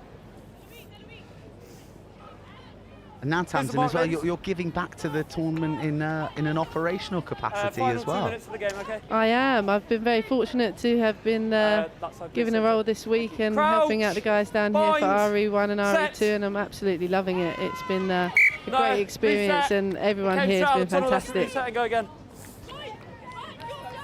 What is it like working under the genius of tournament director Andrew Higgins? You know what? He's quite a Bind. character. He's a great guy, and running an absolutely Stay there, extremely nine back. excellent tournament. I mean, you can't fault it really. Fine. The ball's Everything's ready. been great. Steady up, please. I believe steady it's a up. puppet regime, and actually the brains is Izzy Lavelle, but I well, have heard something similar, but you know what? Both of them, credit to them all. They're Black ball. everyone's been awesome. So yeah, it's been great. Ball is still alive. It's not been touched. No. Okay. Now marks. No. Line up. I like. There's the mark, Blue. That's yours. well, Okay, it was Black, a flurry when you're of points happy. in the first half, but both sides making one another toil. Yeah, good contest. They are. It's been a challenging second half, I think, for both teams. An extravagant show and go. And determination again. Thank you, Blue. The word grits the order of the day here as we get to 1 o'clock. Fine. The rugby just On the racing ball. by here. Put her down safely, please. Oh, wow. Down safely. Going off her feet, unbalanced, and Okay, really tackle there, showing there's a knee. tremendous Okay, play. strength. Oh, another! Fine. What a play. cracking shot! I'm watching. The hits raining in on RE1, but eventually the resolve of Henley College is broken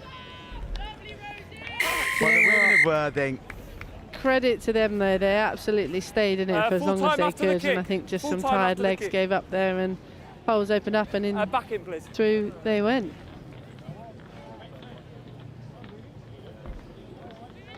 Well, there are a few seconds that I hope that there's not a restart for the sake of the lungs everyone out there, and mercifully we get the last blast of the whistle. Really entertaining match, and one that Worthing are looking very good in the competition. They are triumphant over Henley, and we now turn our attentions back to the boys under 18s competition with RGS Guildford and Rugby School up next on RE1.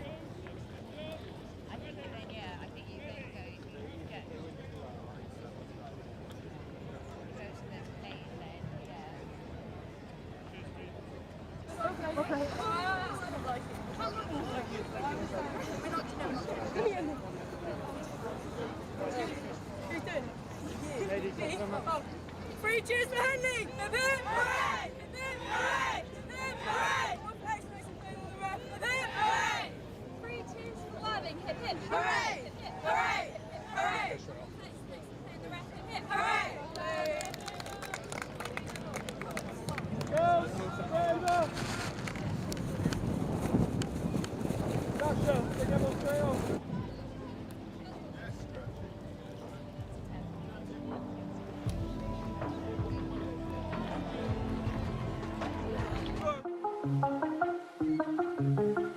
The units for the whole of this academic year so far, so since September I've got eight units. I love the fact that the stats give you a sort of a basis for sort of analysing what the players are doing, how hard they're working. I think in training but in matches as well, it's interesting to see who kind of the unsung heroes, if you like, the people that work but you don't necessarily see them doing the work. So students have they have real kind of responsibility to do all the uploading of data themselves. All I have to do, look on the cloud sort of platform. Nicely here on day 4 of the HOWDEN ROSSLYN Park National Schools Sevens, and Tamsin Barber has made way, and I've got another guest with a vested interest in rugby. Introduce yourself and tell us a little bit about things. Hello, it's Charlie Keane with Gladiator Sevens. I'm here to watch rugby partake. My cousin Harry's actually playing in the game at number 14, and I'm really excited to see him get on. They bounced back really nicely against Henley College after a tough start against the other team in their group. Well, here we go. So, well, not the dream kickoff. And RGS Guildford are going to get an opportunity to build from the halfway line here. Old school hoops, you got to love them. That is old school and direct from big Zach Tinkler, the first 15 captain, and now width being offered. That was an awkward one for Ollie Crawford to clutch, and he wore the contact bravely. It's a slippery ball up there by the looks of things. Hugo Turner comes unstuck in the midfield, and we'll get the Packs locking horns for the first time. Just a bit of background, RGS. Both teams, crouch, bind, and set. Just looking through these team sheets. Here we go. There's RGS Guildford's results. Had RGS Newcastle up, but it is RGS Guildford who were going foot to the floor. And that is, oh God, you really wanted to reward that breakdown steal. It was so swift. Speaking of swift, look at the fizz on the handling from RGS, who dive back inside, away from the danger of the touchline. Lightning ball at the breakdown at the moment, feeding these big frames who are lurking out wide. Harry Chilcott, part of the Quins under-17s Academy, is felled. And then it's in the hands of Tinkler. Tinkler backing himself one-on-one, but that is a man you don't want to trifle with. The big number 4 of rugby coming across to apprehend the RGS captain. And this is stout defence from rugby in this opening stanza. Will a kick undo Rugby School? The answer is no. Now they build. 97, 98 metres out.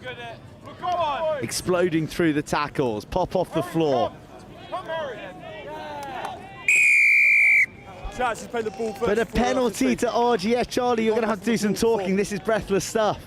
Yeah, absolutely. I mean, I think Sam Bird was really unfortunate with that carry there, not to have any support. I mean, he's been an outstanding player this year. He's Scotland under-20s, and he's a great player with Tigers as well. I think he's been unlucky today there. Penalties mounting up. RGS haven't had a point scored against them so far today. And they're looking to draw first blood here. Ollie Crawford former Aldershot Town pro footballer, and a little backdoor brilliance may have finally undone this Rugby defence. Where are they coming from? How are they digging so deep? Chasing lost causes and denying RGS even longer. This stand is quite brilliant, but they can't go through them, so they go around them. A fizzer of a pass, bang on the money to the man with chalk on his boots out wide. And finally, RGS break down the resolve of Rugby. We saw it in the first game against Henley, or the second game against Henley College earlier. They did go down first, but the way they bounced back was really outstanding. So it'll be interesting to see how Rugby bounce back here. They clearly showed that they aren't going to go quietly when they're conceding and in defending.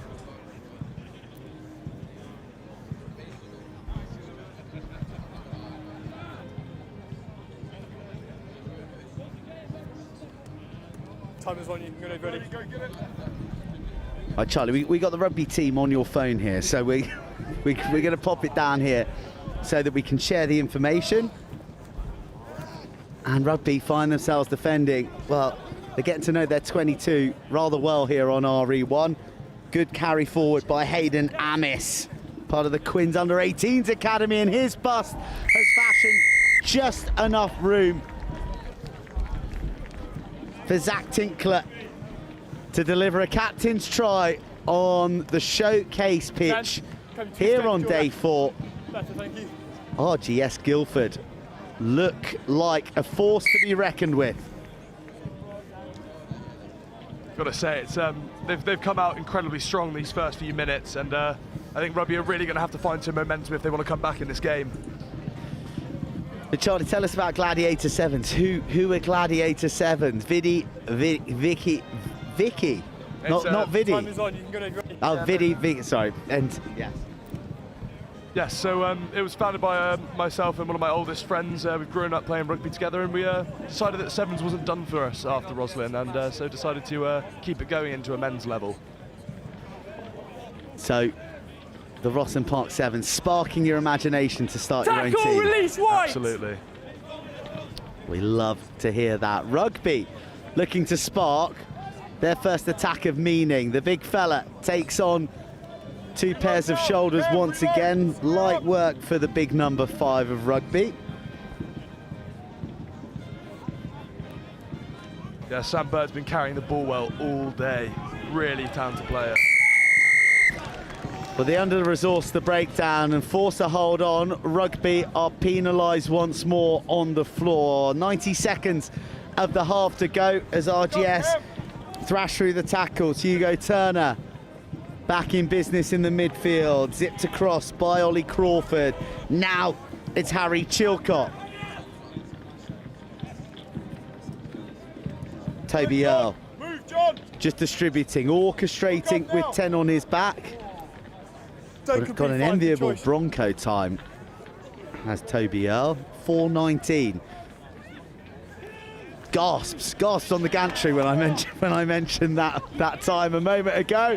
Oh, and gasps from the supporters who are filling the touchlines of RE1 because it's another crafty bit of play from RGS. Dewey Phillip, the snipey scrum half, doing what he does best, darting down an alley and emerging with 5 points under his belt.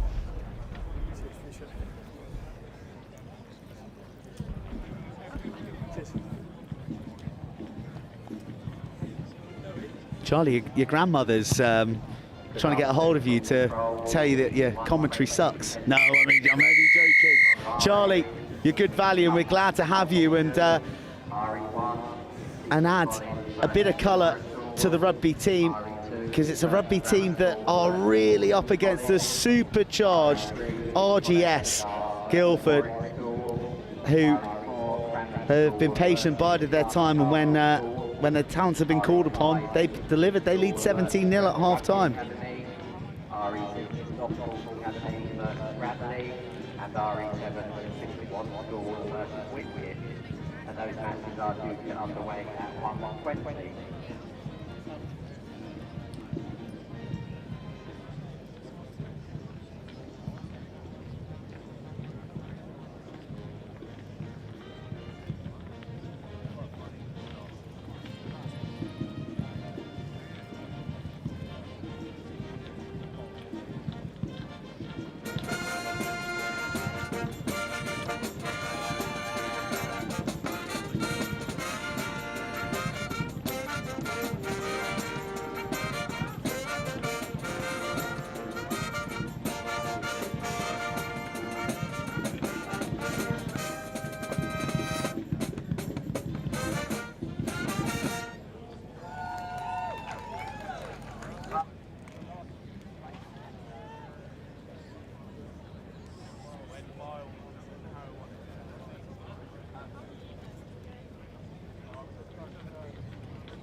Welcome back, everybody. Second half ready to get underway. RGS in the hoops with a handy little lead against Rugby, who were decked out all in black. 17-0. There needs to be a response, and claiming the kickoff cleanly is part one of that. But being dispossessed on the floor is certainly not part two. Beautiful delay and weight on the ball. It's a great cover tackle as the offload is slung inside by Crawford. They haven't had the rub of the referee's whistle, have they, Rugby? A number of penalties going against them. Ricochet off the knees, and the first real error of note from RGS there. Yeah, RGS have always typically produced pretty accurate sides. I remember playing against them at a schoolboy level. They're always pretty mean over the rucks and also pretty good with their hands. So it's clear that's continuing now and going on here at Rosslyn Park. Find! Set! It's a meteor. You don't usually see a scrum in sevens go through the washing machine like that, but that's the commitment that's out there. Oh, just a glimpse of light. Very good. But the door slammed shut, and once again a penalty conceded. The breakdown, not the happy place of Rugby School, and nor that, just a lapse of concentration. That cover was remarkable. I don't know how he scrambled back. RGS for all money. We're in for their first of the second half, their third of the game.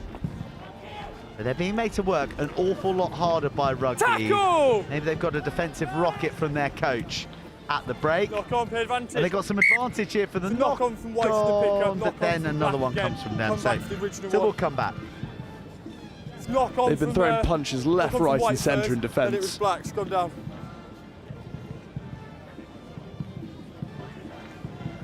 Oh, you just wheeled it straight round. They have possession, both teams. Crouch! Bind! Set! And now! Rugby, a long way to go, but looking more impressive, more the article in this second half. Low pickup. Light work for these supremely talented young individuals. The skill set's on show, the athleticism, oh, the instinctiveness. He just needed one of his mates to be on his wavelength. Okay, right, your advantage is over now. RGS are looking to punish.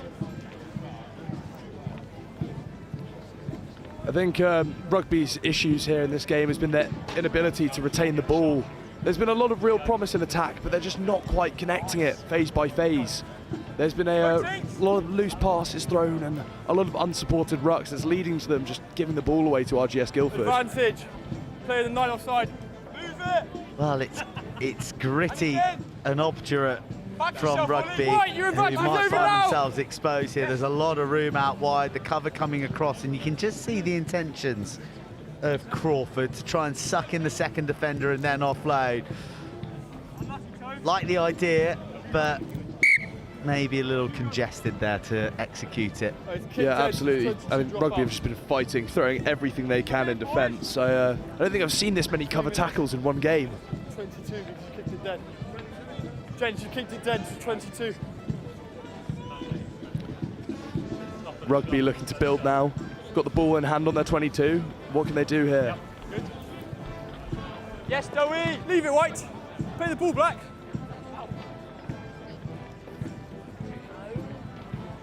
Oh, he's just lost forward. It's knock on the pickup. Tough, isn't it? Both these sides are really just making life uncomfortable for one another. The flow has certainly been stemmed. Absolutely. I think Rugby know that they have the clock against them now. They're 3 tries down, and I think they're starting to panic a little bit to get that ball moving, and I think it's not working in their favour, unfortunately. Okay, both teams toes back on. Wait, hold on. Okay, guys, time's off again. So 2.5 to go. Big boys are deployed. Black jerseys to come on and try and make a dent. A Rosslyn Park bomb squad, if you will. Yeah, the lesser spotted. Reset it once, just go, same mark, same input.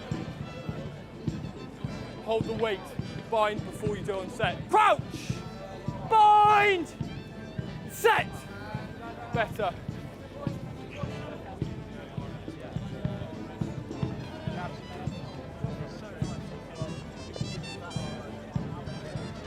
Big defence from Rugby. Real wrestle there.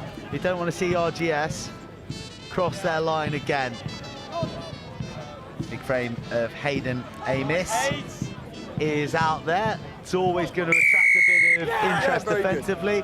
And Rugby finding their groove on the floor. You're a back foot in front of me. But there's one thing referees Mark is here. won't let you get away with. It is not taking the tap from the mark. Never seemingly learning. I think Tom Marriott-Clark was a little bit unfortunate not to get away there and lost the momentum of the attack, but knock on from black. Clearly now just momentum completely lost in attack, and RGS regained the ball.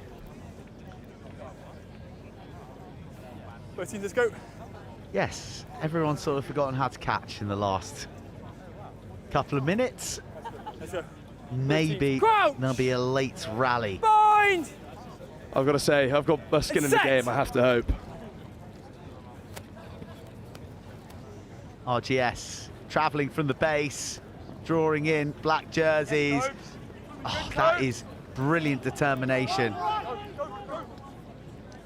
Now it's here for RGS. Surely they can't be stopped from here. The answer is indeed no. It was the big bust up the middle that created the overlap. On my line, Then crisp handling got the job done, and RGS have a big win here against Rugby, and they maintain their record to this early stage of the competition of having not conceded a single point. 48-0 in their opener. 22 to the good here. There will be one last play. They will be challenged again, but it's a job well done for the white and green hoops of RGS. Right, White, you've currently got 8 players on the pitch. Let's go, let's make a decision. You've currently got 8 on the pitch. Is he coming off?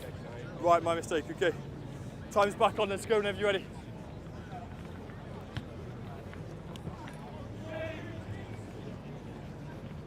Backwards! Huge hang time. And RGS regained the ball. Tackle, release black! The importance of that kickoff in sevens nowadays is huge. Very good. Here you go. Tom Marriott-Clark got this one. Here he goes now, up the left-hand side. Well, that tap definitely wasn't from the mark. But anyway, we're in the dying embers of the match, so it doesn't matter now.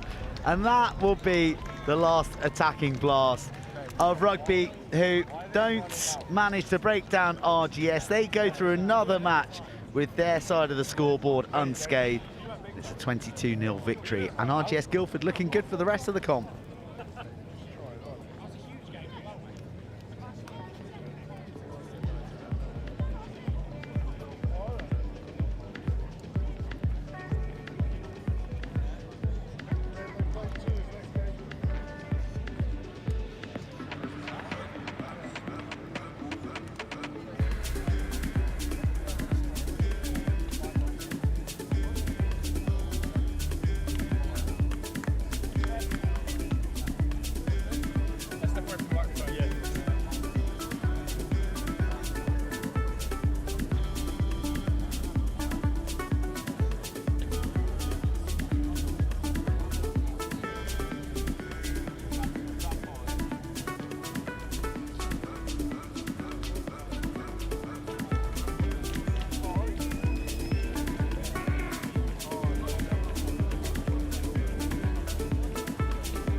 glorious sunshine here on day 4. Oh my goodness.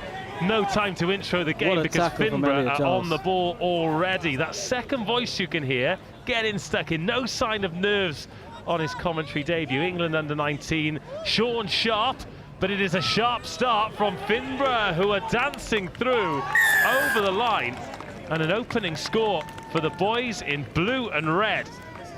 Yeah, well done there. They really did well to keep the ball alive. Nice offloads.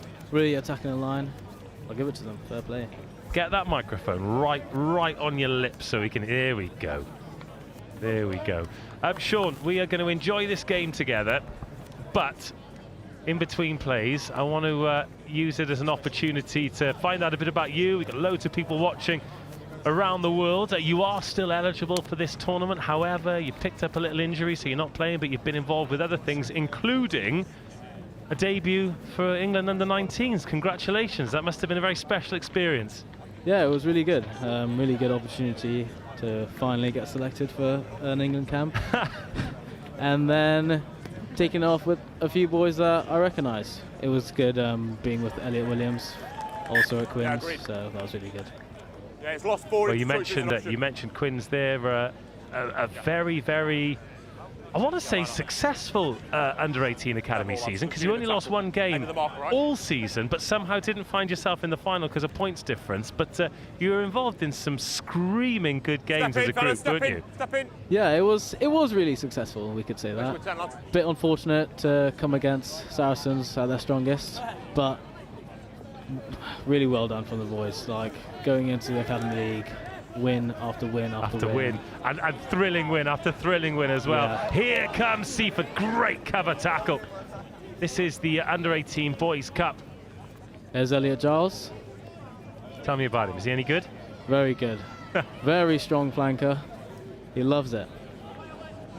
Well, you need some players like that in sevens. They can't all be out-and-out gas men like you, can they? Balance of the team's important now. No sweeper in. So Finborough receiving that ball. Unfortunately, we've not got a team sheet for Finborough, so if anybody sees one knocking about the campus here at the Roslyn Park National School Sevens, please pass it on, because we want to give these young men their flowers, especially when they play well. Half a break and tackled well, and another chop tackle, but not held, and that could open half a gap here. Get him, Seb. Good tackle. Offload, fantastic, and it's a second score here for Finborough. Striking while the iron's hot, and they take a 10-0 lead that's quickly turned to 12. 3 minutes gone. So tell us about rugby at Seaford then. What's the programme like? What's the 15 season been like coming into sevens? 15 season at Seaford, we were a bit unfortunate. Not many wins, but we played some really brilliant rugby. But it was really unfortunate because played some top teams and only lost by the smallest amount of points, which is never nice. So great contests. There we go. That's a really good take, and touched in the air as well. So here go. There goes Elliot. Straight into the middle, giving them options, left and right, swinging it to the left. Will the May. Conditions here, unbelievable. Our head boy. Seaford. We're getting a real mix here of me talking about the weather and you talking about the academic achievements, and I think it's a great blend for the live stream. Tactically, Finborough going 7 up here, so no sweeper, but it does mean it's one-on-one, and Seaford College having to try and find space elsewhere. Sometimes it can be a magic step, sometimes a great pass, sometimes raw pace, but some time on the ball here for Seaford, trying to attack this edge, and a great break from Seb Steiner. Oh, but the tackle, excellent too. But into the Finborough half goes Seaford for the first time. Elliot Giles, loose ball, and unfortunate. Beaten by the touchline. This is really the best days for a bit of sevens. Sun's out, shining on the pitches, on the boys. The only thing lacking is the smell of a barbecue, you know? Well, only just down there you can smell it. Yeah, there's a lot going on, but you know, we're shackled to this scaffolding, Sean. We don't get to leave very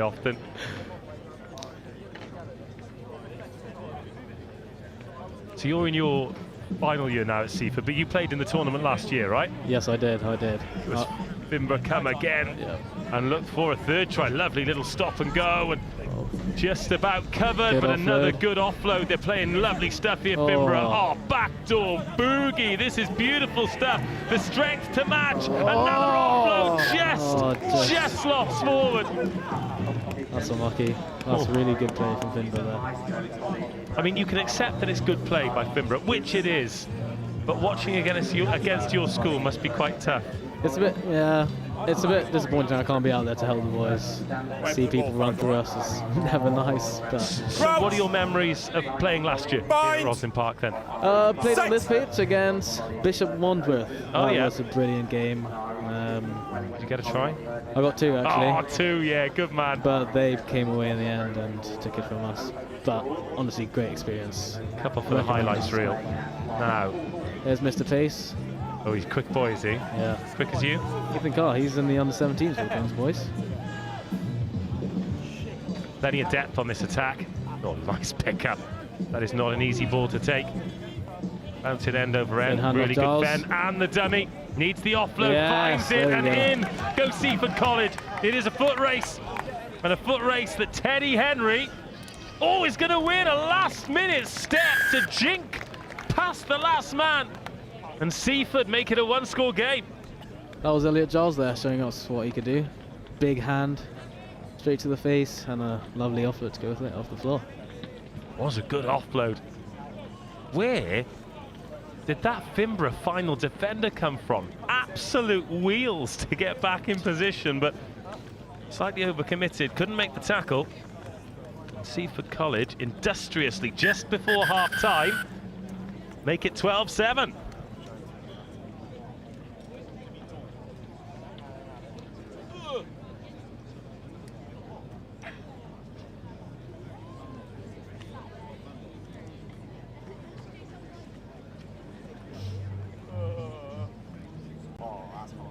They sort of maybe say my name in person.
Second half, Seaford getting us underway. Good chase on the kick and a big shot from Elliot Giles. And forced the knock on as well. Yes.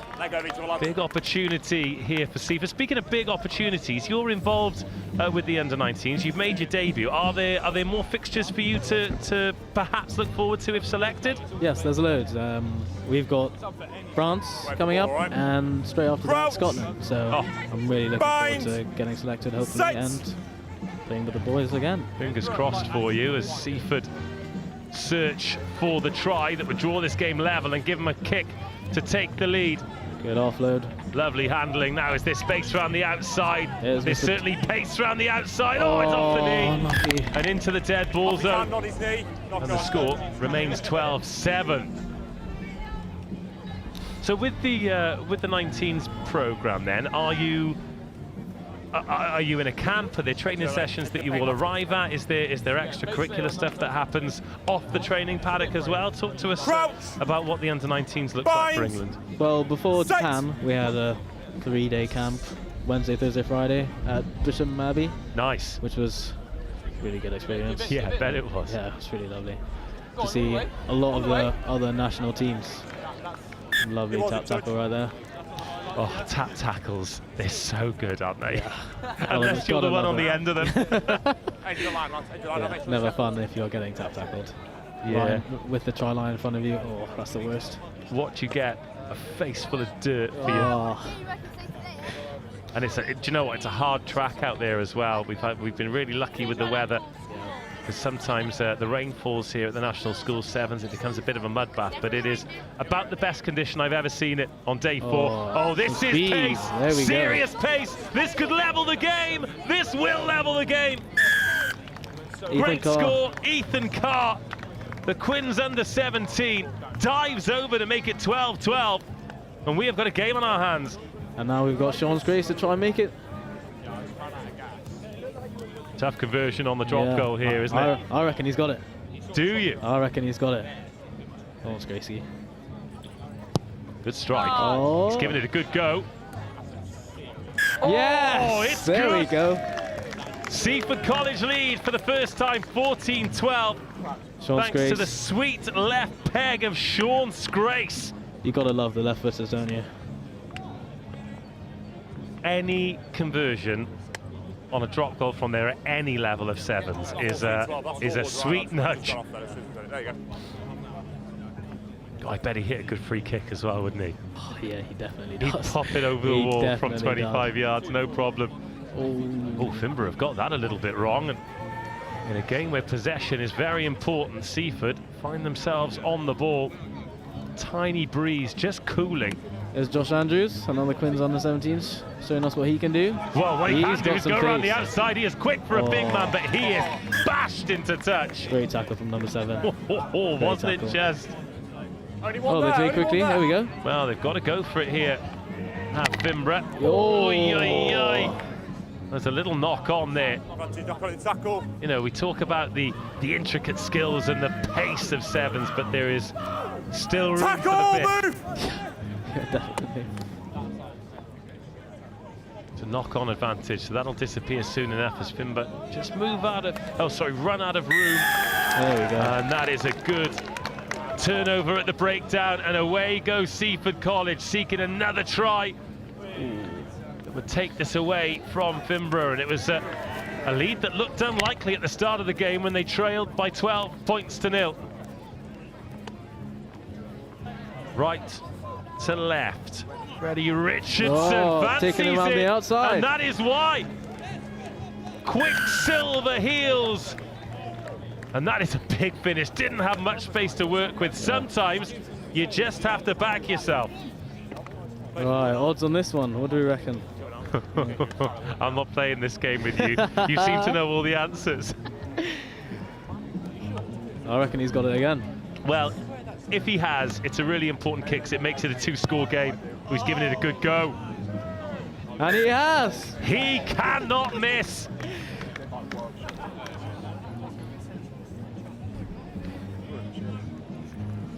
And then a tight game like this. Let's take another look at this finish as well. You are, fellas. There's 5 gone, 2 to go. To back yourself around the outside there. Serious stuff, but... Bit dodgy on the place down, but well, we got the try in the end. You can pick that up with him after the game, Sean.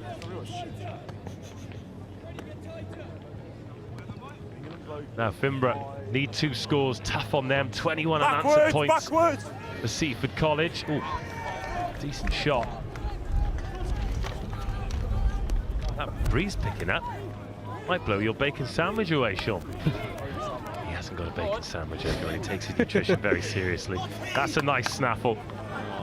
Finborough barely had a sniff in this second half. It is a cruel game when you don't have the ball.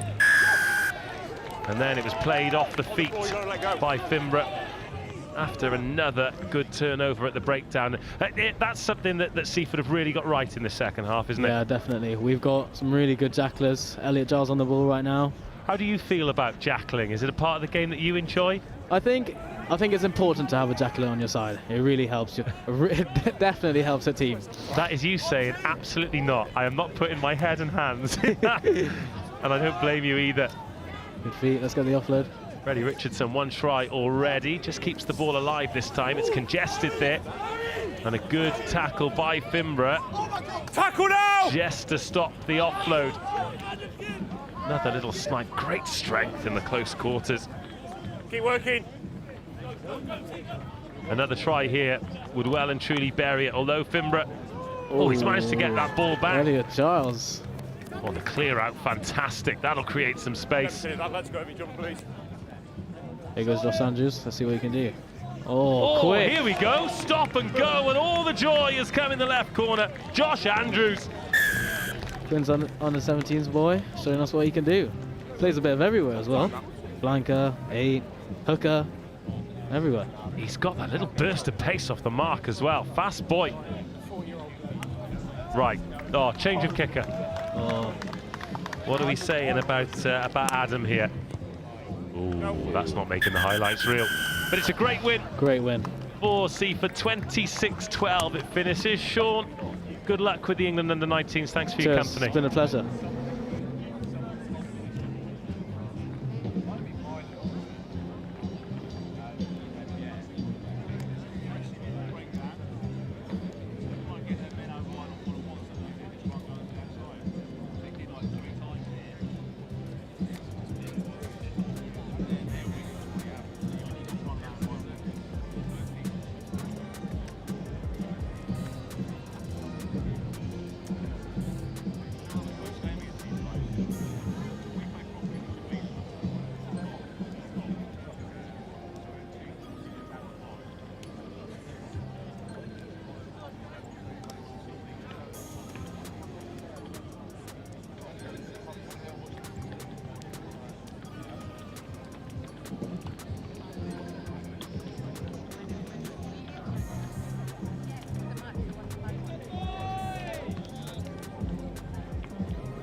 Hello?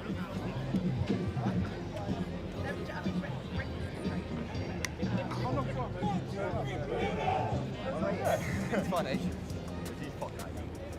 Oh la la!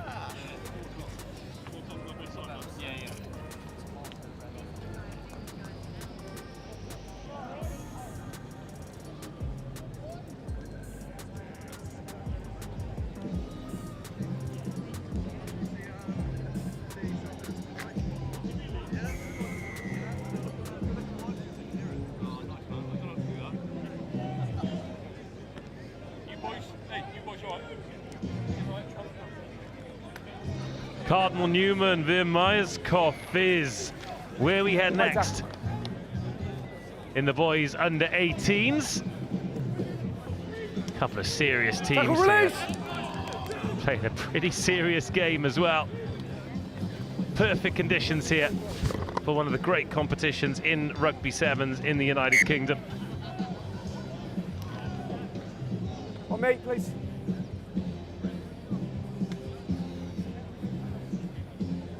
Defensive mark.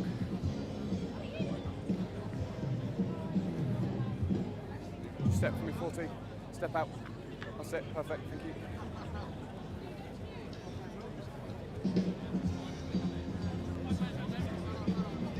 you. Here's Cardinal Newman's on the ball and lovely handling as well, taking that to the line. Brilliant turn of pace. Advantage, high tackle. From Archie Fox.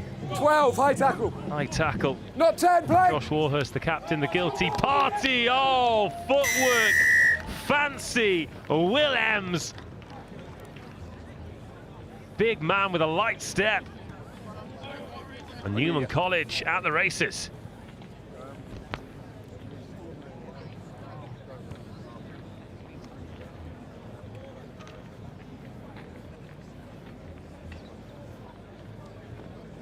Elliot Smith on kicking duty.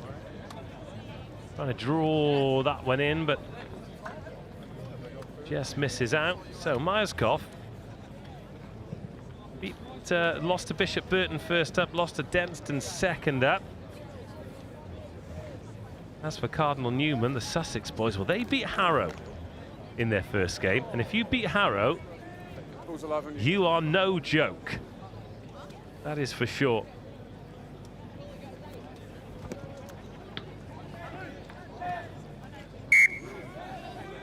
short with the restart. So that will be a free kick and a little nudge over the top to chase here. Immediate opportunity to get back. It is gathered. It is scored.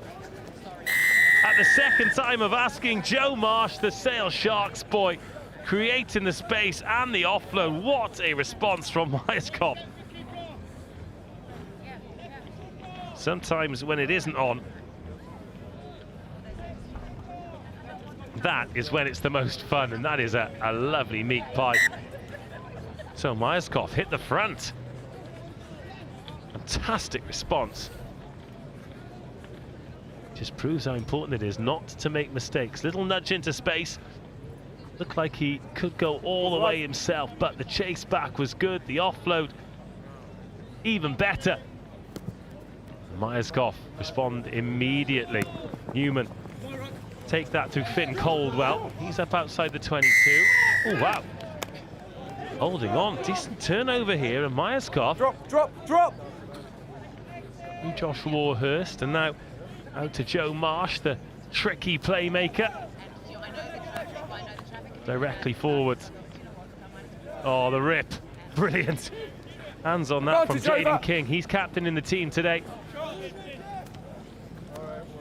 And finding a way to get an offload for Finn Caldwell to do some damage up the flank. A couple of silly penalties being given away by Newman College. But a knock-on, should I say, and a turnover. We'll have a scrum. Newman ball, 4 minutes on the clock in this first half. Decent contest, this.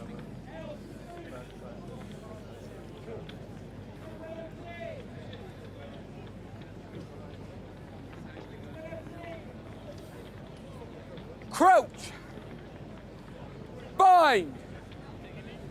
Set. Archie Hamer. Scrum half for Myerscough. Jaden King for Newman College. Straight away trying to get it out to the edge to allow Will Ems to go again. Ems has got one man to beat. The tackle excellent, and the knock-on forced. The referee calling it immediately, not allowing the advantage to be played, even though Myerscough had the ball in hand. On me, please. What a rotation being made here for Newman College. Jack Tyler coming on. 13, step out. I'm the middle. Just doing their best to keep everybody fresh. On me, Red, step up. Red, step up.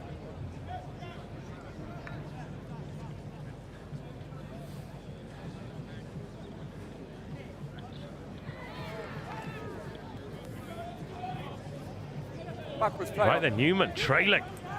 He'd love to go 2 from 2 here, especially after that brilliant win first. And oh, it's a good fen. Does it need an offload? No, it doesn't. Just great strength and great pace. And Jack Tyler, oh wow, he hasn't put that ball down. That's held up. Well, that is one of the errors of the tournament from Jack Tyler.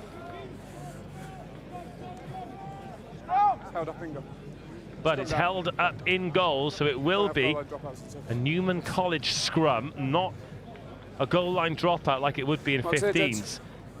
And Jack Tyler, well, he needs to have his blushes saved here.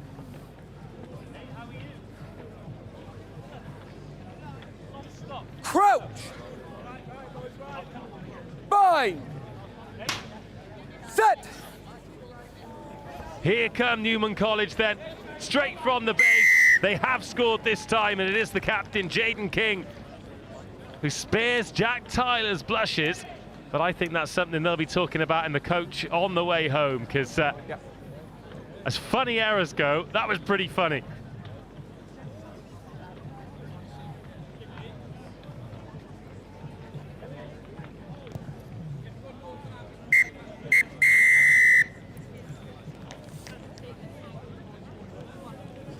Half-time here, and Newman College have got themselves a score ahead. It's 12-7.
Tantalising restart, batted back. Lovely skill from Newman College to get this ball in hand and go about extending this 12-7 lead that they've built up and have got an immediate chance to extend here. Dan Clark, stepping and fending and taking 3 defenders out. Jaden King bridges, and then in at first receiver, Westbrook. Westbrook to Horton. Horton has it bashed out of his hands by Archie Hamer.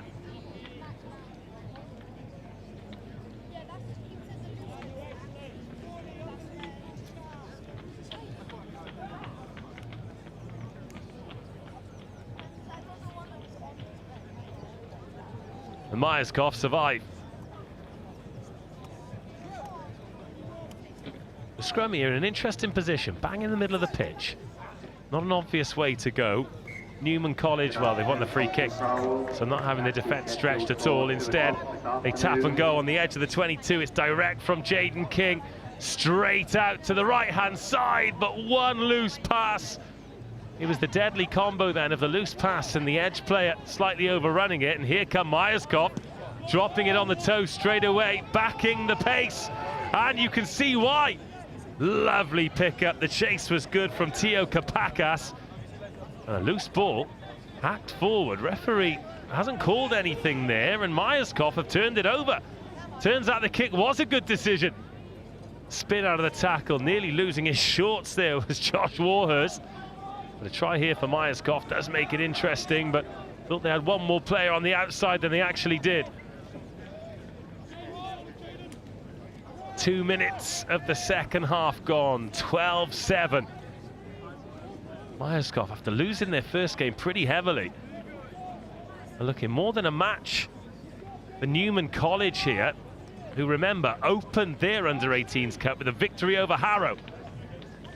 Oh, intercepted, one pass too many. And Myerscough hitting the panic button in their own 22. Dan Clark now. 2 o'clock matches. Bouncing ball.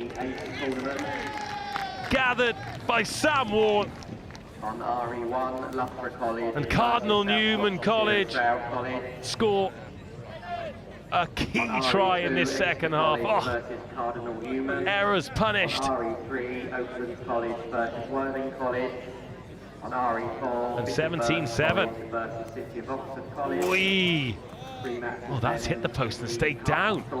Tiny margins, but a decent lead. School versus Stowe School. RE6, Newport High School versus Woodhouse Grove. And RE7, Rugby School versus Trinity School. Those matches due to get underway at 2 o'clock.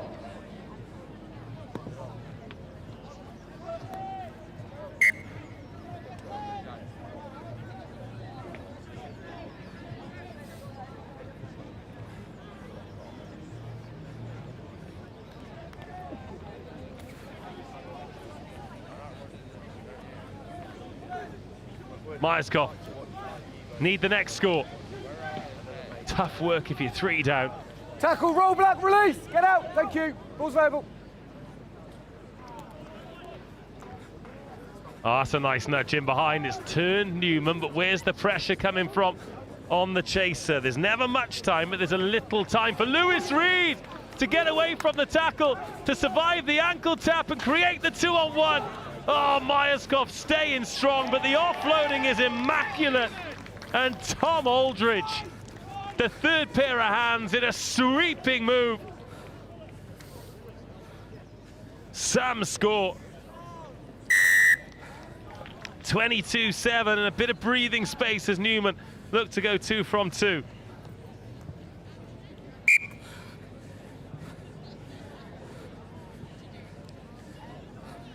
Two and a half.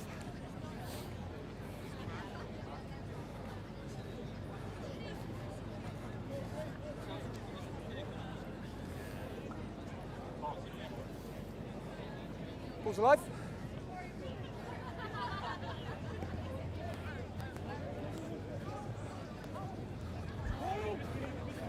(24-7). Cardinal Newman looking very good for it too.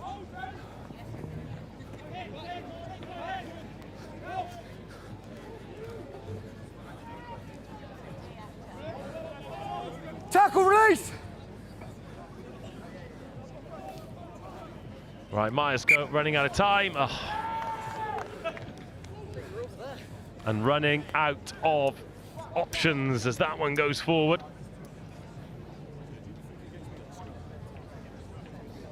It's foot up, hooker. Yeah. So on the set, it must come back, and then for the hook. Crouch! Bind! Set!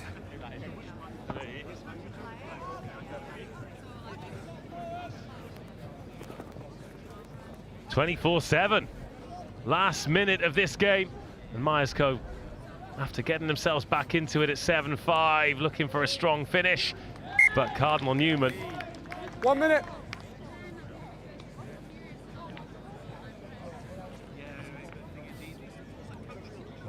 On me, please, gents. Gents, mark is on me.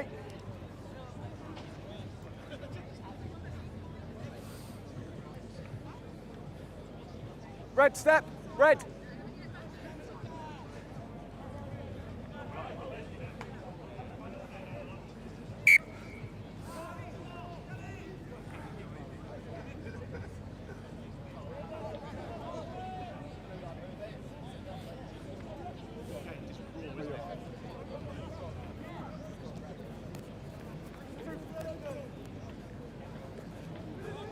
Lovely offloading, but again it goes to ground. They're ambitious with their play, Myerscough. But it's going to cost them. Last play. And final play. Black step, red on the line, please. The last chance then. For these Cardinal Black Newman step. boys. Line is their side. Step off the line. To go 2 from 2. Get it. Option. Well, we can't end on that, can we? Decent performance, this. And every year, there's always one team that sort of sneaks out of nowhere and does damage in this boys under-18 cup. Crouch. Bind. Set. Last play of the game. Come on. No, the referee doesn't want it to end. Get your heads in the right holes.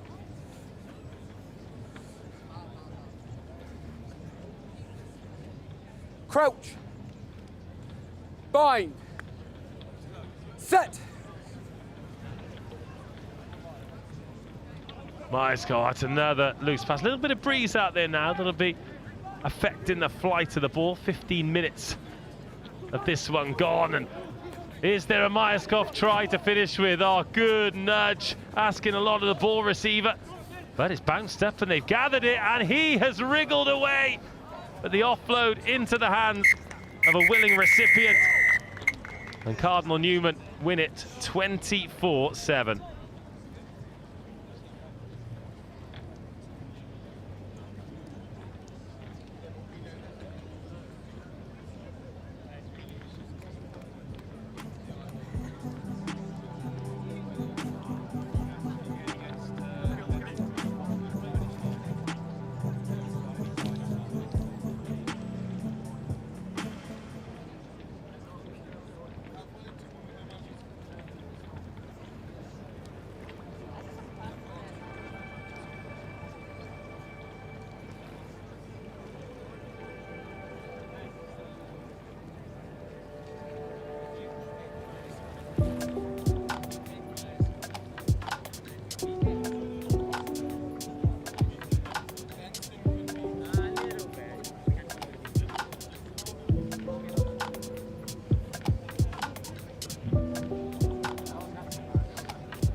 Delighted to welcome you all back to pitch RE1, where we are back into the ace action, and we have the Hartpury Bucks Women's Bucks Super Rugby winning coach, Mr. Ford, alongside us. How are you, 4D? Good mate. It's a lovely day, isn't it, for a bit of sevens. Love day for a bit of sevens. The Women's National League actually is the one that you've won. It's been rebranded Women's Bucks Super Rugby, and you've got a big semi-final coming up against Cardiff Met next week. Yeah, really excited. Met boys actually got through as well yesterday. A hell of a result for them. So it actually means got double header. Hartpury Met versus Hartpury Met again in the men and women. So that's really exciting. Going to be a really good game actually. So next Wednesday evening at Hartpury for those that want to come down. Yes, if you're anywhere in the area, you can. I think it's being live streamed. I think I'm doing it. But yeah, it's going to be good. Right, we got Loughborough College against South Gloucestershire and Stroud College. Now, your Hartpury missed out by a whisker to Loughborough College in the opening match. Yeah, Hartpury lost out by 2 points. Loughborough actually, it was a good game. Loughborough did well. They're a big physical side actually, Loughborough, for a bit of sevens. Moved the ball really well as well. Well, I can tell you who is on the rap sheet for Loughborough College. Can't tell you who's who though, because the team sheet doesn't have any numbers on it. So, and I don't have a team sheet for SGS, so we're just going to be calling pure rugby here. And Loughborough College, as you may have joined the dots, pure numbers, is it? Pure numbers. Rugby by numbers. That's how it should be played. The Carol Boardman and Rachel Riley of the HOWDEN ROSSLYN Park National School Sevens, and that right there is the first score of the match, and it goes to Loughborough College, who applied a bit of pressure, and it was SGS who cracked in their 22. Extras added, fine conversion in fact, and Loughborough in the pink and African violet of Loughborough Lightning have a 7-point lead to start the match. Yeah, classic sevens really, isn't it? Most tries in sevens scored off transition there, isn't it? So Loughborough just done really well to pounce on a bit of indecisiveness from SGS.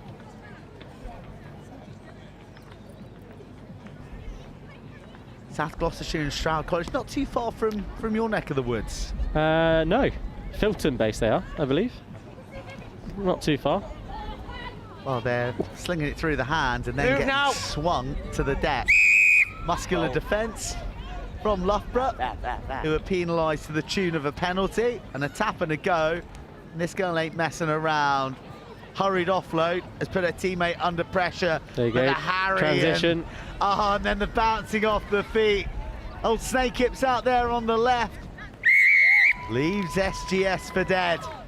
Loughborough have two in quick succession, in less than 2 minutes in fact. Yeah, another transition try. I probably say that a lot, but it's where most points are scored, aren't they, in sevens, off the transition, so solid D. It is. Well, I'll ask you as a good coach, how do you sort of counter being picked off in transition? Because the attacking shape, obviously, is very, very different to that of defence. So once that ball does fall into opposition hands, what are some of the tricks of the trade to not make it a terminal error? For me, look after breakdown, be physical in sevens. I think when you first hear about sevens or try and play it, people just try and think it's just moving the ball along past edge to edge, but there's a lot more to that. You've got to be physical up the middle first, earn the right to go wide, and you've got to look after the breakdowns all over the park, haven't you? And for Hartpury as well, let's talk a little bit about them. You are going for, what number is this? The fourth Bucks title in a row. And Gloucester Hartpury have just completed the three-peat in the PWR with victory over Saracens at the StoneX. There is all manner of Gloucester Hartpury players involved in the Red Roses. None more so than Captain Zoe Aldcroft. So in terms of, and then Hartpury in the Ace final at Twickenham this year, they came runners-up. So in terms of sort of that snout-to-tail beast of a rugby journey, Hartpury covers all the bases. It does, and you know, obviously I'll speak very fondly and highly of Hartpury, but I think what's actually really nice is how much the game's growing over that period of time. How suddenly there's 5, 6, 7 teams that can win the PWR. Suddenly there's 3, 4, 5 teams that could win Buck Super Rugby. And as you've seen this year, you know, with Ace, that there's 3 or 4 colleges now that are really pushing for that title. So, look, nothing's ever a given, and we really like competing in those games. But with the World Cup year, you know, with Zoe at the forefront of it, it's amazing just to see that the standard and level of rugby that's now being played across the country. And this is very much the early steps of that journey to being a Red Rose. The leap really isn't too high, and we're here watching Loughborough College at the moment. A young woman who has enjoyed all of her journey in African Violet. Lily Ives campion, got her first Six Nations start, her first Red Roses start, in fact, against Italy last week, and it was only a year ago that she was playing Buck Super Rugby, and prior to that, playing at school. She made a PW debut, I think, when she was 17. So these girls are not far from mixing it with the cream of the crop. And Cream, like number 8, rises to the top, spots the gap, hits the jets, and she ain't getting caught. She's a lively little player. Yeah, I went to York and watched that game. Really good to see Lily get her debut. She's someone that's worked really hard. I know she's such a young age, has played so many times for Loughborough, but to take that next step is tough. So really good for her. Really nice to see her. Thought she had a great game as well. So kind of hopefully she's on an onward trajectory there with England. And it's mad to think how many girls out here today are probably going to go on and play for the Red Roses. I found some footage the other day at work of Emma Singh running on this pitch. She had lifters on, which was in the line-out, which was incredible. That was a fun watch. Wrong type of lifters. Yeah, no, line-out lifters. Yeah, it was funny.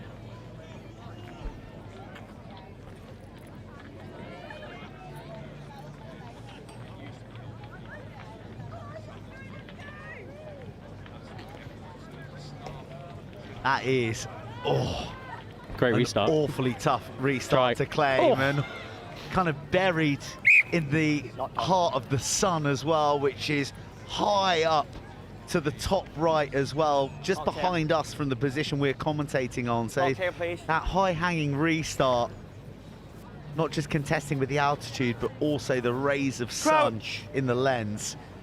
I reckon they'll push them off this. Oh, scrum against the head. Wow.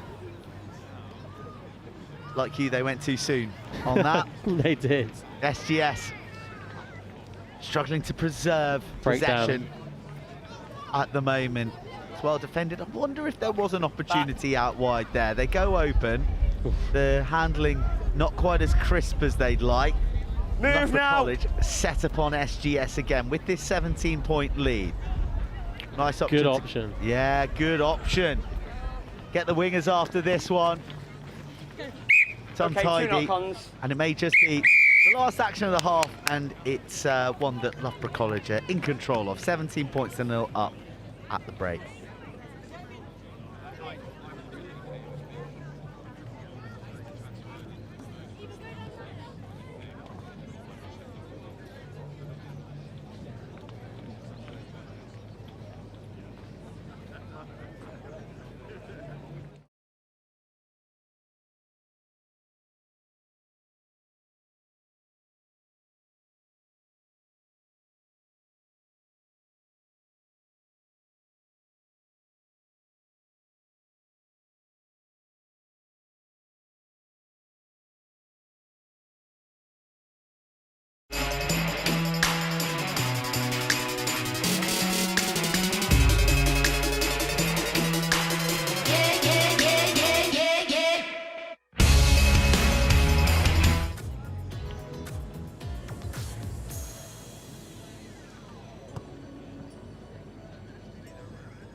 Good afternoon from Control Hall. The scheduled 220 round of matches, all in the cup competition. On RE1, Dulwich College versus Tonbridge School. On RE2, St Joseph's College versus Glantat. On RE3, Cardiff and Vale College versus Clifton College. On RE4, Abingdon School versus Hartpury College. On RE5, Gordon School versus Berkhamsted School. On SGS with it all to do in this second 7. And RE7, Look at the footwork, exploding off the balls of her. Great tackle. But finding herself, I said, that was good, wasn't it? Very, very good technique, quick over ball. You've got to look after that breakdown. And there are some bruising shoulders out there, really firing into the torsos. Oh, I wonder if a bit of width could have been kept there. Tumbles forward, that's unconventional. And it's unhelpful to the SGS cause. Move now, Blue. Rebuild. Line side was left unattended. I wonder if a little glance down the short side may have yielded an opportunity. That's a good tackle. And that is an excellent turnover. Good instincts and even better hands to match the pass. Oh, out the back door we go. SGS are up and alive, and the Majors get their opening score here in the corner. Richly deserved.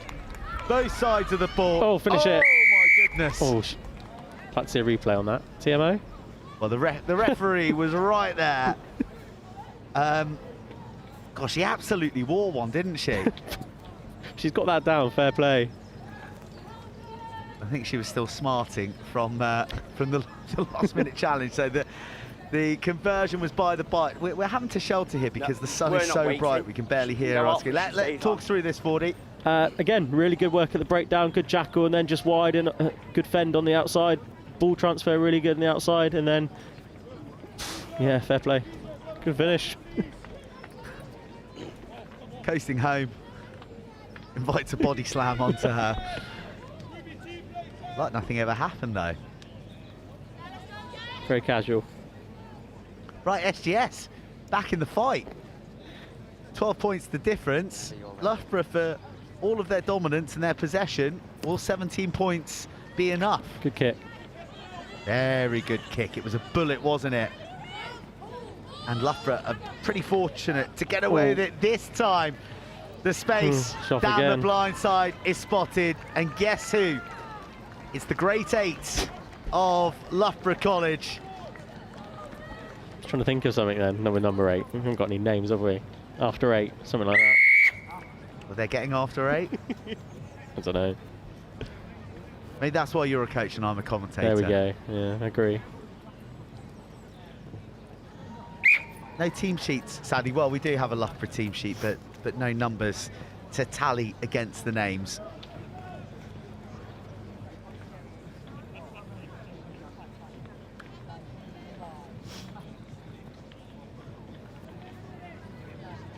For anyone who's connected to that number 8 from the East Midlands, don't think a number 8 in the traditional sense of the rugby number 8 by trade in 15s, but they'll probably be beaming with pride. She's a fine player. It's interesting. I've seen a lot of teams play today all going with a flat 7. Like to see maybe SGS turn them. Flat 7, he means 7 up front, no sweeper in at the back. So if SGS fancy backing their gas, they could put a little kick over and create a bit of mayhem. Going to try and go outside wide. Here's their try scorer. Can't wriggle free of the clutches of her opposite girl. A lot of hunger in the defence from Loughborough here. Yeah, I agree. Going after breakdown hard. Good line speed. Lower.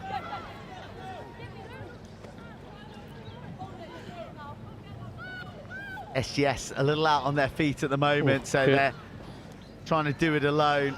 Problem is you can get isolated, and that's just what's happened. Mark there. Good turnover.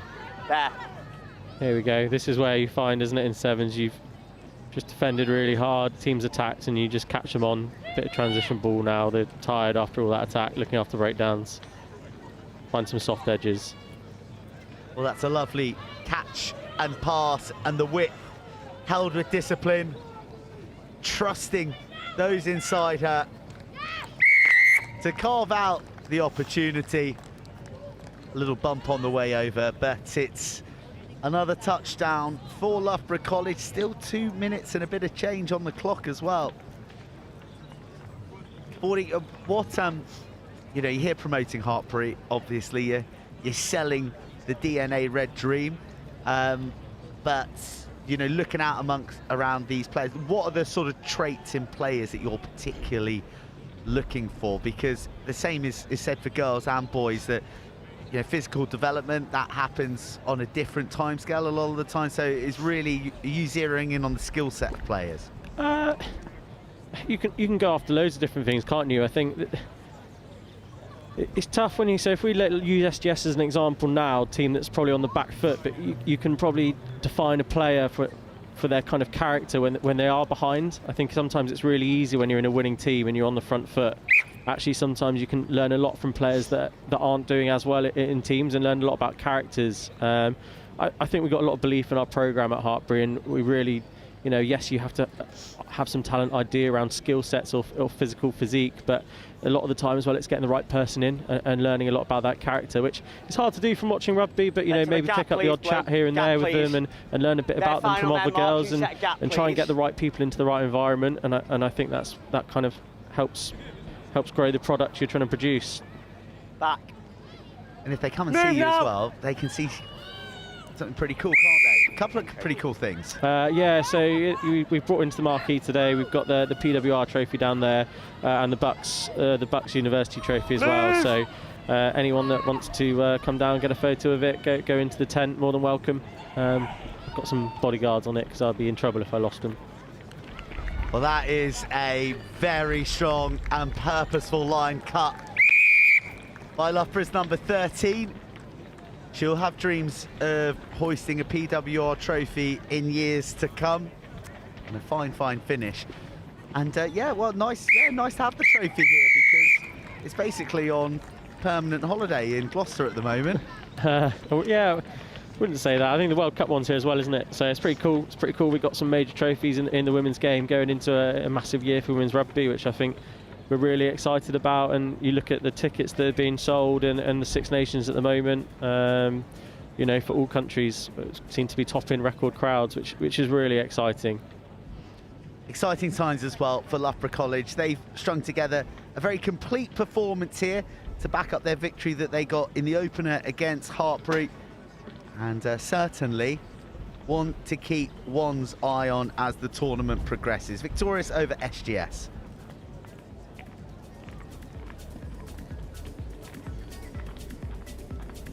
Call please for Tonbridge School for your match on RE1 at 2:20.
afternoon. This is a pitch change. The action continues in the sunshine, and two schools rugby greats going toe-to-toe in the boys under-18 Cup. Dulwich College versus Tonbridge School.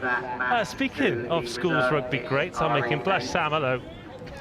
That's very kind of you. How you doing? Yeah, really well indeed. And how can you not be doing well when it's Thursday of the National School Sevens at Roslyn Park and the boys under-18s competition is flying.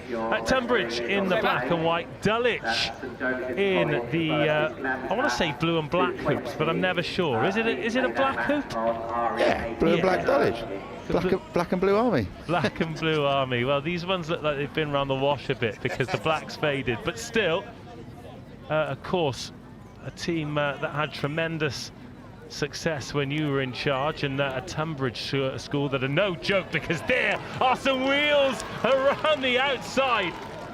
And not just a great start by Tonbridge, but a warning shot to Dulwich, because that is a serious finish by Zuriel on the edge.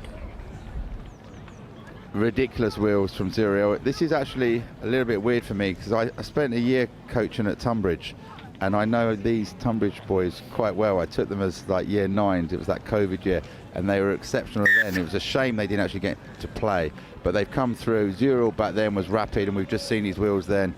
Here he goes, pretty much from his goal line, on the outside. See you later. That's what Sevens is about, eh? Especially on a sunny day like today. Well, it's perfect for it. And look, I've been to a fair few of these tournaments over the years. I'd hazard a guess that a couple fewer than you, and very often by Thursday, this pitch is soggy and battered and bruised. Have you ever seen it in better condition on a Thursday afternoon? Oh, Thursday's my favourite day. I think it's the best day. You get the 16s coming through, first day of the Open with the 18s. I love Thursday, and when it's sunny like this, like there's just people everywhere in the distance, and the pitch looks fantastic. So we're in for a treat today, I think. Yes, we are. So this is a Group D game, by the way. Tonbridge, 2 wins from 2. Their opener was a screamer against Glantaff, the Cardiff school. 22-21 that finished, and then they beat Richard Huish. Never Huish. Huish. That's a great shh. Huish College, 38-5. You've still got St Joseph's Ipswich to come as well. God, I keep saying group of death, but they're all groups of death. This is your mark, White. And then Dulwich College. Well, they've had a slightly, dare I say, easier time of it. In the channel, please. But they won their first game 40-0. Then they beat Glantaff 42-0, and then they beat St Joe's 33-12. So Dulwich are 3 from 3, and if they can find a way to go 4 from 4 here, then they stand themselves in very good stead. First chance to attack. It is gas on gas, and there is gas to burn. Oh my goodness! Using defenders as pawns in a rugby game of chess. That is some finish. Wow, anything you can do, I can do better. What a finish. So powerful. Yeah, he looked unstoppable. What a superb finish. He's gone from 60 yards. We've just seen the pace from the Tonbridge winger, and he's left him from dead. What a score. Well, the conversion's been missed. I'm so sorry we haven't got a team sheet for Dulwich College, because that man deserves a shout out. But the way he's gone about beating 2 defenders here, unbelievable. Well, you sit here, gives it early. Like Zuriel looks like he's got him. No, you don't. And then the power as well. That is that's as good a finish as you're going to see today. That was exceptional.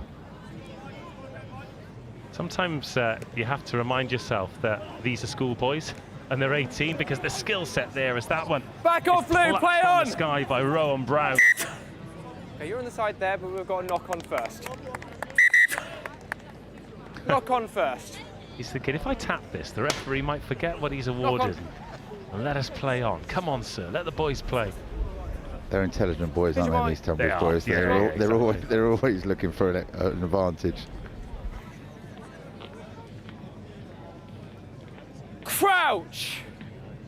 First game of schoolboy rugby I ever did. 15-a-side game in Millfield between Tonbridge and Millfield. And Adam Hastings was playing Scrum for Millfield advantage. that day, and Ben Earl was playing for Tonbridge. So those two ended up going okay. They've Scrum both advantage done over. all right, haven't they? Certainly have. Yeah, I remember we saw Adam Hastings up at the St Joe's Festival, Step. and he was exceptional. Very, very talented player from fine stock. He was actually in the centres that day with Will Scrum Carling's advantage. son, Henry. Strip forwards. So Ben Earl, obviously, one of the years that we were quite good Strip at Dulwich, forwards. and it was like, right, how do we deal with him? I was like, right, Here's your mark. if he scores, I'm going to go mental. I want 4 of you. Literally, he came off the pitch, black and blue, and I felt like it had been child abuse. But we won the game. But that's what you had to do to stop him. He was that good. 5-7. Really good game between two really good teams. 90 seconds of the half remaining. Is there one last chance? Is there one last score? And are we watching it right now? A brilliant turn of pace from Luke Keppel.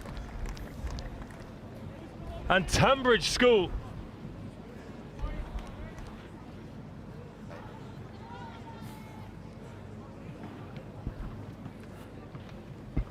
have scored another absolutely awesome try.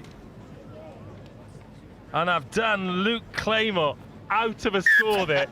Too many Lukes on the scoreboard, but either way, beautiful turn of pace. And speed is the difference in this game. Speed and just a little bit of agility from the, it's great to see scrum halves have a go. Good step, hand off. Dulwich probably a little disappointed with that tackle. Again, always showed a lot of promise when he was a youngster. Okay, and what a great game. As soon as someone gets the ball, it looks like they're going to score in this match. Well, in tight games like this, oh, what a catch. You are kidding me. The conversions are going to be important. And it's Tonbridge who are going for a third score here, getting away. Sabomi Kalancho. I mean, the pace is one thing, the fend is another. It is a piston rod sticking out of the left shoulder. Again, just the athleticism and power of these guys is outstanding. Again, like, you don't want to say, you sit when it comes to semi-final and final time with the top schools, you see those tackles being made though, don't you? You see those tackles. Like, I saw the final of the 18s on Tuesday. I watched it online. Like, we go on about how amazing this attack is and how good they are. But was it Kesbarth? Their defence in that final against Cheltenham was something to behold. It was incredible. And these guys, their attack is brilliant. But I would just shout out to them, if you can get your defence right, you're going to go far. Do you know that the thing with that is, and it's something that we talk about throughout the tournament, whether it's the prep schools all the way up, you don't defend like that unless you love the team you're playing for. You can't play like that unless you care deeply for your teammates and the badge and the jersey and the history of it. It just doesn't happen. There's some psychological point where desire takes over. Well, absolutely, and that's what proper sport is about, isn't it? It's heart and desire, and like obviously, like at Dulwich we won 3 semi-finals all by 3 points or less, and you don't do that unless you have that love for your mates and the school and the badge. And Kes showed that on Tuesday, and there will be teams showing that today in the under-16s and tomorrow when it comes to trophy time in the under-18s. Of course, the under-16s. No under-16s sort of second pool and knockout games on this pitch. We'll be getting the finals a little bit later on. We had a couple of great 16s teams yesterday. Oh, Tonbridge have got away with one there. The kick didn't go 10. Dulwich played it, so Tonbridge are on the ball, and a brilliant clear out to take away a would-be turnover. Oh, they can't wait to get that ball out to the edge, can they? And with the talent they've got out there, no surprise, but that one, a little knock on. Off the body. Yeah, no, I've been watching, I'm going to quick little shout. I've been watching my son. He's been playing with the 16s yesterday and today. He's at Whitgift, so I've been over there quite a lot today. Got to have done some steps today. But some of the rugby those 16s plays, incredible. And I think there's some big hitters coming through. Millfield, Wellington, Sedbergh. Like there are some. I don't know what the first game. Hopefully there's some semis on here, but hopefully, because there are some proper rugby being played. Look, I know it's a massive cliche here as Dulwich come forward. Oh, that's a lovely little dummy and the step to go with it, but the tackle's made. I know it's a cliche to compliment Sedbergh because they are top draw every year. We'll come back to that because Dulwich are going to be back in business here. Big leg drive. Can he ground it? Yes, he can. First try of the second half goes blue and black. Game on, and again, that's again the old cliche, but Dulwich had to score. If Tonbridge had scored then, it was game over. But now we're at a 2-score game. It's all in the mix, and Dulwich have shown what they can do when they've got the ball. They've just got to defend a little bit better, and if they do that, then it looks like every time they're going to get the ball, they're going to score. What a game. Kick misses, so still need 2 scores. Yeah, the Sedbergh 16s, and it feels like it's the same every year with them. The catch pass is exceptional. Left hand, right hand, doesn't matter. And, you know, sometimes a team might be stronger going one way than the other, but when you're equally good going right or left, there's no respite for the defence. No, I've never shied away from showing my love for Sedbergh and what they do and the way they want to play. No matter what age, they have a great philosophy on the way they want to play. Similar to Millfield, they no matter what team they have, no matter what players they got, they want to play proper rugby at 15s and 7s. Oh, he's gone for the offload. But there's that risk reward in 7s. You go for it, and if it doesn't come off, it's a turnover. Dulwich, I think, Dulwich can score from this line out. We're in for a great last couple of minutes. Yeah, Sedbergh always up there. Wellington 16s look ridiculous. But the thing about it, like I did a tournament a few weeks ago. They're not just so good with the ball and great attacking. Their work rate and their heart, they're mentally tough as well. And you've got to be mentally tough to win a tournament over 2 days. 10 games. Crazy. You've got to be mentally tough. You can't be mentally weak. So if people go, oh, they like, again, there's scholarships, that's all fine. But these kids are tough as well. Oh, he's taking his eye off the ball, and this could be the ball game. Dulwich need to make a tackle here. The final pass goes to hand. Oh, the afterburners are hit. It is an out-and-out foot race for the corner. Oh, it's another remarkable score for Tonbridge School. That is 7s, isn't it? Dulwich, 1 drop ball. And I love that you hear one of the comments from the parents that's down below us. Give it to Zuriel. Like, it doesn't matter what age group it is, like literally like under 12 stuff. Give it to Zuriel. They gave it to him and he scored. Fair play, Tonbridge. Every time they've had the ball, they've looked really dangerous. Just wanted to pick back up on the risk reward that you were talking about there. And it brings it back to the defence, wasn't it? Because oh, he's a good kick. I just missed. I thought he'd driven that through. With regards to the risk reward, if you know you can stand up defensively, then that reduces the risk. If it doesn't come off, it doesn't matter. We'll find a way to get the ball back. Whereas if your defence is a little bit leaky, one error and you're in deep, deep trouble. Yeah, and I think again it's how you're coached. It's the way. Are you free to express yourself? Are you free? Right. We want you. And again, you sort of put a percentage on the offloads, right? 70-30s, are we going to go for them? Yeah, we are. 60-40s, we're going to go for them? Yeah, we are. 50-50s, we're going maybe not. And it's like, actually, yeah, like I dare say Bristol Bears, the way they play rugby, 20-80s we're going to go for, yes we are. So it's how you coach, and if you're coached that way, then you're used to doing it and everyone understands the system. Well, I've seen Gethin Watts here today, who's the head of recruitment at Bristol Bears. I'm hoping to get him up on co-commentary as Dulwich are going to get another try here, or are they? Oh, that chase back. That is exceptional rugby. Scrum advantage. And what were we talking about? Defence, risk, reward. There's no risk when you've got that kind of gas doing on both sides of the ball. Well, yeah, like he's had, he looked like a bigger Tommy O'Flaherty from back in the day. He's had that afro since he was year 9, and he's always been exceptionally quick. And it shows the strength of this Tonbridge squad. And again, for listeners and stuff, it's not just about the 7 that on. You need a squad of 12 to go deep in these tournaments. And Tonbridge seemed to have that, but fair play to Dulwich. They worked hard back there and got him. Well, the chase back. Great support, though. Great support. Well, they're going to get... yeah, Henry Hargreaves. Henry, again, really good player, captain of the squad. Great support. One Dulwich player's worked really hard to get back, but then there's 3 Tonbridge players there, all in support, all there for the offload. And this is... strong-looking Tonbridge squad here, which is always good to see. It's good to see Tonbridge looking good. Well, proof that you're only as good as your last performance, right? So Tonbridge beat Glantaf 22-21, absolute thriller. Then Dulwich beat Glantaf 42-0. And then Dulwich's results before this, they pumped Richard Huish, I just can't say that word. Huish, yeah, 40-0. Who? Less than a minute. And then they beat Glantaf 42. Then Dulwich beat St Joe's 33-12. And here they are now on the end of a 31-10 hiding, because, I don't know, maybe they just needed to recharge the vitamin D, Tonbridge School, because they are doing serious damage here and playing brilliant rugby. That's not going to go 10. But at this on the 10 point metre. of the game, I don't think it's going to matter. On the 10 metre. And sorry, just remind, do top two go through to tomorrow in the pause? How does it work? You've planted a seed of doubt in my mind there. I think it's the top two. I would have thought so, and so the top one will go into the main competition. Yeah, and then the second will go into the plate. Again, two awesome competitions that'll be coming to a conclusion here on pitch RE1. Not now, tomorrow. not now!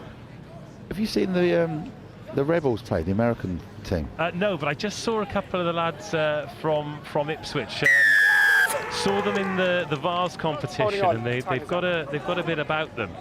But they're here on pitch RE1 a bit later. Yeah, I saw them on RE2. They played some Benedicts, and yeah, they can play.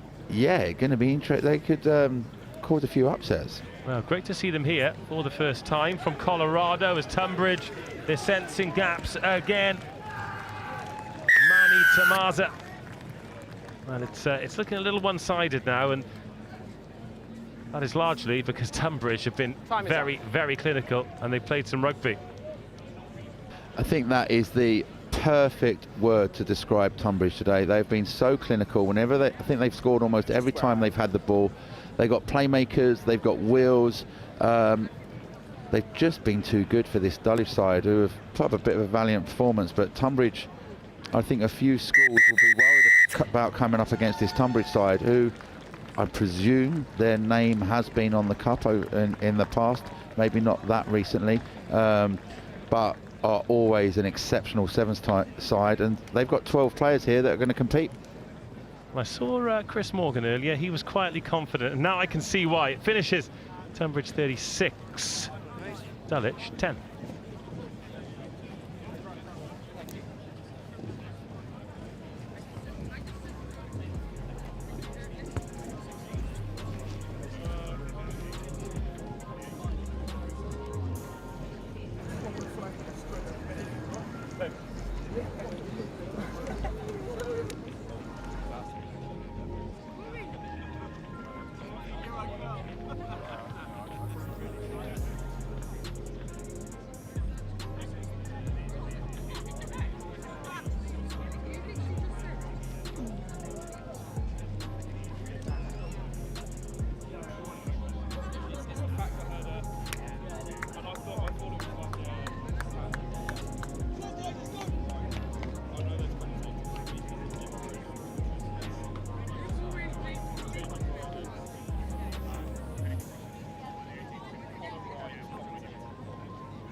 Boys under 18s continues. We've got Whitgift against Bromsgrove here. Whitgift in the blue, Bromsgrove in the white and the burgundy. Well away! Go. And Bromsgrove, just short of a team sheet for them at the Good work, moment. thank you.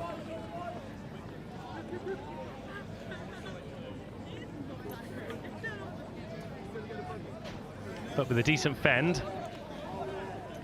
Work on. Getting ready to take this ball on. This in the boys under 18s. Lovely little shift up to the left-hand side. A second touch in attack. Now a foot race for the line that Bromsgrove are going to win. They get the opening score and they go in the distance. The team sheets are being blown off as the breeze picks up.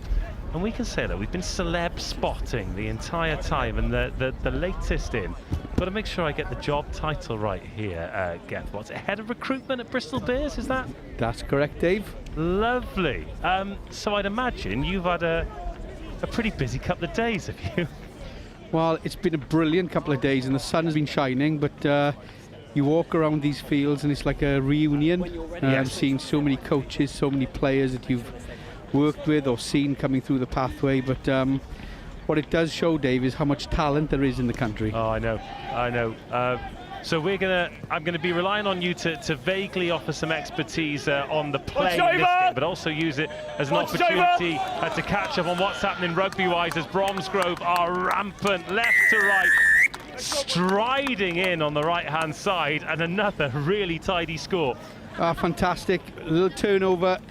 2 quick passes to the gas man on the end, and it shows how effective, good quality skills are certainly at this element of the game. Well, Bromsgrove, they lost their first game against Bishop Wand, and then they beat Mill Hill and Belmont and Oakham. So this the fourth game of the tournament, 2 wins and a draw. As for Whitgift, well, they had a win over Bishop Wand and a defeat to Mill Hill, who seemed to be going very well. Geth very sensibly leaving his hat on, because it is baking hot up here in the sunshine, which is all lovely stuff. Yeah, you mentioned the skills there, and just the volume and a conversation that I'm continually having here is Whitgift are on the ball for the first time and sweeping forward and ghosting through. Jasper Abington is going to take this to the house. Oh, do not take your eyes off this game of rugby. What a great outside break. The classic centre arcing run right down the middle of the field, and what a score by Jasper Abington. Jasper gets his team back into it. But yeah, the thousands of young players involved here, and look, you and I very positive about rugby. And you know, particularly positive the club that you're involved with. They love to play in a certain way that gets bums on seats and then gets those bums off the seats as well. But anybody who feels a little bit sort of down on the game and negative about it, I'd urge them to come here for one day and see these young players playing with their mates and loving it and being part of something positive. It can recharge you in a rugby sense, can't it? Oh, absolutely. And I just think there's so many different shapes and sizes here as well, and especially, you know, people talk about sevens being just this fast open game, which it is, but what you are seeing, especially at this time of the year when a lot of these guys are going to go into a period of time in their lives where they're going to be heavy with exams, etc, etc. Okay, this is the last sort of swing of the bat before the hard work starts from an exam point of view, and what a festival of rugby it has been, and certainly from Monday right through to tomorrow, and the sun is shining, is definitely something that you know, people can be happy about. From your perspective then, from you know, somebody who spends a lot of time looking at rugby players, trying to identify some of the best, as Whitgift are coming forward again, Jasper Abington having a little sniff and then going back in field. Particularly in the Northern Hemisphere and in England, where your profession is concentrated. Sevens and rugby, sevens and 15s are treated very, very differently, and you know, never the twain shall meet in the professional game, really.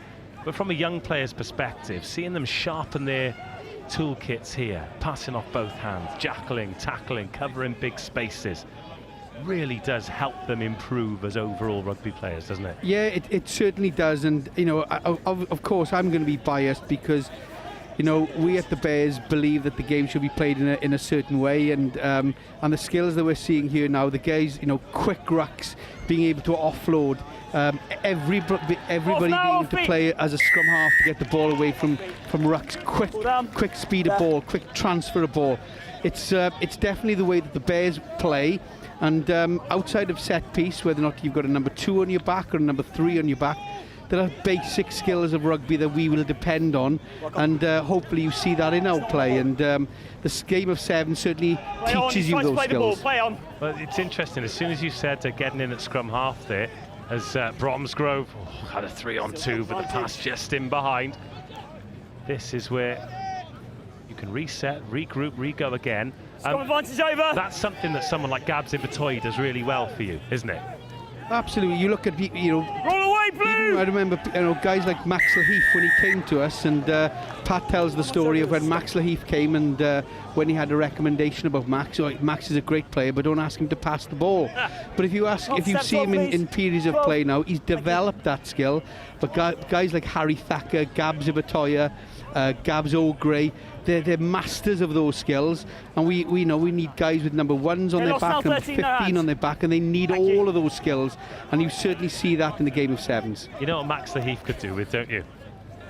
Trip to the chip shop, mate. Trip to the chip shop. He's in too good shape for a prop, that's for sure. Right then, Whitgift trying to get back into this game with a lovely turn of pace and a confident finish.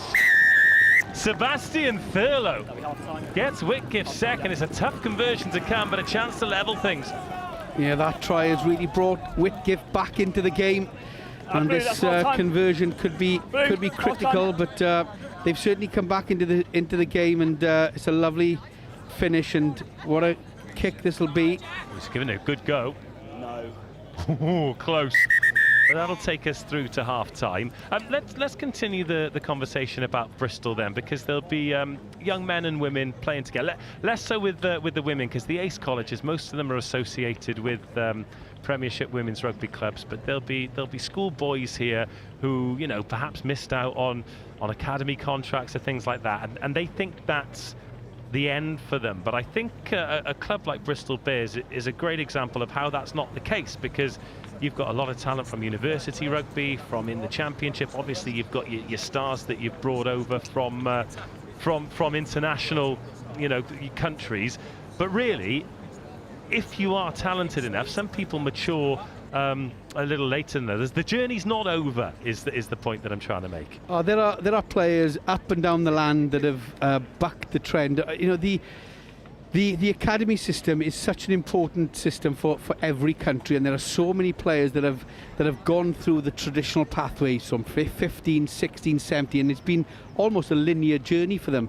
But there's so many other players that have had bumps in the road, but the most important thing for those guys, they've kept going. And the message I would give guys who don't get professional contracts when they leave school at 18 is to keep going. Rugby is a late maturation sport.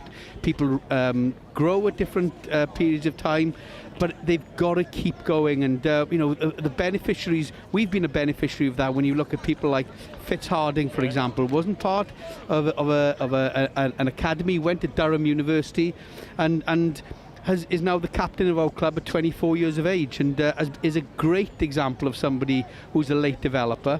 And the Bucks program, National League rugby, like days like and weeks like this are really important for us to be able to mop up talent and to look at talent that possibly don't take that linear route. And certainly as a club and other clubs, I'm sure, the message must be that we're open for business and we're always looking for talent that stick in there. Well, here's some talent for Bromsgrove. They've jumped on a bouncing ball, and another score here would be the perfect start to this second half. Lovely ball off the left hand, once then twice, the dummy thrown and shown and over. And that is exactly what Bromsgrove needed, just as Whitgift was starting to wrestle their way back into this match.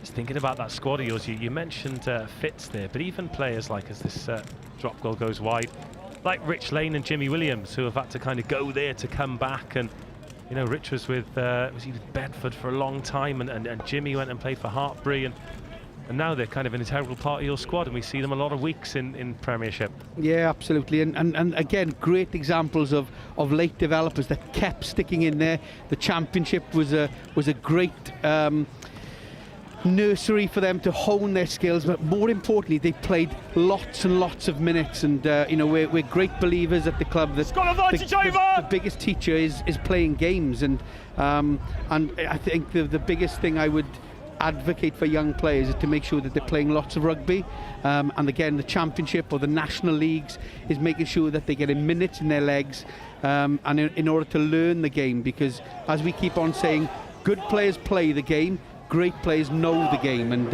you only get those lessons by playing and getting the minutes in the legs. Some nice offloading here, and Ben Williams-Everett gets the ball away.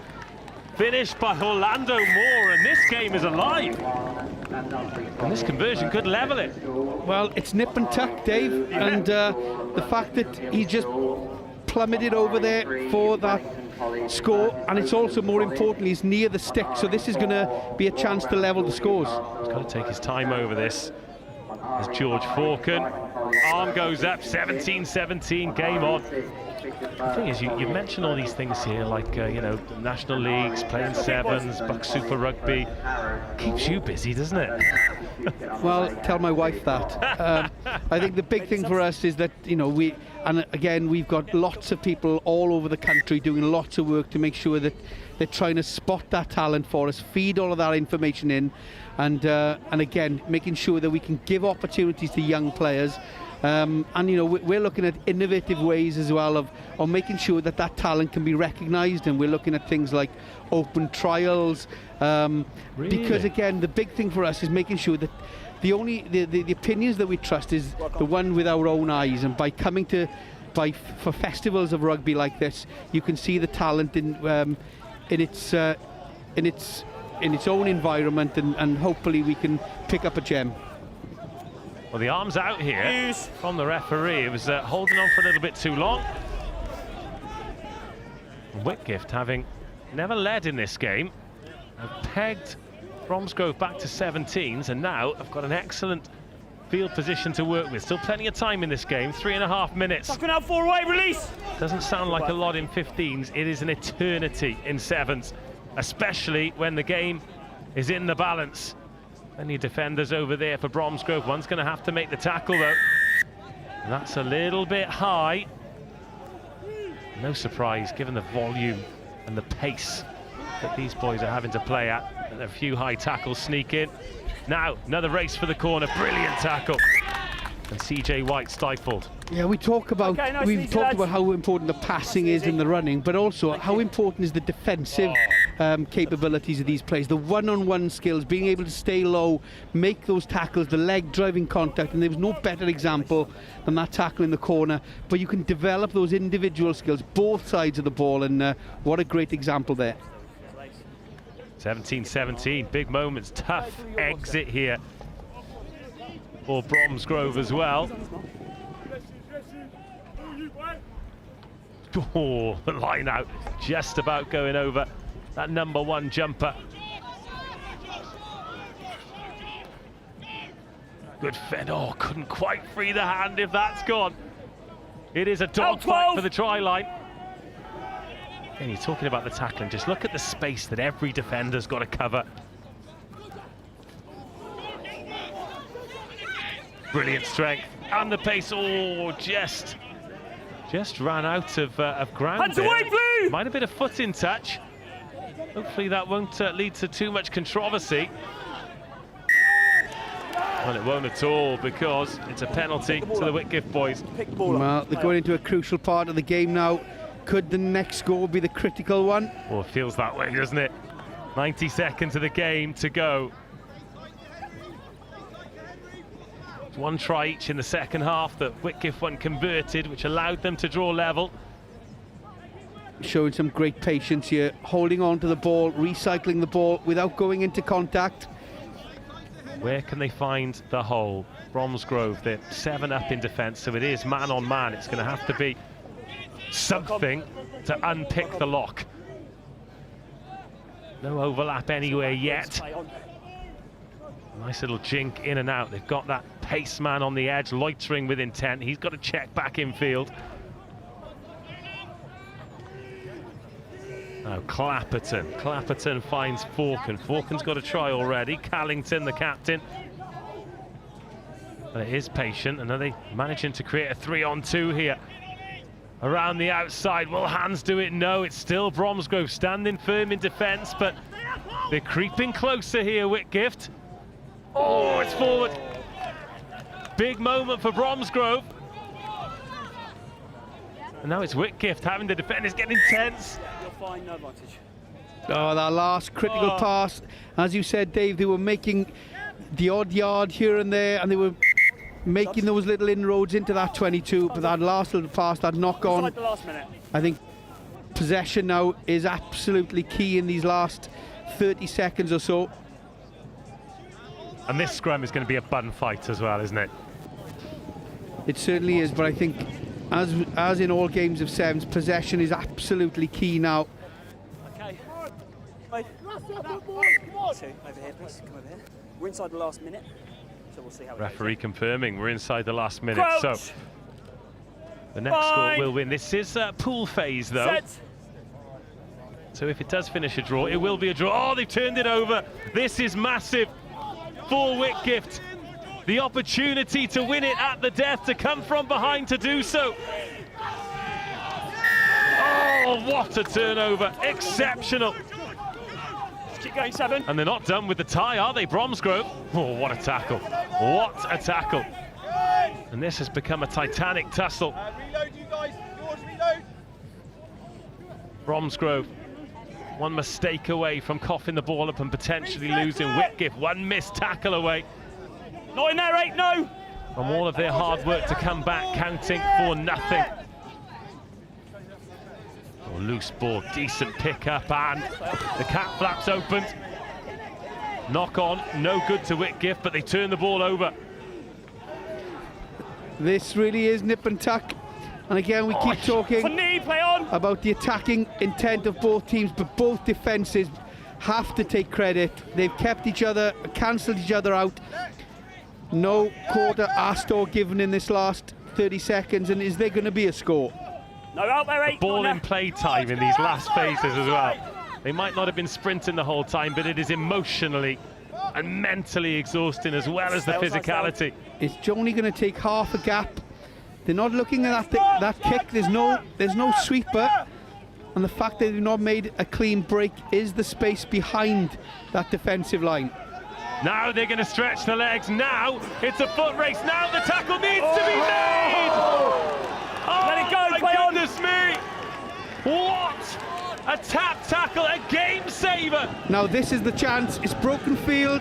Defences are all over the place. Where's the pace? Where's the energy? The clock is on 16 minutes. It's been in the red for 2. Backwards. Referee says backwards. Play on. Oh, and we're now still he says going. play on. Backwards, Fine. play on. Bromsgrove furious. The bench have got their hands in the air. They think that's a knock on. They think the game should be over, but the game is still alive. Another knock on, and it will be over. Oh, that is a gutsy one-handed take. These guys are out on their feet. That looked like a tired catch. Now the chance. Wow, they're in! Whitgift are gonna seal it. Nearly 17 minutes. A comeback victory.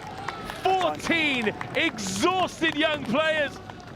And Bromsgrove have the rug pulled at the death. Well, what a score for Whitgift. Taking the kick, And that fellas. is credit to their patience and their application. They stayed in the fight. 22-17. They came back from the deficit, fought their way back into the game and kept the ball, kept their patience, and they were rewarded right at the end. Fantastic Whitgift. Unbelievable. Whitgift take it, 24-17.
In the world of competitive sports, every advantage counts. At Holroyd Howe, we understand the vital role nutrition plays in athletic performance. Holroyd Howe, providing the power to perform.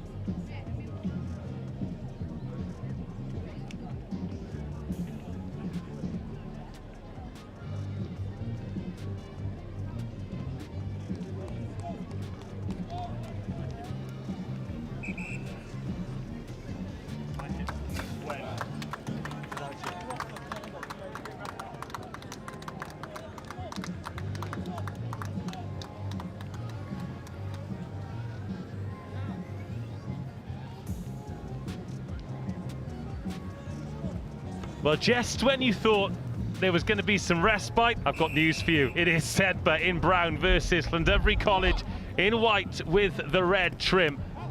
Two fantastic rugby schools, one in rural England, one in rural Wales, both with a very proud tradition in 7s and 15s rugby, and Llandovery College on the move straight away. Gavin Bissell breaking the tackle.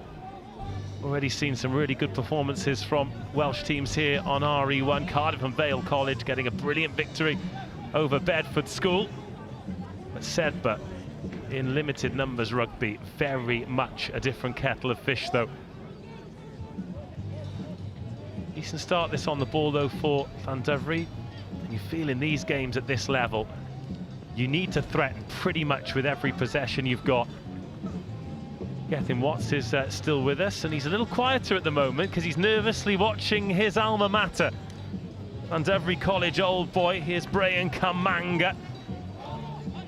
Louis Cooper, he's in at scrum half. Ollie Lewis, the Scarlets under 18, a playmaker wearing number 3, wrap around with Gabe Speakman.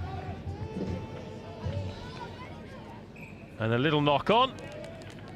Two teams who have got a big long history in this competition of Llandovery College as previous winners a long time ago. Sedbergh, of course, are more recent winners, but you can tell the way that the both teams play that they're well coached, well prepared, and this is going to be a game of high quality sevens. Have you ever been up to Sedbergh? I have once, and it's a long way. It is correct. But it is an absolutely beautiful part of the world. They'll be hosting the Super 10s on Sunday and Monday. Now, a loose ball. But Llandovery College to chase. It's 3-on-3, a great chase back. The tackle's been made, and now Sedbergh conceding the penalty. Brown. Oh, Ollie Lewis tapped and went. He got clattered for his trouble, and he wasn't on the mark. 3 goals, holding on. So he's going to have to do it again, and Gabe Speakman is going to get Llandovery College going. It is direct from Ross Rossi. Hands off. The Ospreys age grouper. Penalty advantage 6. Another penalty advantage, but it's not going to matter because Llandovery College are in the corner. Brian Kamanga gets the first try, and Llandovery College strike in the sun. Brian Kamanga is a big unit. He's hanging out on that wing, and even if you'd had a dumper truck in front of him, there was no stopping him 2 or 3 yards away from that line. But to be fair to Llandovery College, they really have taken the game to Sedbergh, and they've played some good sevens. They've held possession, they've been patient, they've thrown the ball back and forth, edge to edge, and have really troubled Sedbergh. So Sedbergh will need to get their hands on the ball and play a little bit of possession rugby themselves. Well, that first carry from Ross Rossi, really important because he drew in 3 would-be Sedbergh tacklers. Now, that is a competitive restart. Oh no, he's just overcooked it. And this is where Sedbergh will come into their own. Free kick on the halfway line. Action stations for the Llandovery College on the 10 lads. Defence.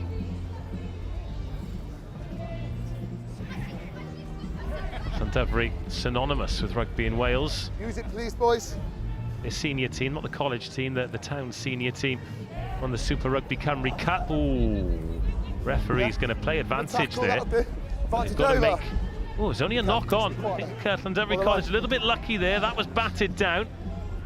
Sedbergh always impressed with their offloading, with their catch pass, and now with their chance to finish on the outside. No hands wide, thank you. Quick pick up from the base and a lovely bit of footwork. The offload is good. Sedbergh in behind. Sedbergh over the line. Sedbergh level. 11 white. Yeah, Sedbergh needed that. Again, a great example of keeping the ball, working down that blind side, and they were really in that last 5 metre channel, really neat and tidy with their skills. 2 or 3 little offloads, 2 or 3 little quick plays of the ball gives them that opportunity. And again, we're seeing some high quality sevens here, Dave. Some good players in action, both sides of the ball, one-on-one tackling, as well as the attacking skills definitely coming to the fore. Left or right? Left or right? Left. When you're ready. Come behind you, remember?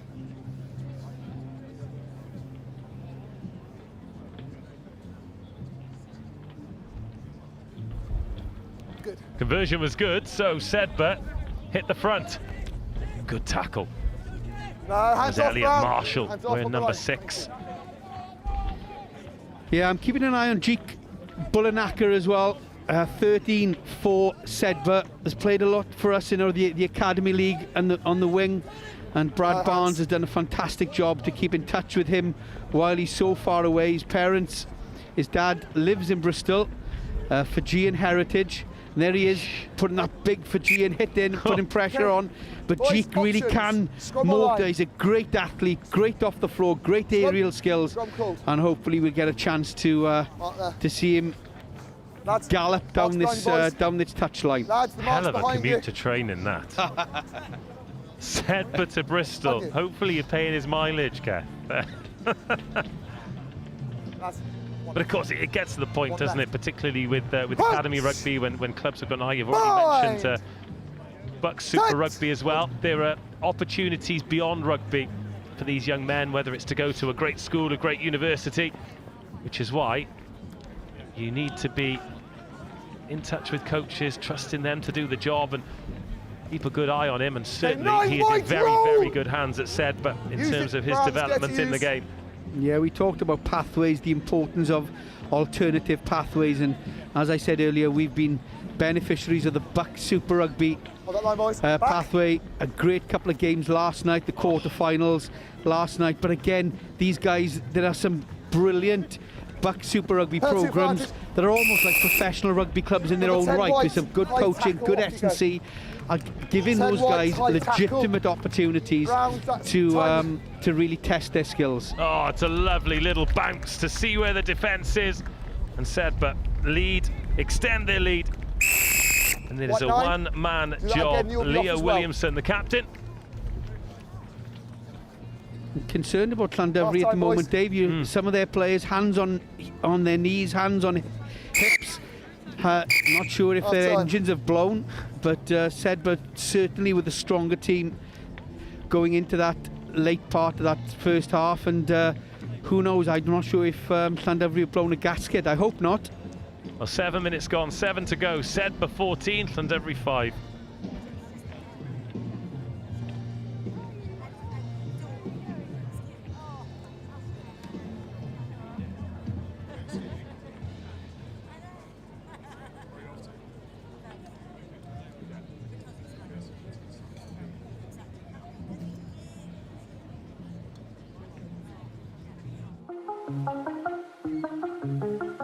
The units for the whole of this academic year so far, so since September I've got 80 units. I love the fact that the stats give you a sort of a basis for analysing what the players are doing, how hard they're working. I think in training but in matches as well, it's interesting to see who kind of the unsung heroes, if you like, the people that work that you don't necessarily see them doing the work. So students have they have real kind of responsibility to do all the uploading of data themselves. All I have to do, look on the cloud sort of platform, and then I can do my analysis from there. Yeah, it's been really interesting. I've enjoyed seeing how far I was running as well as my max speed. It's been great. I mean, it's been really fun having competition within the squad. see who's run the most, who's the fastest. This is one really good thing about the app. So each player will have an app with Brayford Rugby School community, so they can compare themselves against each other and get leaderboards for each metric, and yeah, it certainly breeds that area of competitiveness. Everyone's like putting their best teams out, working hard and never giving up until the final whistle. When you come out here and seeing, you know, everyone, all the big schools and the big names, and putting ourselves up against it, it's really good. It's been brilliant. We love coming down. We're lucky enough this year. It's our 200th year of rugby, so we're celebrating massively this year. I think the standard's been really high. We were here last year. 12 months on, the girls' game has exploded, and Second half underway, and every college not able to win that kick-off back, and Sedbergh with the wind in their sails here after falling five behind. Now not only leading, but good for that lead as well, and looking dangerous every time they're on the ball. Oh, lovely pass out to the young Bristol Bear, and he's about to impress the header recruitment with a great finish. Yeah, that's exactly what he can do. We've seen him do that several times during this tournament already, but more importantly, he's been doing it the last couple of weeks on the 7th circuit. But that's the type of thing that he can do. He can certainly run Jeek, and like I said, he's a great athlete and showing his talent there. But again, he was put away by some good, crisp skills, and like I said, Sedbergh, after a slow start to the start of this game, after 4 or 5 minutes, have really found their feet and have started to motor. Well, since scoring, Llandovery College haven't been allowed a touch. Take another look at this try on the replay. I mean, the finish was great, but the ball to get him in space. Yeah, look at the length of passing. 2 big, long passes to Jeek. He's got a couple of yards of space, and he shows his class. Lovely bit of camera work as well as he breezes past, and here he is looking for the turnover and winning it. Okay, White's holding on. Oh, he must know the boss is watching. Sedbergh, oh, they're gliding forward now. And every college at 1s and 2s being run ragged. Okay, tackle, release Whites. Yeah, they really don't have any answer at the moment. That's the second or third penalty in the row. They're really under the pump. Well, the offload good, it's perfectly timed, and a diving finish. So I scored. Sedbergh can't stop scoring. But I tell you what it does show is the way that Sedbergh have played. They were under the pump in the first 3 or 4 minutes, but the game of sevens is 14 minutes, and it can turn on its head so quickly. Sedbergh now have really taken control of this game and really are not mathematically out of sight, but certainly the momentum is all with them. And Llandovery, unfortunately, look as if they're out of puff and out of ideas. But again, this next kick-off is absolutely critical, and Sedbergh making some changes, bringing on some fresh legs, and there's probably more of the same. Well, this Group J in the boys under 18s really well poised, because Wellington College are actually sitting top at the moment, having defeated Sedbergh 19-17. So every game a must-win game now for Sedbergh. Wellington beating Hurst Pierpoint 31-12, and then Sedbergh 19-17. But Sedbergh are absolutely rampant. They're going to go in again, and this time it's Scott Jackson. A lot of joy up that left-hand side. And now it's becoming a pretty one-sided affair. Yeah, they're picking Llandovery off on all angles at the moment. Coming open, seeing the space back on the left-hand side, changing direction on a sixpence, putting the ball right in front of the players. And again, they're trotting home, and they're in an unassailable lead, I would suggest now. Certainly looking that way.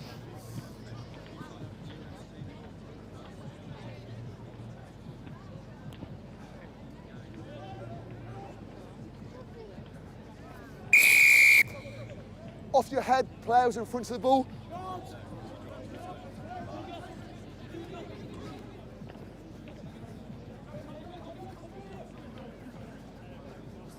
No hands rolled. No hands. Tackle's not rolled. Hold the line. Thank you. Right, Llandovery College with the ball in hand. Feels like it's been a while. And when they have had the ball, they've looked pretty useful. It just feels like probably 7 or 8 minutes since they have, and then shimmying through. And when they score tries like that, it feels like, oh, what could have been. Yeah, the initial good work there done by the big forward, Sam Gardner. A little bit of footwork, showed the space on the outside, and they were able to get over. I think it's too little, too late as it currently stands. But in this game, you never know. I tell you what, if Llandovery win it from here, Geth, I'll buy you dinner. I think I got a meal voucher in my pocket. But more fun in the sun. Great finish in the end. Alexi Clapperton, the last touch. Oh, that is another restart that'll give you nightmares. Sedbergh let it bounce, but when the game's going your way, the game is going your way. A handful of jersey is not enough to stop the try. He'll have got a face full of RE1 turf for his troubles. But Elliot Marshall, the Canada under-20 international, gets another one for Sedbergh. Oh, what a kick. That'll do. Yeah, Dave, we were talking earlier about the talent that's available, or the talent that's on show all week, and making sure that these guys get the opportunities at the next stage. And again, going back to making sure that these guys stick at it, maintain good training methods, good training values, and more importantly, enjoying their rugby, Dave. And like I said, there's a path to professional rugby, but again, it's about enjoying their rugby, staying in the game, and making sure that they enjoy themselves. And this week is a great example of how guys can enjoy themselves, play with smiles on their faces with their mates, and it's a brilliant festival of rugby. Oh, isn't it just? Well, this one coming to the end. There's probably time for one last phase. Llandovery College looking to finish strong. They started strong with the opening score, but Sedbergh, well, did a Sedbergh really. But they're kind of clinging on for dear life, and they need a few things to go their way, having been defeated by Wellington College earlier on. That was not on the showpiece pitch, but by the looks of things, a game that could well have been, finishing 17-19. Plenty of fight in this Llandovery team. No, hands off, bro! I think it's important for Sedbergh now to make sure that they keep Llandovery out, and probably more importantly, get another score, because who knows, points difference might be important. Could be massive. Absolutely massive. And Llandovery College still looking for their first victory. They've got a 26-26 draw against Hurst Pierpoint, and that'll bring it to an end. Sedbergh back to winning ways. They've beaten Llandovery College 36-10.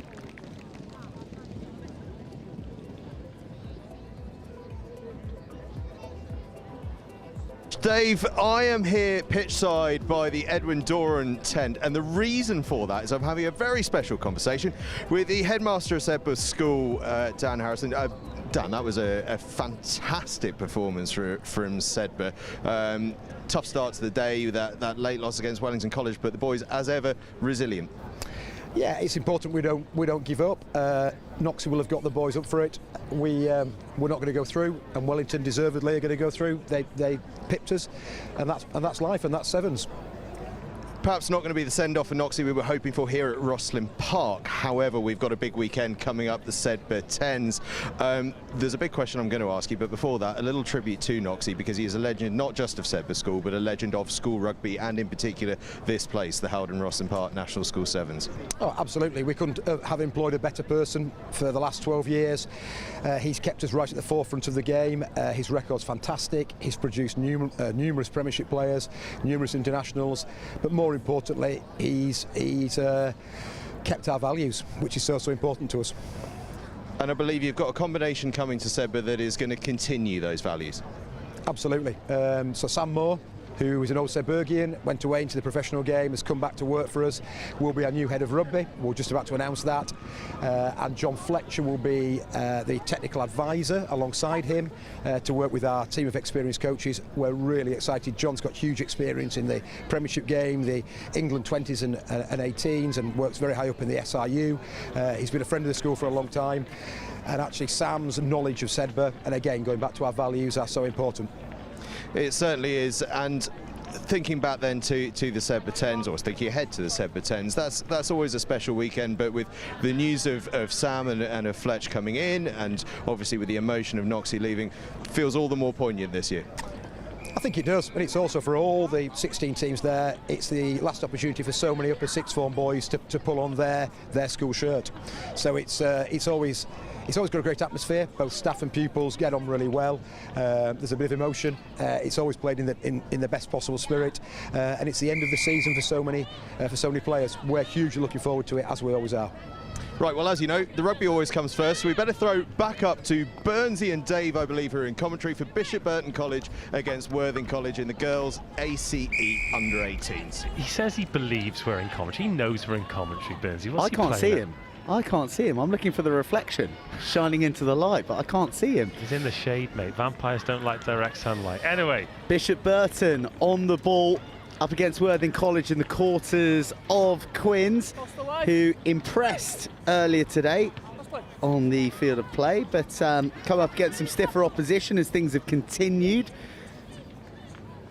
Going down by 4 points at Oaklands College. That was a London derby, and here come Worthing, putting the foot to the floor and accelerating through the cat. Bishop Burton in defensive mode. The short side is unattended.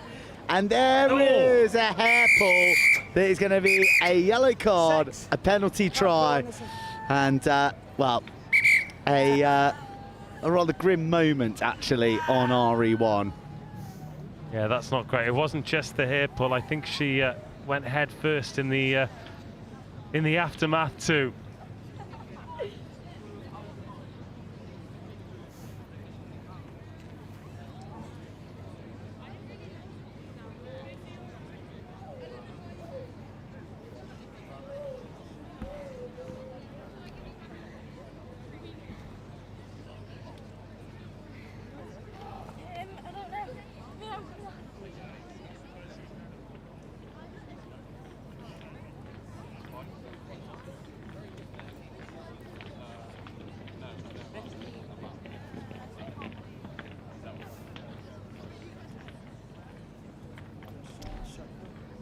Okay, so we're going to get a replacement here, and justifiable pause in play because, well, one of the things that does work against the rugby, when we've got the sun, we've got nice flat pitches for play, but also hard ground for when your head hits the deck, and there's going to be a chat here. Okay, so there's no defenders there, okay? You weren't going to get there and you just had on the thing. Okay, so penalty try, okay? And you're going to have to open for 2 minutes, okay? I think maybe the just judging by the information, it wasn't the hair, it was by the scruff of the neck, but certainly thoroughly illegal and justifiably a penalty try and a yellow card. Yeah, good decision by the referee, well explained. It's been a week played in fantastic spirit, and we've seen very, very severe ill discipline throughout the week. The values of the game, without doubt, being upheld. And now, to Bishop Burton, they have their opportunity to respond. Worthing College, just that narrow loss to Oakland. So this is a key game in the ACE competition. They've got under-18s out there as well today, Worthing College. 13 offside. But Bishop Burton need to sort their discipline, or rather ill discipline, out at the moment. Down to 6, offside. Guys, back 10, please, on me. And a pretty nice platform for Worthing to now have a crack. Bishop Burton coming out second best in all their matches so far. They've got a score against City of Oxford College. They now get a bit of time on the ball. They've got some numbers here as well, as Quins have to work hard to resource the right wing. That's a nice strip in contact, and let's not forget that they've got advantage. No, they don't, because it is just about over now. Well, it's a little bit loose. Worthing struggling to capitalise upon their numerical advantage here, and that can sometimes be the way. You look up, you've got 6 in front of you, and you force the issue. You lose your fluency. And certainly, let's go, please. Worthing are culpable of that.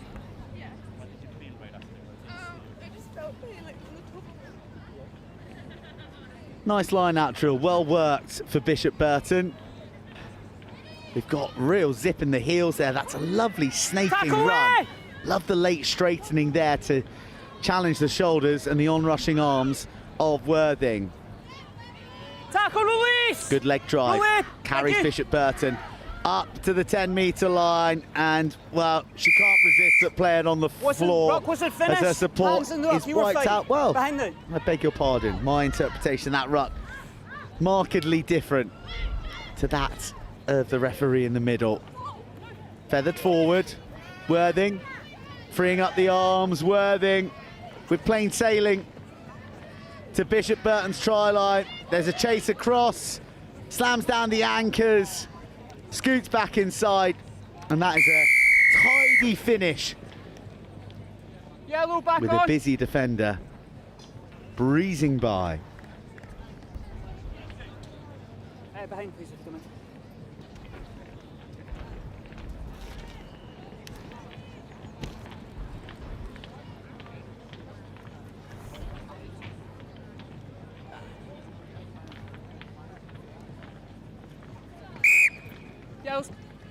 Yellow, back on.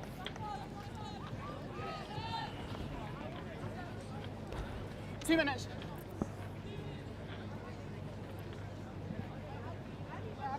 Two minutes to go. Worthing in the box seat.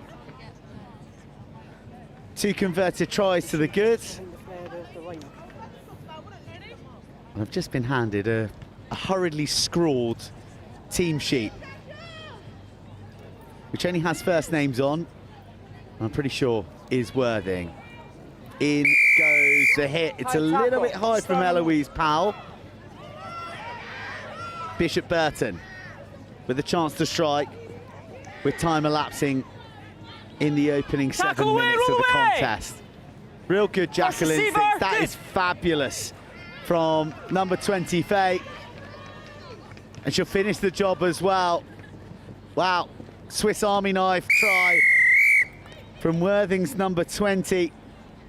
The breakdown steal 20. And then the wits Henley with me to accelerate through the gap and maintain the pace all the way to the paint.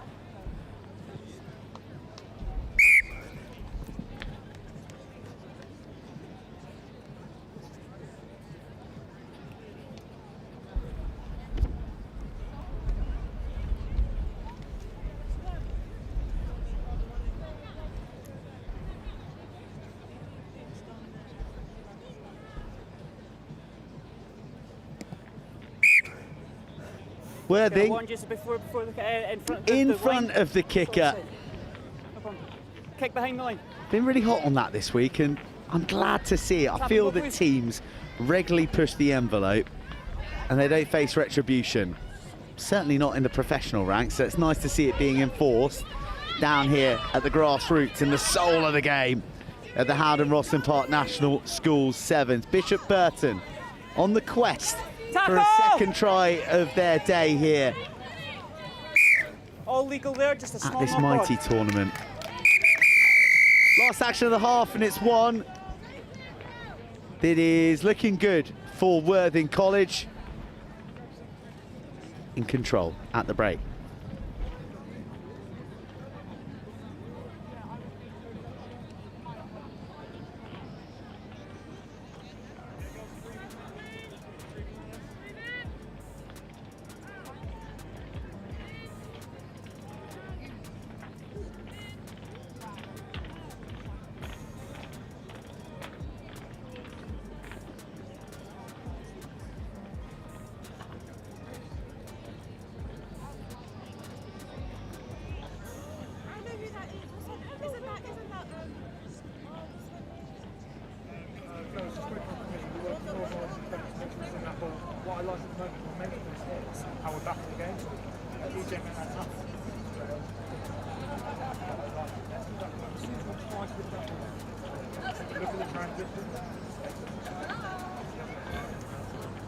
Steggles?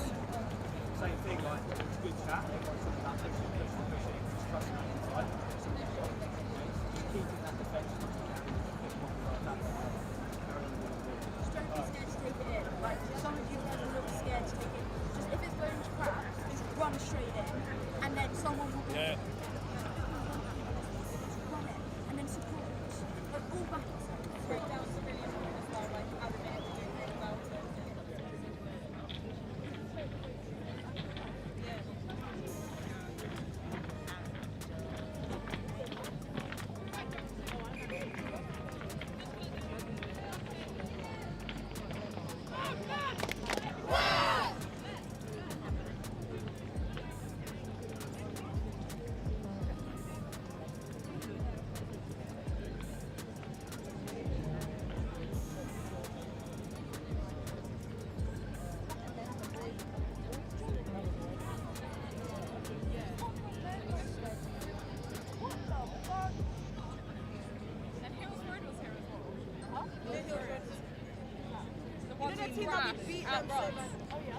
Just a slight lull around the sights as we approach the middle of the afternoon. I think it's that sort of anticipation for the drama to come. We've got finals coming thick and fast towards the end of the day.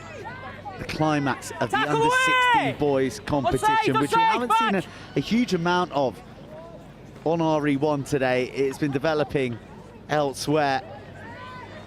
And Worthing College are developing their attack nicely here around about their 10-metre line. Good meters made through the challenges of Bishop Burton. Lovely offload out of the tackle. And off go Worthing College. That is wonderfully worked. It might just be the pick of their tries, and EJ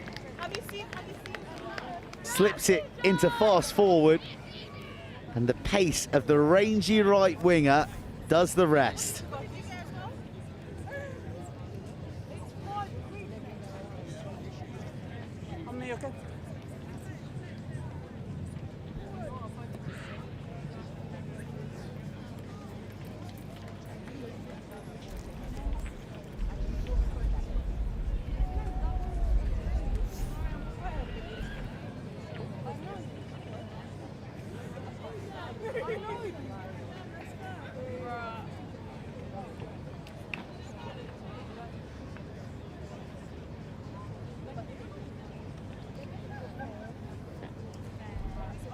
Let's go, please.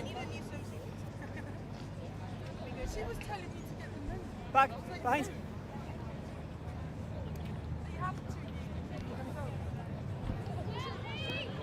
Oh, it was there to be claimed at pace and almost fell right into the grip of Bishop Burton. Tackle! Tackle away! That is an almost hydraulic drive back from Worthing, who aren't giving an inch in the latter stages of this match. Oh, don't go high on her, or you get the treatment. Big don't argue thrown out. Brave tackle in the end. Tackle, Luis! And wearing the wounds of it. Quinn's defending with just 6. This is Bishop Burton's chance to strike. Tackle, Luis! Pirouette away from the contact. Bishop Burton fighting fires at ruck time, and Worthing decide to ice it. Back to the full complement of 7. The big runner goes hard again, takes out 2 quarter jerseys. Oh, swallowed up, but just popped up at the perfect time, slung out of the contact. We're going Fijian style now.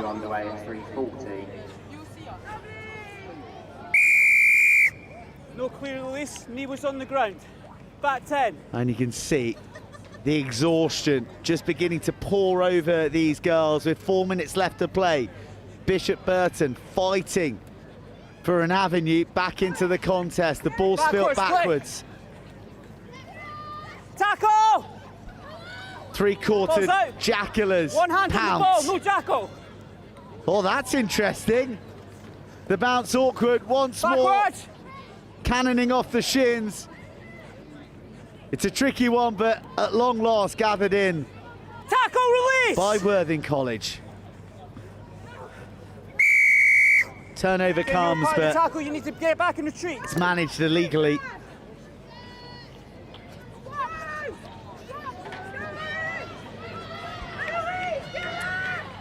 Off go Quins again. Wow, just slowed down to invite the challenge. Then found one last burst.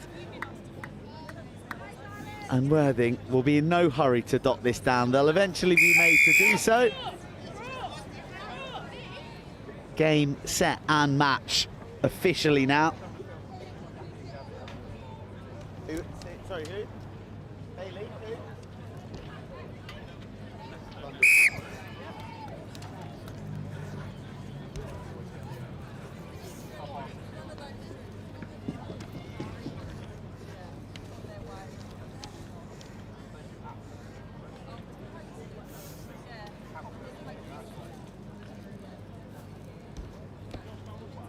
Time off.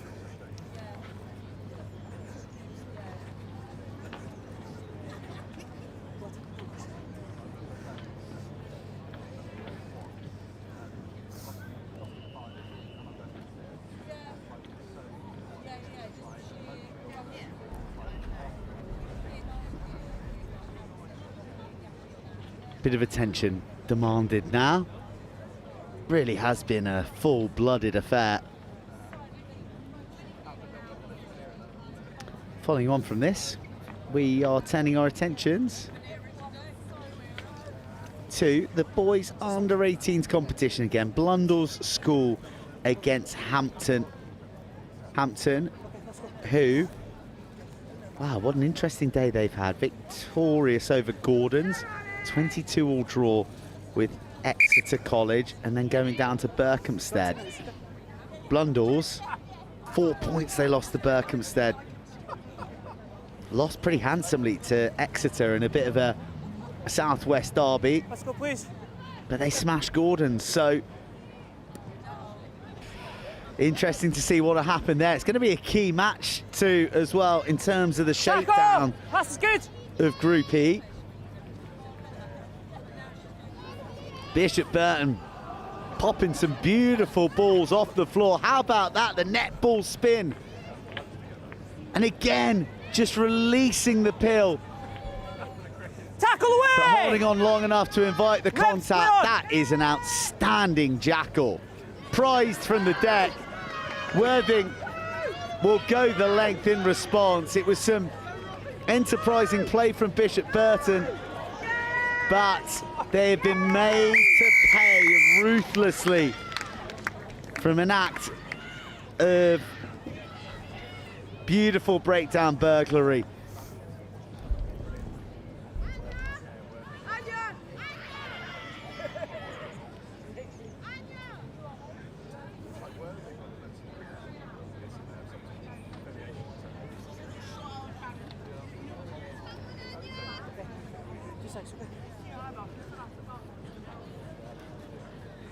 Yeah, but you got to be quick. You've got 10 seconds. 5.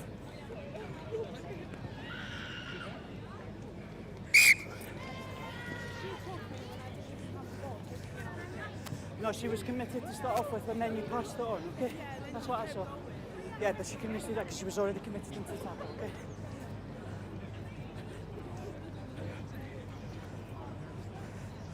"20 seconds. Let's go. Last play."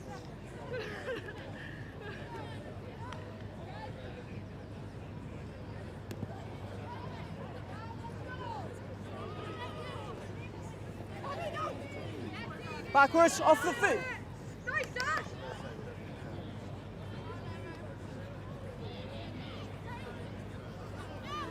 Last roll of the attacking dive for Bishop Burton, who have been made to toil by a tough outfit in quarters here. I've got it. Worthing College, well, they've got the game well and truly sewn up. They fancy Crossing. a 7th try, but they come up with a bit of crossing. We're getting back 10.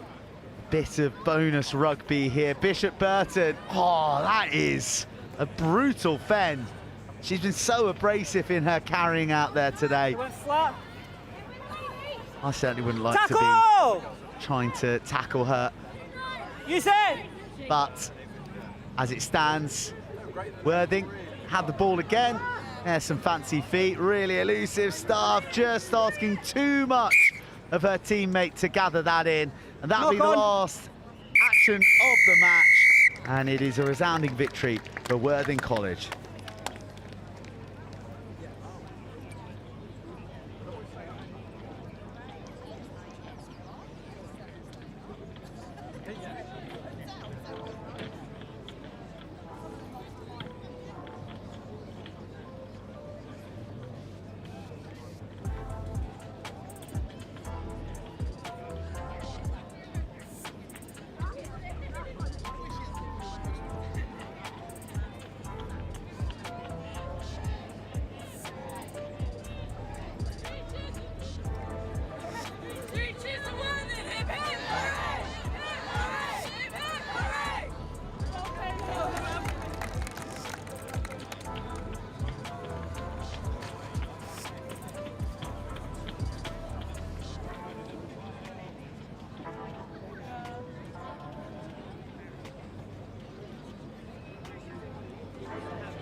Right, welcome back everybody. Nice matchup this, two really quality rugby schools in Blundell's in the red and white hoops. Do like that stash an awful lot, there's an old school feel to it. And Hampton, who are in the black with the gold trim, who are huddled up to the left-hand side. And for the second day running, I've got an Olympic silver medalist alongside me, recently retired, but from a game that he gave an enormous amount to. Reaching the final in Rio with GB7s, Marcus Watson. Pleasure to be here. Good to see you as well, Burnsy. Mate, always a pleasure. Two old Georgians on the mic as well. Don't get that very often. So Blundell's, well, that's not the dream, is it? You've got to be making those kickoffs, and they're coached by Tony Yap, who was an absolute wizard with the boot in his days as an Exeter chief playmaker. So be unhappy with that start. And Hampton, who've got a rich rugby sevens pedigree, got a good coaching ticket with some additional help from, that is a wonderful take, real hamstring stretcher. Here we go, Hampton really zipping it about and maintaining their width nicely. That was a bruising challenge that came in just on entry into the 22. And nearly lost my team sheet there, but offside. Marcus, ever the fast reactions, has just about captured that. Here come Hampton, taking it to the line, inviting the bite in, and really he sacrificed himself to create the room for the 7. That's nicely worked. Hampton doing a really good job of just keeping hold of the ball there. They're doing, and also a great job in the breakdown too. I don't even think we've seen Blundell's really touch the ball yet. So Hampton very much on top. And I know Simon Amor went to Hampton, and the number 4 for Hampton is already reminding me of him a little bit. So we'll see. I'm sure his kids go there, but I don't think that is one of his. I mean, that's a pretty nice compliment. Simon Amor is, well, yeah, one of the best to ever do it for England Sevens, wasn't he? And he was your coach in Rio as well when you won silver with GB.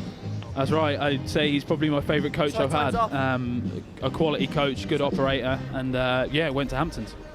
You've been here coaching with Cranmore School in the under-16s. I'm right in saying that, aren't I? Correct, yeah. We saw him in action. You had a really good performance here on RE1, but you still didn't make it out of the group. The quality is through the roof here, isn't it? Yeah, I think the boys decided to turn up when it was on the main pitch because we'd lost the 2 matches before. But if we had a little bit of that last game in the first 2, I think we would have served a good chance of getting ourselves through. Well, that's really nicely done. An arm came out to bat that ball back onto the Hampton side from one of the defenders. Really smart stuff. And from the turnover, they're cruising down that left-hand side. There's wonderful width being offered. That is a ball that no teammate thanks the other four there. A wobbly one that opens up the ribs. No, exactly that. And Hampton are doing a great job of spreading the ball really wide, and Blundell's are quite narrow in their defence, but a spot tackle there, and one that needed to be made. A big decision, but a good one. Marcus, you were so good at sevens, Crouch! mate. Like, how can you ever bring yourself to retire? Like, it's the dream life travelling around the world. It might be, but tell the legs that when you're 33 is the problem, because it started to really feel it. That's some great footwork there on the edge by the Tackle release, Hampton! Yeah, real nice stuff from Archie Oram. Trennett. You placed it and then you brought it back. Well, clear instruction. That is miles away from the mark, but we're going to let that one fly. And Hampton aren't going to hesitate. Love this sort of softness of handling, and how about that for a bounce and blast? Good bit of strength, fought off the attentions long enough for the support to arrive, but the captain of Blundell's went firing through to cause a bit of disruption. Ah, beautiful delayed weight into the stride. Now time for the finish. He's battling, he's grappling. The Blundell's and their grip too strong. Will Ramsey with the big defensive effort. Width to width. They are stretching these red and white hoops, and this kid is a problem. Wow, boxing feet. Just like Burnsy said, they are really stretching them. Hampton doing a great job, not just only stretching them, but being so strong in that breakdown. I can't remember what number it was for Hampton, but just on this right side, Blundell's were really trying to attack that breakdown, but the Hampton forward was, I think it was number 12, was very secure in that breakdown, making it very difficult for Blundell's. Hampton looking very strong so far. Sharp, aren't they? What's you know, there's obviously like many ways to build an attack in seven. What was your preferred style of the teams that you were set up in? Tough question, Burnsy. I think it really, I don't want to, it depends who you've got in your team. If you've got a Dan Norton, you want to spread the ball wide.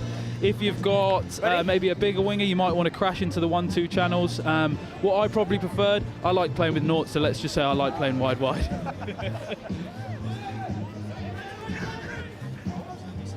Good, purposeful carry from Ramsey. Sort of need to make a dent here, Blundell's. They've come off second best to Hampton, who've looked hungry without the ball, and they've looked precise when with it. Bit of work to do for Tom Brine.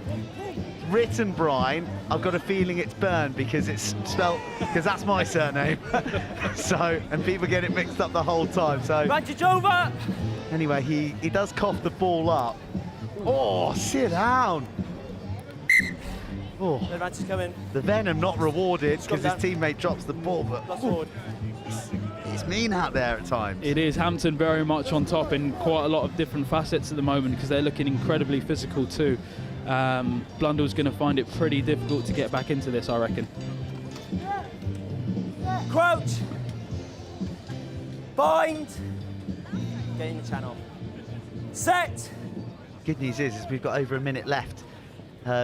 This absorbing contest between two good schools. Blundell's yet to hit their straps, but a score late in the half, maybe, just maybe through the captain, who finds the offload to Harry Lowe.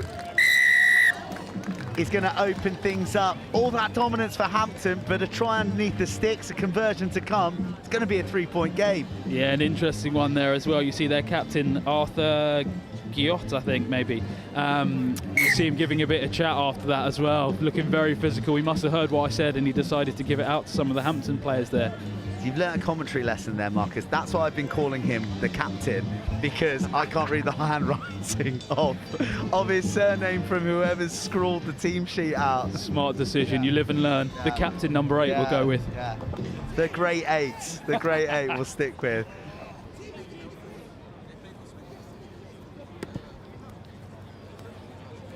By hanger, here comes the captain, who is a Hampton-seeking missile from the kick. Oh, scant reward for the chase. I'd say that was a tough call. I thought I saw some release there, but we'll have to go with what the ref says.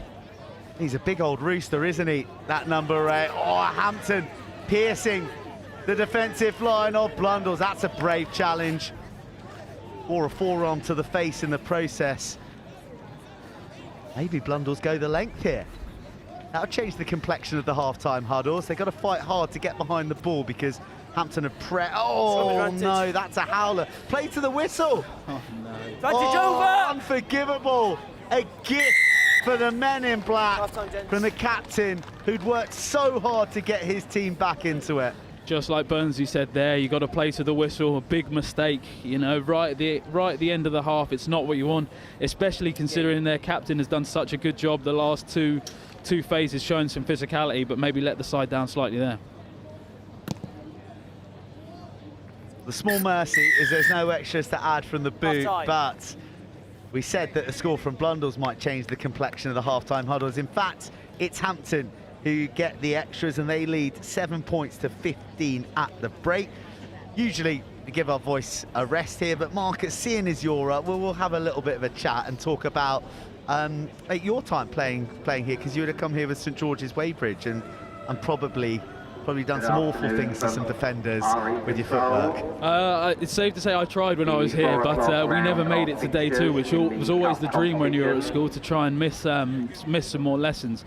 But a great day out. It was actually coming here bringing back a lot of nostalgia, just the days you really look forward to as a schoolboy. And last time I came here, I think, was probably 15 years ago when I was at school, and the difference is unreal. It's done so well. There's so many teams and stalls and everything. It's a great occasion for the schoolboys. So that's interesting, because we see a lot of incredible teams, a lot of sort of famous schools who go the distance a lot of the time. It's really easy to ID good players among them, but you were playing for a side that didn't make it to day two, yet you still managed to go on, you know, and achieve amazing things in seven. So how did that happen for you? I think I was pretty fortunate in terms of some of the teams I did play for. Not to talk down St George's Weybridge at all, but we maybe didn't have the strongest of teams. But fortunately for me, some of the Sunday team that I played for was really strong, and then I was in a very strong academy as well. So maybe fortunate in that way, and I had some great coaches as well. Did you get to play with your brother at school in first team? I didn't actually. He was 3 years younger than me, so as good as Anthony was, I think I don't know if you were even allowed to play first team rugby. I think he would have been 15 when I was 18. So probably weren't any rules back then, mate. It's a good point. It's a good point.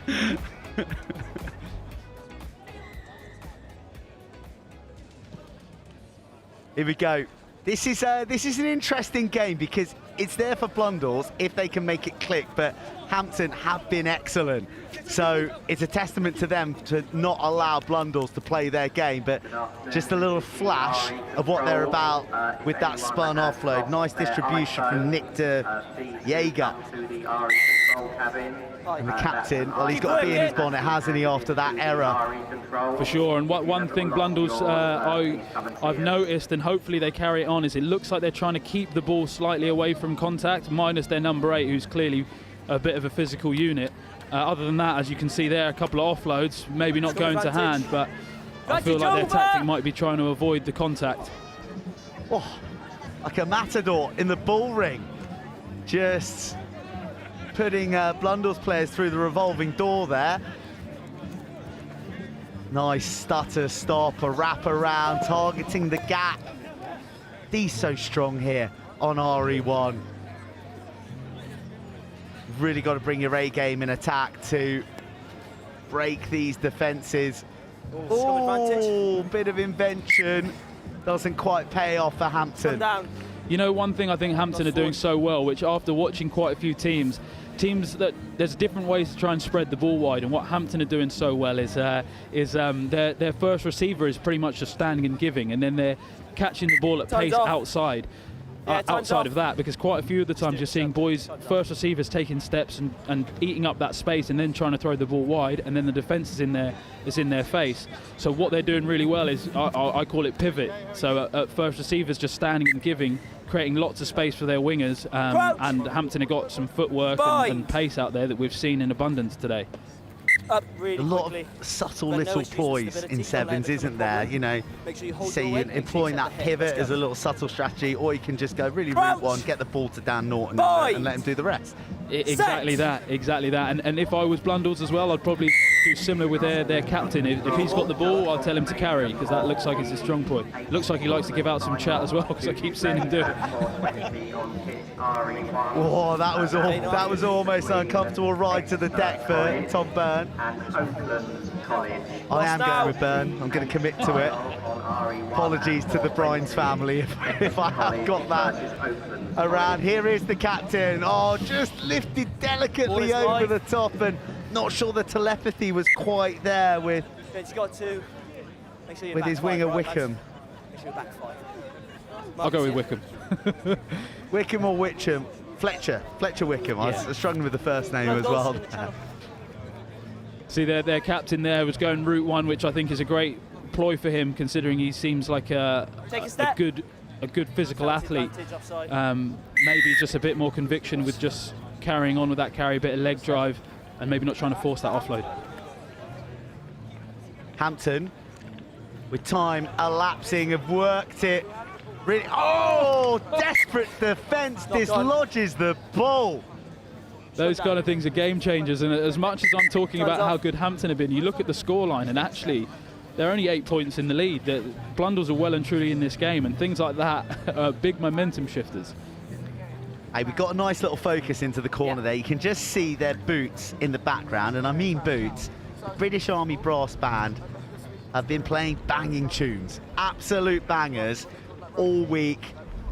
I think they take requests, because I mean, like, they are pulling out some rogue tracks. Burnsy, I completely agree with you. But yesterday we had the tent right behind them, so we're trying to sit there. Boys are trying to recover, and the next thing they've got trumpets in their face. Noisy neighbours. Yeah, that's it, exactly that. Yeah, they've got guns though. Yeah. So we don't want to argue. We just sat there, told them the music was beautiful and it was fine. Now I'm 100 metres away. I'll complain. Now you're the big man. Hey, speaking of big men, like you were kind of a man on the edge or in the centres, and we're seeing the influence that Blundell's captain's having with his big frame. You came up against Fijians who are like avatars. The dimensions are just crazy of these guys. So how do you take these players? How do you approach them defensively? Yeah. Avatars, honestly, is probably one of the best descriptions I've heard for it. It's a great description. And my answer to that is you should ask someone who's tackled them, to be honest, because I haven't. But no, in all seriousness, it was amazing watching the Fijians, because as big as they are, they avoid contact all the time. So you think they're going to be really physical, but they manage to get the ball out of contact. They're just incredible athletes. Blundell's hemmed back in their 22. Ooh, just when you think they've carved out an opening, their hands desert them. But yeah, just going back to what you said, Burnsy, you come up against so many different people in sevens, and it's one of those things you kind of end up having to train to tackle all different shapes and sizes, and it's a difficult thing, but I think sevens is such a good tool for your general skills, whether it be 15s or sevens, and you know, you've seen in the past some of these England players do so well playing in sevens, and hopefully that carries on. Hampton, 2.5 minutes or so to go. Really strong carry, stays on his feet well. Bit of a loopy one. Sometimes that kind of works in favour because it missteps the defence, but not Blundell's, who are tracking hard. Oh, there's a lot of numbers, a lot of black jerseys, but that is a loose ball that just gets Blundell's out of jail. Or do they? Out of jail for a moment, then slam back in their 5-metre channel. Here's an arrival. It is titanic defence from Blundell's. Honestly, work rate goes a long way in sevens, and Blundell's are making this really, really difficult for Hampton here. Well, they're going to have to do the rest of it with just 6 on the field, because not back 10, when you're that close to the line, when you're anywhere on the field, it makes it an easy call for the referee.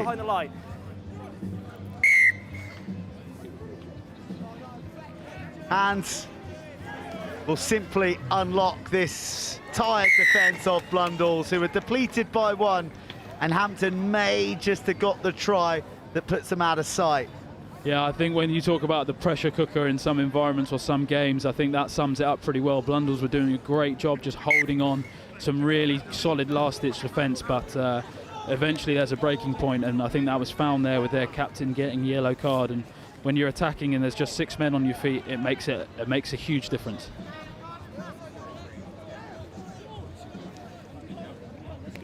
About minute 20. the Hampton have treated us to some nice tries here and some pretty complete sevens. This will only be their second win, a draw against Exeter College and defeat against Berkhamsted. Kind of make you feel that they probably haven't done enough to head through to the second day. Kind of depends what happens in the other matches as well, of course, but they put their best foot forward with the cameras on them. Everyone back at school, not too far away from here. Blundell's struggling to break down this brick black wall. Scooting around goes Brandon Holland. Back to square one and back into Hampton Arms. Keep working, keep working. Good, you're on. Hot tiring work out here, isn't it? Sun beating down, wave after wave of Hampton attack being created, and well, did he get that down? He's gonna pinch a few more meters and make the conversion a doddle for his kicker, but I think that's sort of the culmination of all that sustained pressure, really, isn't it? No, exactly, and you know, one thing that's really impressed me about Hampton in this game is just their organisation in attack and defence, because that last play there, they just really showed how solid they were in defence, and look at the boys now, pretty excited. Oh man, it's coming thick and fast. You know, the next match is already going on. Marcus, you're doing some other stuff here as well. You're here with Cranmore, but you are also representing UR7s as well, who are a partner of the HOWDEN ROSSLYN Park National School Sevens, and yeah, with your coaching hat on, you guys have been sort of spreading your knowledge and experience and enthusiasm for the game. No, exactly that. Like, you know, the UR7s Academy is a perfect day for us and for them to scout some of these players, because as we've seen, there's plenty of talent on show, and we really want to encourage them to come play some sevens, whether that be to go down the sevens pathway or to improve their 15s, because sevens is a great tool for that. It's fun, it's you know, kids will enjoy it. I know I loved my time playing at the Roslyn Park Sevens, so yeah, it's been great to see some of the talent on show, and it's impressive. Yeah, I mean, like, you use the word fun there, and I think you're absolutely dead right, because I think, well, maybe I and Dave are sometimes guilty of focusing on what's going on the pitch, and well, really, you can have a terrific life, even as an absolutely bang average player like myself, Marcus, and get to go travelling around the world, play with your mates in awesome destinations, and at the end of the day, that's what it's about, isn't it? We love winning, we want to do as well as we can, but you want to meet great people, make memories, and have awesome experiences, and getting on planes and going places. Well, without getting too deep on things, I think once you retire, everyone always asks you the question of what your favourite time was or favourite experiences, and I've actually asked so many people, not one person has told me that it's been about winning stuff. Everyone always tells me about those experiences you're talking about, Burnsy, and there's no better place to get that than on the Sevens circuit. Have you got to go somewhere, Marcus, or can we keep you for a little bit longer? No, for sure, I can do this game. I'll do this game, and then I think I'll be pulled back to the UR7 stuff. So yeah, you got to get the whistle on. Exactly. Got to get the whistle on. By the way, Radley College against Rebel Rugby Academy, who have already won the cup for the coolest name in the competition. The boys from Denver, Colorado. Yeah, oh wow, yeah, damn right there, Marcus. It's full international flavour. We've had teams from Luxembourg, from Belgium, from Dubai, from Abu Dhabi. D-Rog, am I missing it? Wales. We've had winners from Wales, Scotland, and now Denver, Colorado. They're going to look to leave here feeling mile high. Oh yeah, forget about mile high. It's the highway to Tri-Town. So last game we saw a bit of wide play from Hampton. I think it's the Rebel boys in black, right? I hope so, because I've just gone big on. I've just gone big on that try. Let's say it is. So I think the Rebel boys showing another way to play with a bit of footwork in the middle. Confirmation through the headphones that it is. And tell you what, they've had a they've had a real good tournament. Winners against St Benedict's, winners against Gosforth. They lost to Ipswich by 4 points. You did Ipswich in one of the opening games, D-Rog. All in black, good side. Terrible kit clash with the old Rebels, I imagine. Left again. Okay. Yeah, Radley, well, they got a W against Gosforth as well. So this is there's significance on this, and there'll be eyes on what's happening between St Benedict's and Ipswich elsewhere. Oh, it's an awkward, awkward coming to ground, but all good. A little bit of bouncing feet from Caleb Bay. Very American name there. Yeah, cool names, cool sash, cool names. And well, they play rugby in pretty cool, composed manner as well. Number 7, Grant, getting his way through. Radley looking for defensive solutions. There's a bit of composure being offered up by the Americans here, isn't there? Just sort of inviting the play onto them and backing their footwork. Especially the Rebels' number 9 there, Thorndike. He, like I was saying about him showing a different way to play, he's bouncing around in the middle, creating opportunities for himself and the rest of the team. He's looking sharp. High five. Toby Cook's burst wins a penalty for Radley. You have it in the hands of Dave Fisselau. Fisselau chips it on to his number 7, and out wide with 11 is Ed Reed. He says to the Rebels, read it and weep. I'm heading to the try line.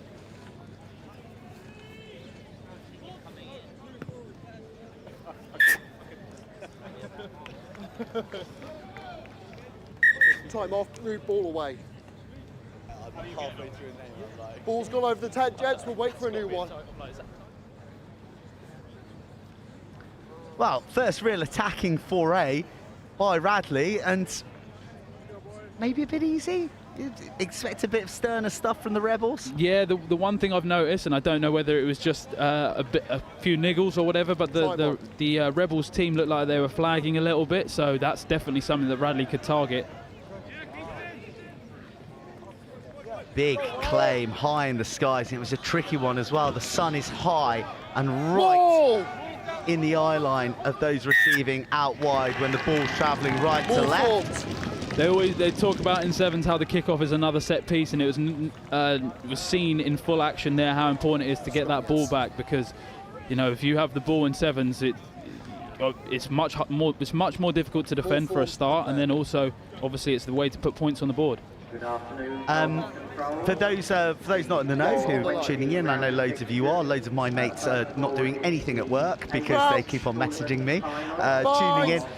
It's quite a hotbed of rugby sevens in Denver. They have the Rugby Town Sevens, which is a big collection of some of the best invitational teams in the world descending upon Colorado on an annual basis. So there really is a love for rugby sevens. It's no surprise that these Rebels are a force to be reckoned with. No sweeper at home, so they get spun on their heels, and Colton Dickerson gets consumed as he races back, and there's real hunger from Radley, and there is razor sharp minds too. The quick tap and the finish oh so easy. Just like Burnsy said, no sweeper. I was sceptical about the kick initially, but look, the way I see sevens and kicking, you either kick inside your own 22 to get the ball out, or you kick to score. And I can't argue that one. They get the ball back, and they've scored straight away, so a great decision. It's the eternal question, and I know it sort of comes back to whoever you're playing, but 7 up front or 6 and a sweeper? Again, I'm being so diplomatic by answering this, but it depends who's in your team. If you've got rapid players, then you might want to go 7 up because you're backing them to get back. If maybe your team's more fitness-based or stronger, I'd recommend a sweeper. Rampaging Wyatt Young gets lassoed out in the 5-metre channel, and now it's in the hands of Riker Siddle. He chips it on one more. Gorgeous show and go, and gone in a flash. Adrian Pham, fantastic. what a goosey in the middle there. This Rebels team looked very sharp when they got the ball in hand. A lot of good footwork in the middle, looking very, very dangerous. Radley got their work cut out for them, but at the same time, they're scoring quick tries and they're keeping themselves in the game really well. We've got a hell of a game on our hands here. Well, I mean, like coming back to sort of my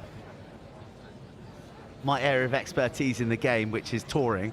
Like, you know, these young lads, it's going to be a massive occasion as they convert and level up the match right on the buzzer. I mean, this is going to be an amazing occasion for them. They're getting on a plane. They're coming to play the best schools in the UK and, you know, others from around the world. And they're on tour as well. They're like in a hotel room. They're all sort of, they're strengthening those bonds that can only be created from, you know, just time with each other, time with your mates. No, exactly that. It's awesome, you know, the best times are the tour times, especially when you're young. It's probably one of the first tours they've ever been on. They look like a really solid team as well, who've got a good chance. So, you know, they'll be enjoying it and they'll go home with their stories to tell. And I'm sure they've looked forward to travelling for a really long time. And rugby in America has obviously been growing for a long time. They're here. They're going to test themselves, like you said, against some of the best English schools. So I'm sure they're all buzzing to be here. Not too many stories to tell, though, because as we all know, what happens on tour stays on tour, especially, and if you're under 18, even more so. Right, finally poised here, 14 apiece. Some nice rugby from both sides.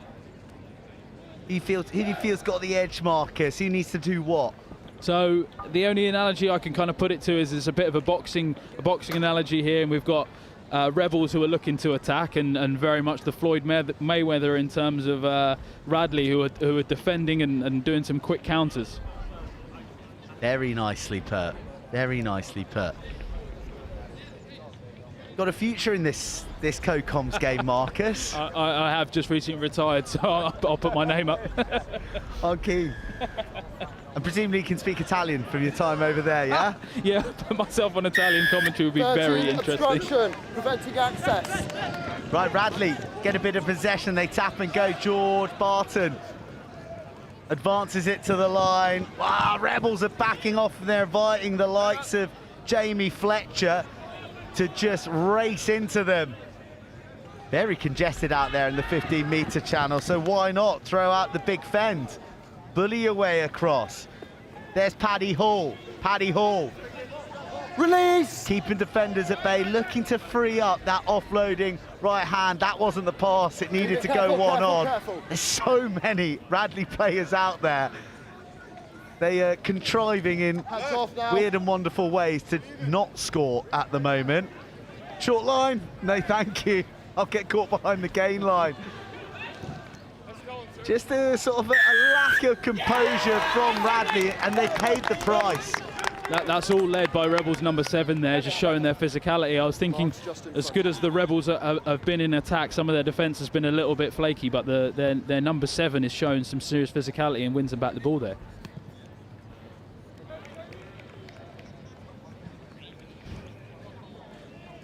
Grant Gankar, we think, Gankar. Reds, this is your mark. Handwriting of the Rebels coaching staff, not the best. Very much the old doctor's notes there. Yes. Hooker, come closer. It could be Egyptian, the hieroglyphics Closer, 2 metres. that we're reading at the moment, if I'm being honest.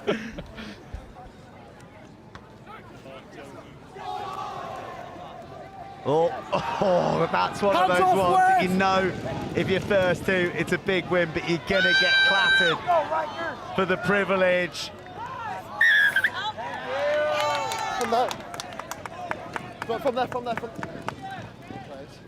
Rebels bouncing around with intent. Ian Murrah. What a solo spectacular from the stocky number 5. A great try there, just really backed himself. Couple of handoffs, couple of broken tackles, slightly different to the way the Rebels have played before, but it shows that they've got different sides to play or different athletes involved in their team, because he went the physical route and did a great job of it, getting a bit of a breather now. His job's done by the looks of things. We'll see if he comes back on.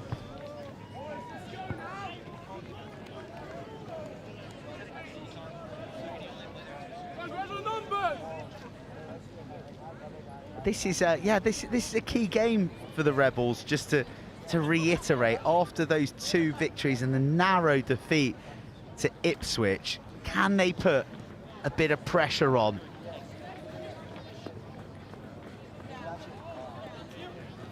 Can they hope for a favour or for Ipswich to fall short in their next game? Well, they can't afford to fall short on their challenges here. A handful of Jersey. Stops Radley. Oh, goodness me. 2 would-be tacklers descending upon that player who bravely took the looping ball. Oh, the dog leg opens up and Radley gets side down. John Scott thought he was home and hosed. Fletcher, he's the distributor. Now it's Talton. Oh, that is a speculator. Watch the pain. Ball. Moment gone for Radley. Great work from the Rebels there, just battling, a couple of line breaks, a couple of chase backs. Those kind of things are so important. Kept themselves out of their own 22 there with some great work rate in defence. Red, step off, black on the line. Red, step off. Clear set, black. Matching the Let's balance. go, please. Tell you what, the touchlines are looking busy, aren't they? There's a bit of anticipation for the under-16s action that is to come. Oh, those ones, you got to drop on the grenade. You can't be swinging your limbs. And it's here now for Radley in that favoured left-hand channel that they've been stacking all half. Fractured field beginning to open up. The Sonny Bill out the back door. Release! Is there a finish? No. More desperate defence. Radley, surely. They get consumed just as they surge to the line, but they can't repel Radley any longer. This is a fabulous contest. Radley really putting them under pressure. It was, some great defence leading up to it, but eventually they ended up breaking that Rebels defence. Rebels are putting quite a lot of work in the defence just then, so we'll see how they come out, because as I was mentioning before, defending phase after phase can really tire them out, but that kick was so important and it was just missed by Radley. So Rebels remain 2 points up. Oh, couldn't have been closer. Grazing the upright. And if the Rebels hadn't fought so hard to keep them out, they probably would have been scoring underneath the uprights. Every tackle counts. No such thing as a lost cause in the game of rugby sevens. And there's not much pressure on that kick, considering that Radley need to retrieve this pronto. 70 seconds to go, give or take. Oh, look at the Goosey, the rugby guy. Are you watching? He came up here on comms once. How was he? Not as good at rugby as old Marcus. Here we go, no sweeper. The Rebels looking to in Radley's half. A point to the rugby gods. And Reese Rita finishes the job for the lads from across the pond. No, we will restart. The boys from Denver deliver. We will restart. The Radley boys need to... Oh, no. This puts the game beyond doubt. So, 2-point game, 2-score game, I beg your pardon. There's not going to be enough time. No, it's just mentioning before in terms of the kickings for space and kicking to score. That is a perfect example and a perfect bounce for Rita just then. Just bounced straight up in his hands, no sweeper. He has the gas to finish it off. This will be last play. Created himself, saw it, backed himself. You love to see that. Good work on the dive. Good work on the dive, but, we'll let it slide. I'm always sketchy when I see the early celebrations as well. He had his hand up pretty early doors. Well, no sweeper in for the Rebels, so a taste of their own medicine. They're first to the bounce. Oh, look at the hunger of Radley. They're not going down without a fight. Maybe Rebels are thinking, we need a few more points here. They're thinking about the pool points difference. No, well, they're certainly not thinking about that ball, because that's the last we'll see of it. And it's sent into the woods. But Rebel Rugby Academy don't care. That was a fine game of rugby, and one that the Rebel Rugby Academy have come out with a W on RE1 over Radley College, and it set things up tantalisingly in Group F with more results to roll in. Hey Marcus, we've taken much of your time. We've absolutely loved it. You're welcome back anytime, my friend. No. And if people want to find you, they can find you over by the UR7's tent. That's exactly right. No, it's an absolute pleasure, Burnsy. And yeah, come by the UR7's tent. Nice, mate. Enjoy.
Exeter College, who brought the curtain up on this brilliant day of rugby sevens with a 50-point splattering of Hartpury College against Oaklands College, who themselves have earned the right to be here and are one win away from lifting the trophy. It's been a really busy time in ace competition. No sooner have they finished the 15 season, Exeter College being crowned champions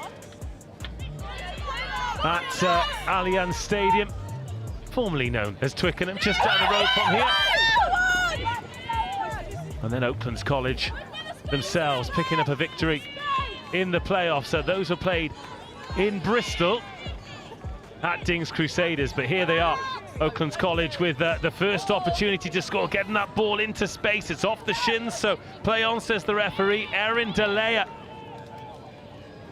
Now Layla Crick is out there on the edge. It's all a little bit narrow, and it'll be a put-in to Exeter College from the first scrum of the game.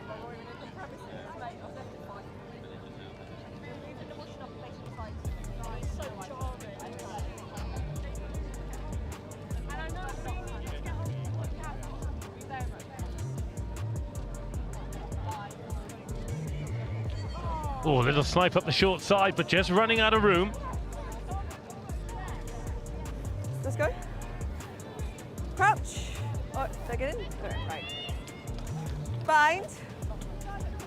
Set. Twice, early hook. Same Free channel. kick for the early hook, and a first possession here for Oaklands College. Exeter pretty narrow in defence. They're trying to get it out to the edge, and the pace. It's Jemima Mitchell. Loudly offload, and now right through the corner. Oaklands are over. Lucy Dangerfield. 2 minutes in the dying sunlight here. Breathes a bit of early life into Oakland's title chances.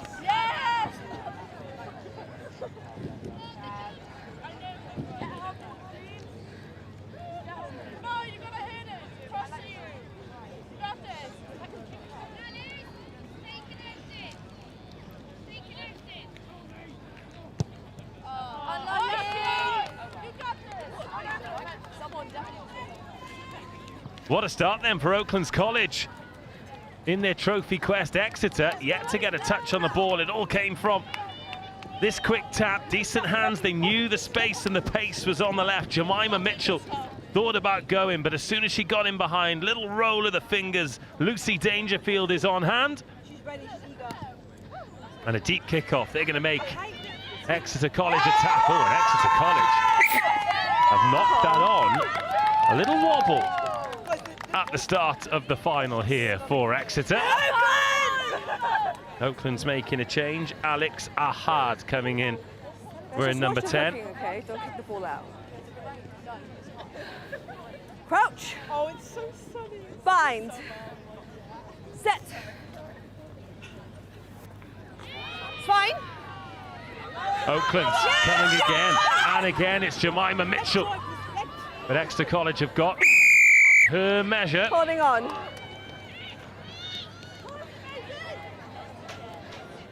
And this is the first time that they can come forward. Please. You didn't tap it. Oh, you've got to tap the free kick. No tapping. Exeter College are wondering what's going on. The coaching staff here just down below us. You didn't tap it. Oh, but instead they've given away the possession here. And another opportunity here for Oaklands. Just trying to free the hands offload. It's back off an Exeter College boot. And they've got work to do from behind their own try line. And that's deliberately batted forward. Tapping the ball. Oh, we've got the situation here with the referee whose whistle is much louder than her voice. Right, Exeter College, undefeated throughout the day. Their statement of intent in the beginning was 50 points against Hartpury, who've lifted this trophy so many times. This is great offloading, though, from Exeter. And a little nudge in behind. No sweeper there, but no real chase from Exeter College until now. Maisie Herbert goes back, but it's a real wrestle for it, and the referee with no choice other than to give that penalty. Oaklands College playing Exeter without the ball.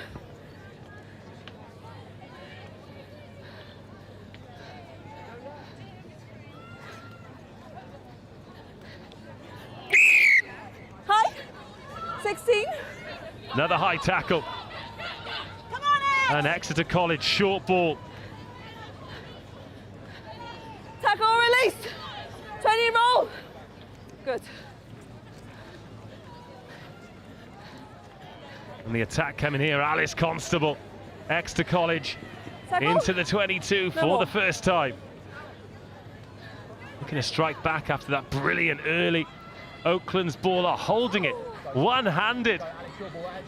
It's a little bit scrappy, ball going loose. Referee happy enough that there's no knock on.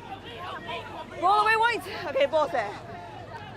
Well, lucky not to concede a penalty for not rolling away there, Oaklands College. But here come Exeter out on the edge. The turn of pace, Mia Hammond, she's tackled, gets the offload away, a step inside, and Exeter College level the scores. First attack, 6 minutes have absolutely flown by in this ace final, and it is a tight one. Kicks are going to be important, and the first one to dissect the uprights goes Exeter's way, and they lead by 7 points to 5. There will be time for a restart. Water off. Hands on.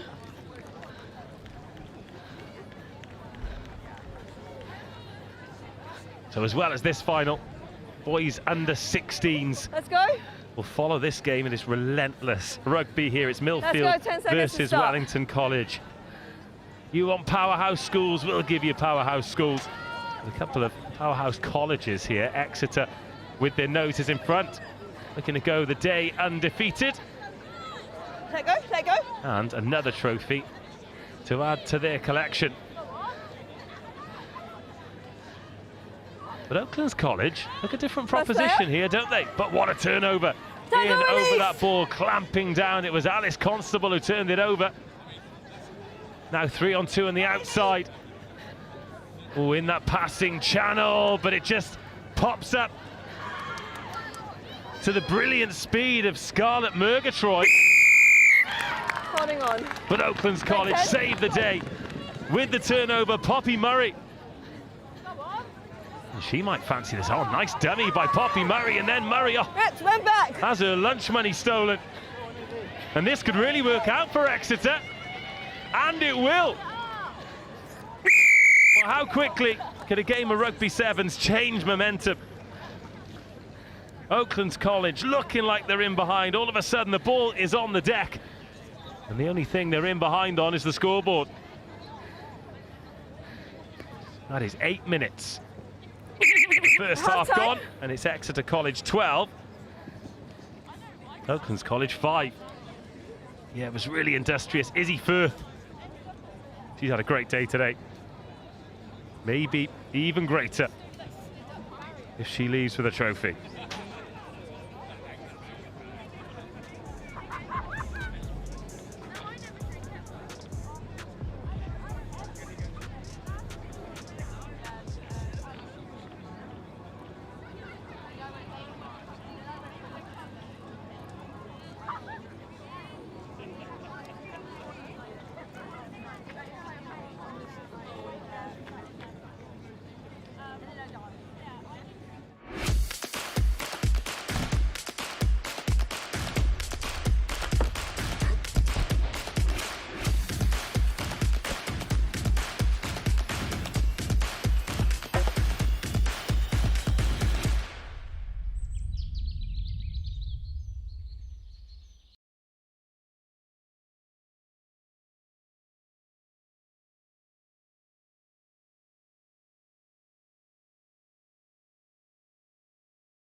On Thursday evening, Oaklands College, after a very, very bright start, find themselves behind on the scoreboard as Izzy Firth gets the second half underway. The offload by Layla Crick.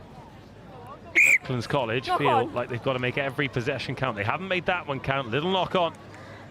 Means it's scrum time for Exeter. Max here.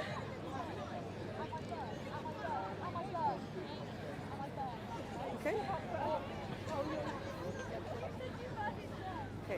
Crouch. Bind. Set. Yep. Oh, here come Exeter College, tearing up the right-hand side. That didn't take long. Oaklands needed a great start. Exeter got one, and 17-5. It is looking like a tall order. RE1 is the HOWDEN Cup Final, Millfield versus Wellington College. Spectators can go and watch that on the HOWDEN Clubhouse. What's off, please?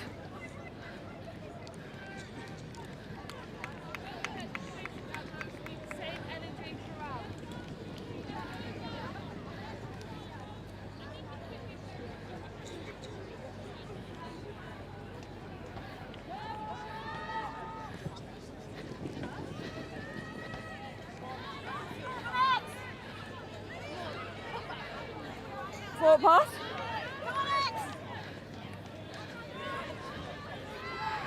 Okay, advantage over. 17-5. Next score has to go to Oaklands College. Otherwise, Exeter College are home and hosed, and they might be again. Lovely little nudge in behind. The strength, the pace, the pickup, the try. Izzy Firth. Footballing skills on display. But she looks every inch the rugby player. 24 points to 5. This is a classy touch. It's so easy, especially when you're under pressure, to just flick the boot at it, boom it too much, but it's a lovely nudge. It's perfectly weighted. Then she wins the race, patient enough to allow the bounce. It's dotted down. Let's go.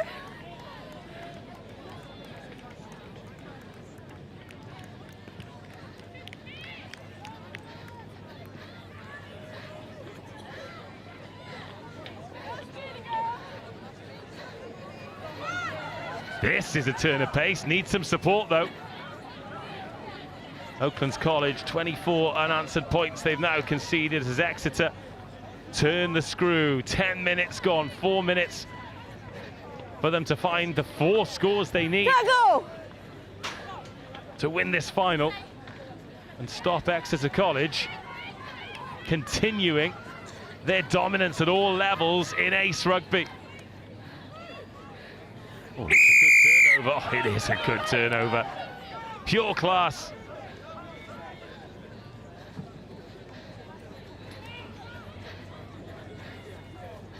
Bouncing, bobbling ball.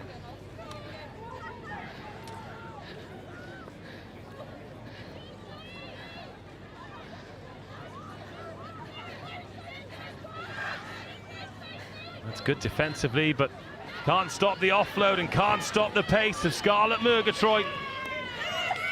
And this time it's Oaklands College who are over the ball.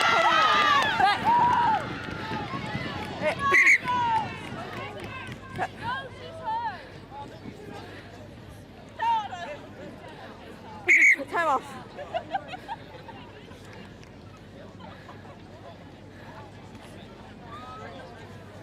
Well, they say you're never more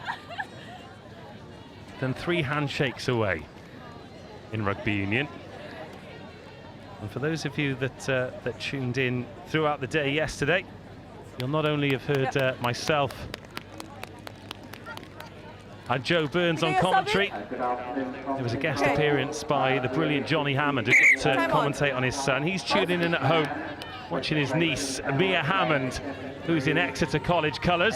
And if he sticks around for another 4 minutes, I think he's going to watch her become an ace champion.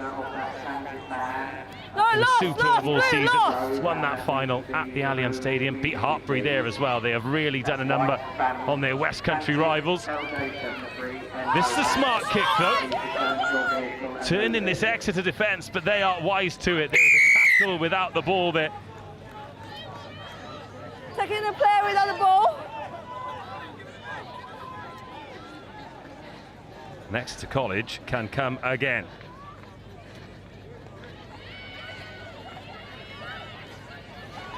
Oh, it's more great wheels around the outside.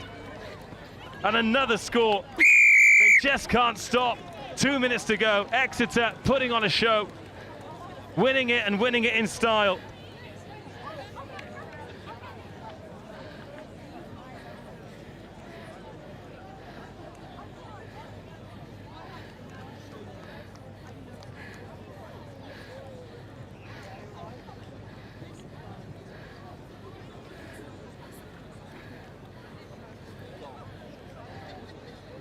Let's go.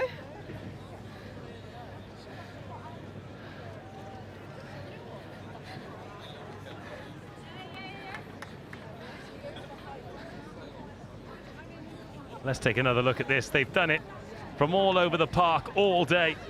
And they've saved some of their best until last year, Exeter College.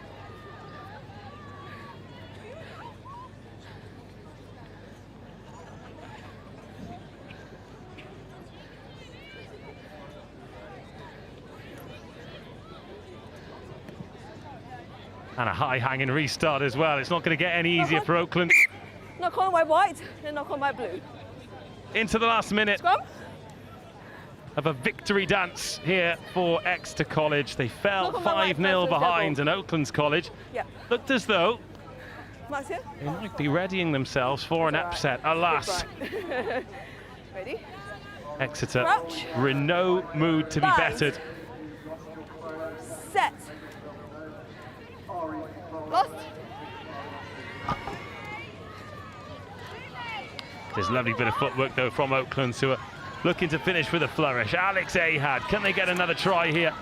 They're going to be picking up a silver medal. There's a little foot on that once, then twice, and that might be a yellow card for Charlotte Mansfield. Yes, it will be. There's even a smile on the face of the referee as she gives it. She had no choice at all. So a tap and go. Maisie Herbert gets it back. Out into touch. And full time. Exeter College are the ace national champions. Sevens to follow their 15s triumph no more than a couple of weeks ago. They've completed the sets here at the National School Sevens in Rosslyn Park, and they've done it in style, undefeated. And every victory a comfortable one, a very talented group. And they've defeated Oaklands College 29 points to 5 in the glorious sunshine.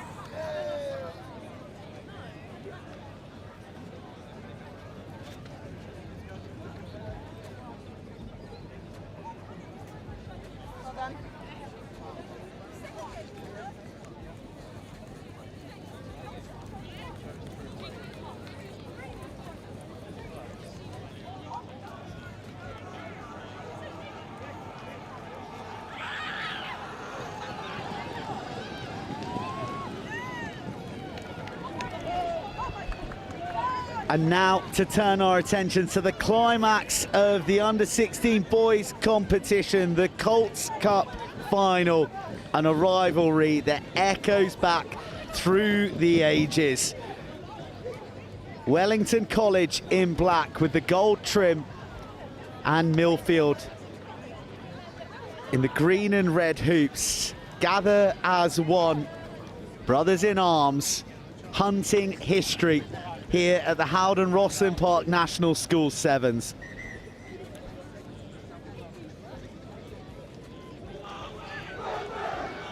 Nine matches of fearsome rugby sevens are under the belts of each of these teams. One thing they've got in common, and maybe you can read into this,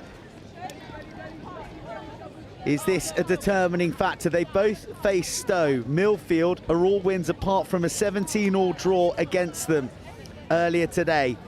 Wellington took the same school down 21-12 in the semi-finals. Two richly gifted groups of young men, touchlines bulging and dripping in anticipation for what could be a famous final. Scrum advantage! And it's won. Forward off black. Early by Wellington, but actually feathered forward. And the initiative will go to Millfield after a high-hanging kick. Here's your mark, gents.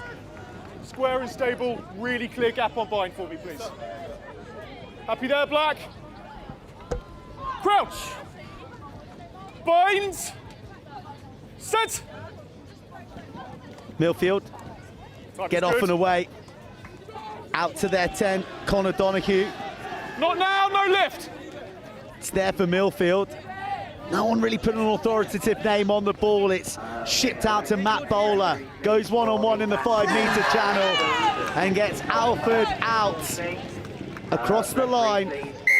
And Wellington get the defensive win. Then they get a penalty for a bit of niggle in the aftermath. Off the knee, you don't see that too often from Ben Giorgio.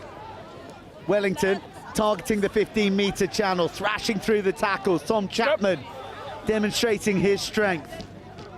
Jack Thorpe. Delayed ball, just lifted on a loop to Freddie Corbett, who has to check his stride.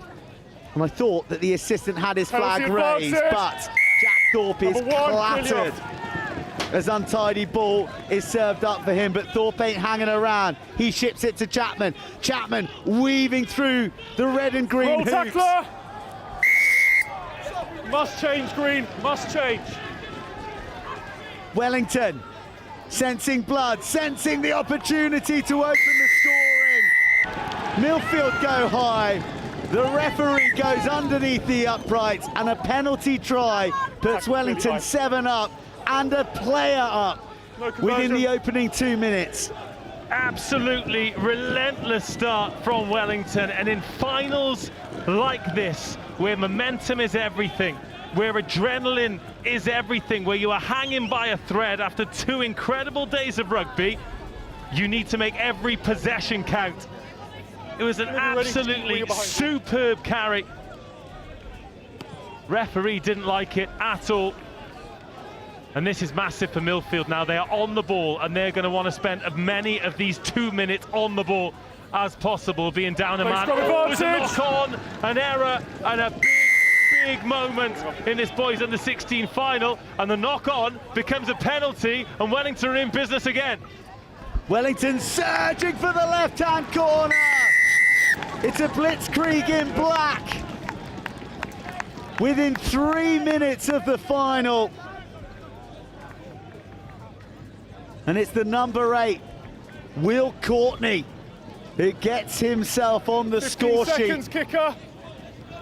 Nightmare for Millfield. We talked about them just wanting to be composed, spend some time on the ball, but these boys love to play. They only know one way. It's a good strike on the conversion, but it's not quite going to get there. So what do you do?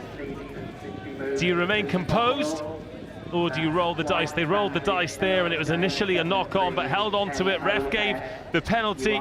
Wellington went, and Millfield was stretched. Yeah, decent finish in the corner. Didn't take the chance, didn't try and push it closer to the poles. Didn't matter. They've made hay during this yellow card period, and a 2-score lead now for Wellington, and the kickoff bouncing. Oh, Millfield are in it, and they are in it neck deep. The Cardinals sin, a bounce from the kickoff, and a chance for Wellington to make it a trio of tries, to make it a mountain for Millfield to climb. They're ushered away from the breakdown. Wellington get their hands free, drift one into the park. A deadly Freddie Corbett. Well, this is in danger of becoming a rout. Yellow back on. Millfield need one of their leaders to just grab this game by the scruff of the neck and get some composure. You can see the penalty try, fine. It's how you respond from that. They respond by coughing up the ball. How do you respond from that? You let the kickoff bounce. Wellington, clinical, beautiful strike. Oh, wow. 19-0. Everything going black and gold. Yellow is back on, black. Sedbergh, the reigning champions at this level. We've all seen what that group has gone on to do so far in the 18s competition today. And again, the bounce of the ball, the rub of the green, all in favour of the boys in black. Surely they can't put this final to bed in 7 minutes. Not held, Millfield clinging, but not clinging on long enough, not held. And now an injection of pace. Ralph Sheehan arriving from his wing. Ball's out. Look at the authority in their voices, orchestrating the teammates around. Corbett puts a bit of air on it. Says to Will Courtney, it's all yours, big man. Good touch. Courtney almost kills off the final. You stopped him. But he's got a stud in touch. You must be 5 metres. Back straight away, black. And a bit of relief for Millfield as well, because they haven't got the pressure of the line out now. They've got a penalty, but they're in their 22 again. And they're playing freely. They have to. There you are. They have to, because they're 3 scores down. They need something before half-time, something to give them hope. There's a massive difference between a 2-score game and a 3-score game. And if you give yourself 7 minutes to get 2, then anything is possible. That looks turnover-y to me. I'm not sure about the phraseology, but the referee's sure about the sticky pause in at the breakdown. Tom Chapman, he's been busy. Takes it to the line. Wellington composed. Wellington with 30 seconds on the clock. Looking for the coup de grace within the first half. Peepo Hurrell. Not now, too! No! Almost breaking clear. That's determined counter-rucking, though. Millfield fighting for their finals lives. Just by the bootstraps. Wellington side down. The jackal coming, and one last roll of the attacking dice in this half for Millfield. Time. Well, they need to show something they haven't shown this half yet, which is composure. They've not gone through any phases, or I think they're going to get turned over again here. Such good work over the ball. Well, the breakdown instincts from Wellington are so good, but they come up with their first error of the final, and it's one that closes out an exhilarating first 7 minutes of finals rugby. Millfield have a mountain to climb. Wellington are within 7 of a famous win.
Well, it's a precarious part of the game, this. Yes, Wellington have this commanding lead.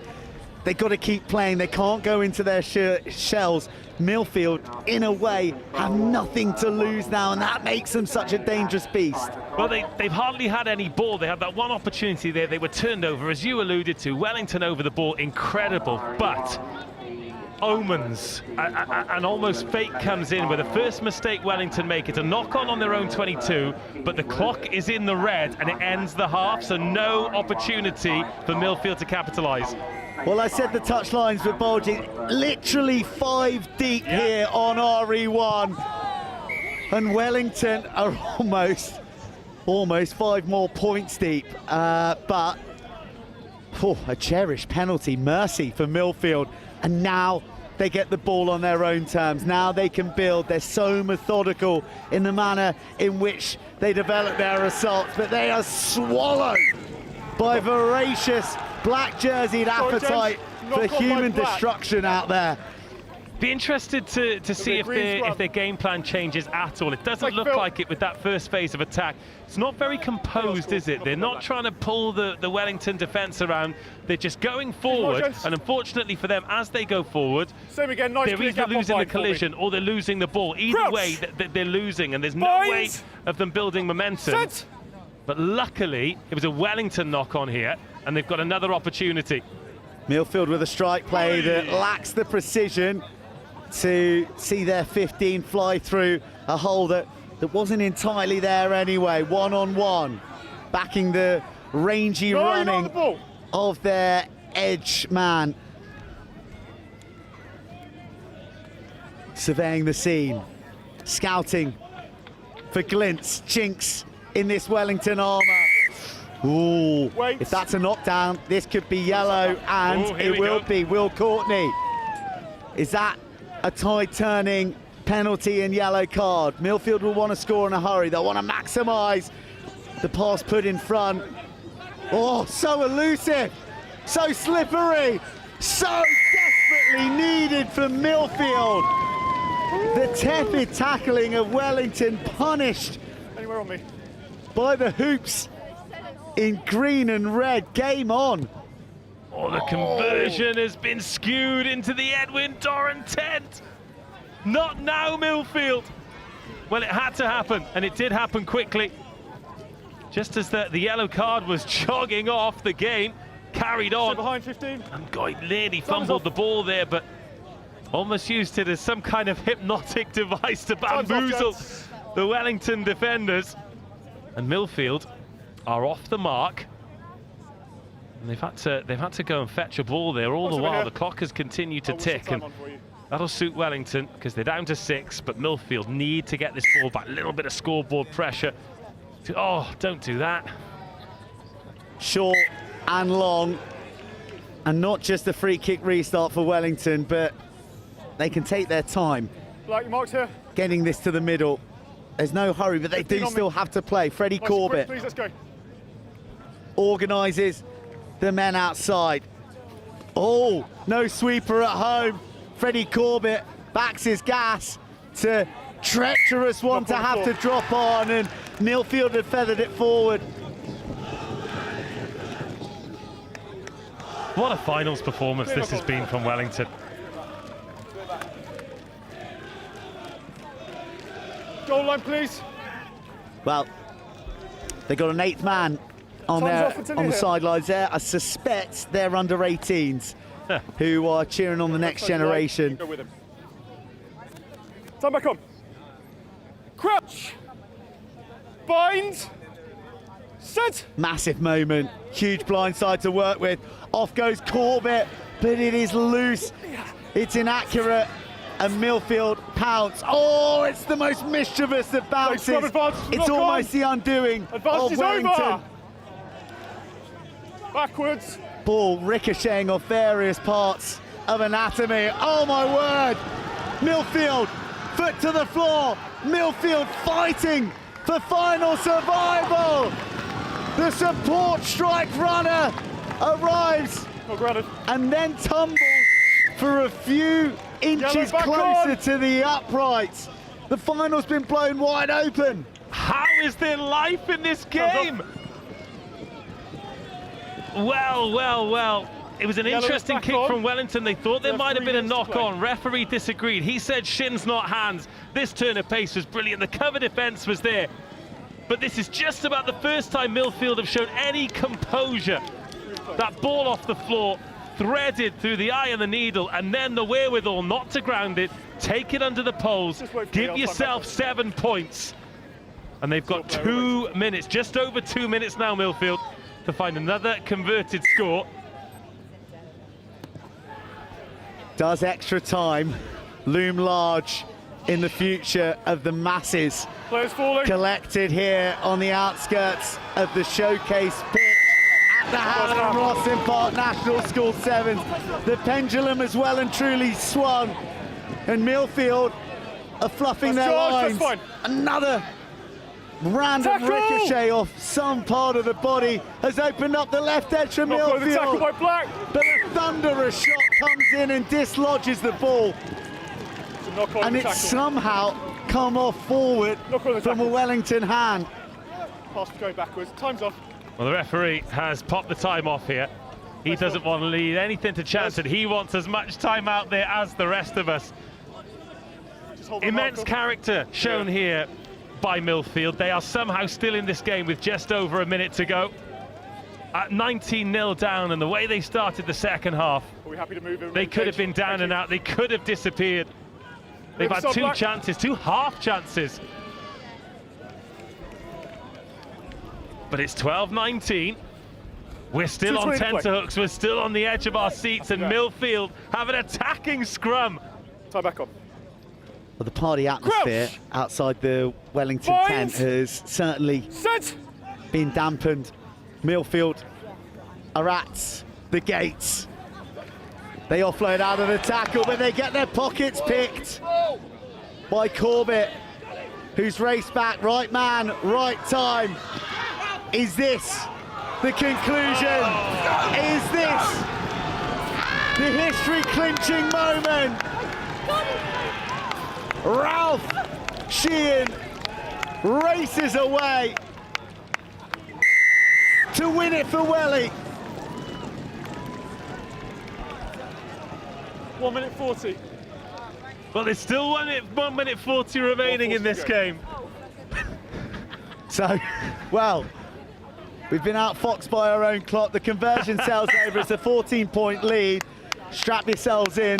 There's plenty of time to turn it around for Millfield still. What a moment for this young man. First of all, Millfield just knocking on the door. They had to play.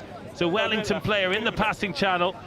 But the first tackle's missed. The second just puts a fend out and just keeps going, keeps believing.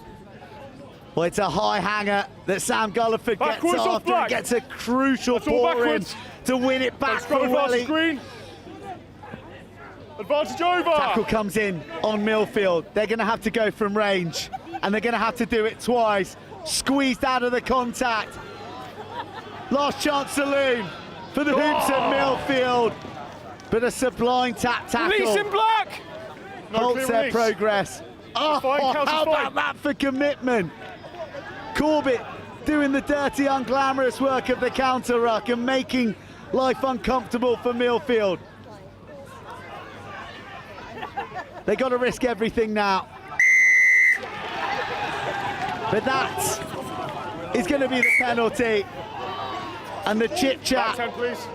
Keep going. This is going to mean that time is up. 14 seconds left. We'll play. Make it. Choose now. Scrum called. Scrum called. Interestingly, Wellington, in a bit of crafty clock management, opts for the scrum. And I think they and everyone on the touchlines now know Time has expired, gents. that the race is run. Crouch. And Wellington are going to be first past the post. No, 9. Ball jangles around Penalty awkwardly, advantage. fittingly. Freddie Corbett sends the ball across the boundaries of RE1. Thank you, Captain. Well played. And it is ecstasy for Wellington College.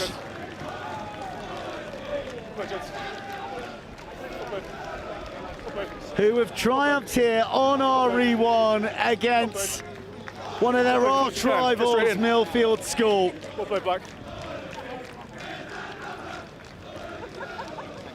There you go. It was an exhilarating opening 7 minutes that put them in full command and a vice-like grip they barely relinquished for the remainder of the match. Millfield, spirited, courageous, found a way to make the nerves jingle and jangle, but the nerve of the boys in black held firm, and they've written another page of history in the rich rugby tapestry of Wellington College. Full-time at the HOWDEN ROSSLYN Park National School Sevens Under-16 Cup Final. Millfield School 12, Wellington College 26. Wellington are the champions.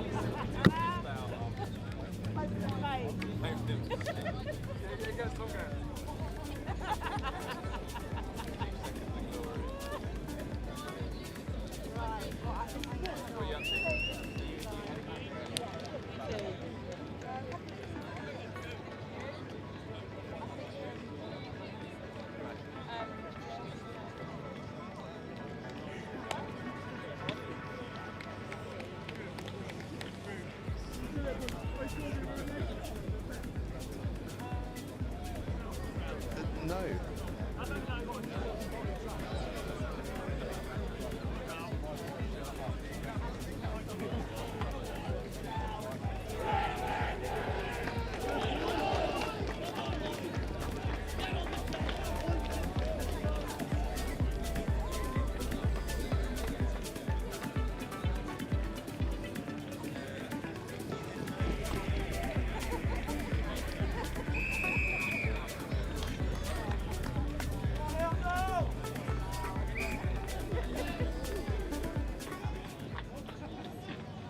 The boys under-16 plate final is going to be the last bit of action here on RE1, and it's Oundle in the maroon jerseys, blue shorts, up against Kingswood School in the red and black hoops, and it is Kingswood who are attacking with the intent in the early exchanges.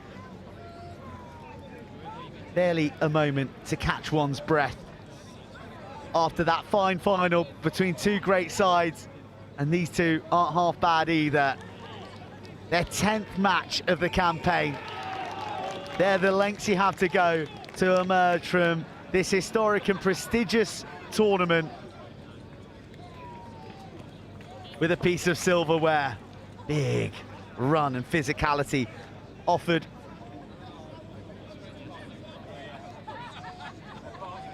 Oundle just shipping it around. Quite patient, aren't they? Alfie Wilson bounces back to the left, receives it back in the middle. No pressure coming from Kingswood at the moment. Happy just to sit back and let Oundle dictate terms. Kingswood, who got a big victory over Clifton College in the semi-final, that would have felt good, or rather, in their final pool match about an hour ago. Kingswood. Oh, well, there's an Oundle player in the passing lane. Not quite sure how he got there. Toby Karpanos has 1, 2, 3 defenders for company. Wonderful strength and grit to keep going. These are sometimes the meters that are unheralded, but just misshape a defence enough to allow the gifts of the flight-footed wingers just to shred more room to do the damage. Instead, it's Jack Ekazareta.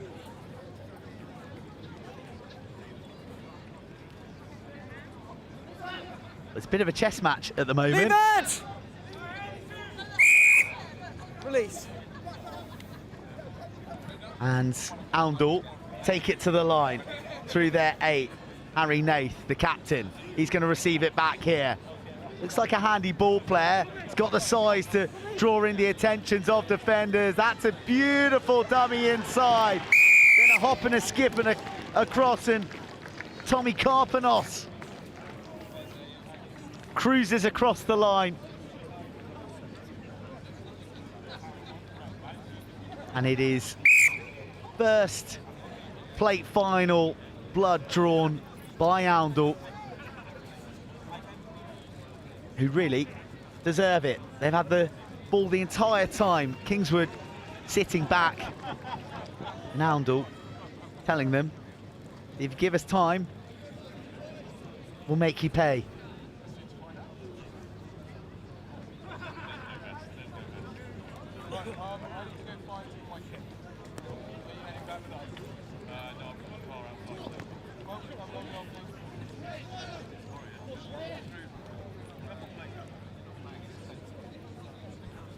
Kingswood. Oh, just reels it in. That's a smart bit of handling. No help, play! Tackle away!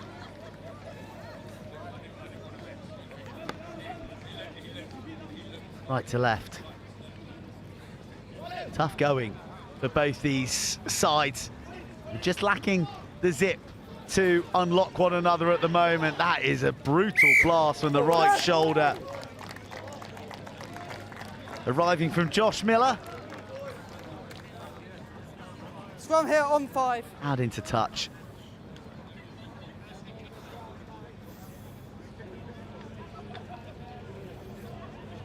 Come in. Let's go now, let's go. Crouch! Bind! Set!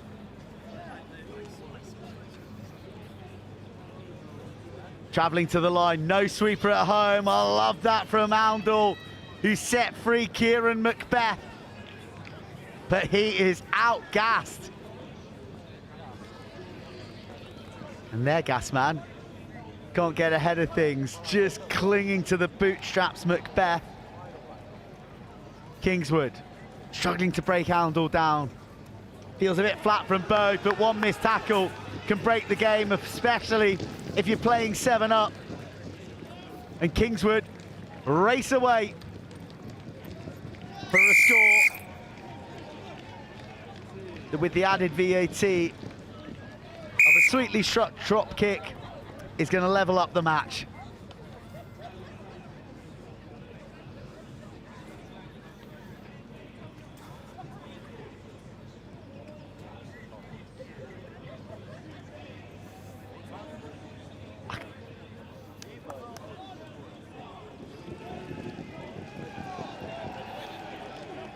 When you're ready.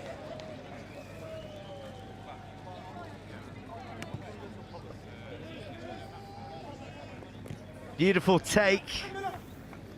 A leaping Josh Miller owning the airspace in West London.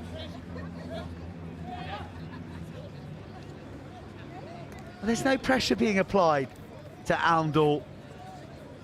And you sort of feel that Kingswood need to force the errors because they look assured, Oundle.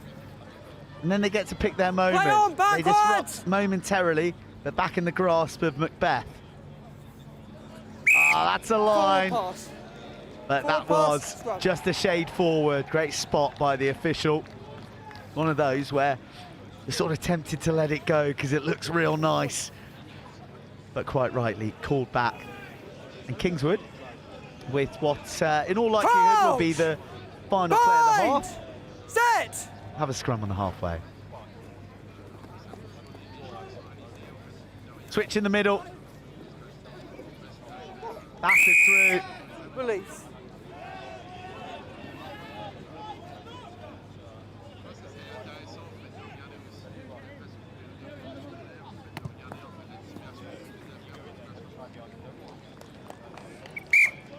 Line out.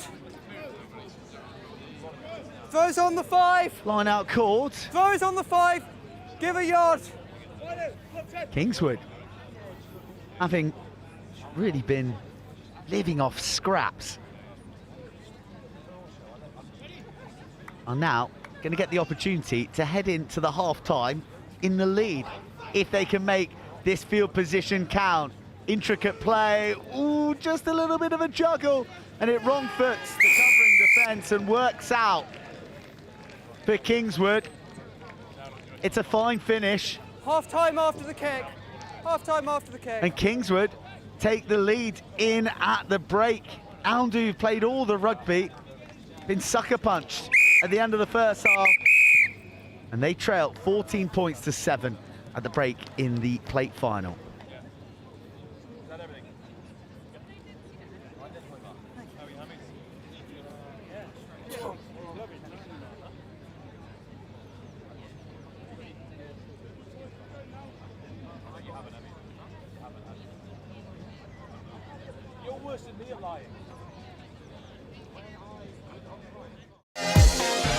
In the world of competitive sports, every advantage counts. At Holroyd Howe, we understand the vital role nutrition plays in athletic performance. Holroyd Howe, providing the power to perform.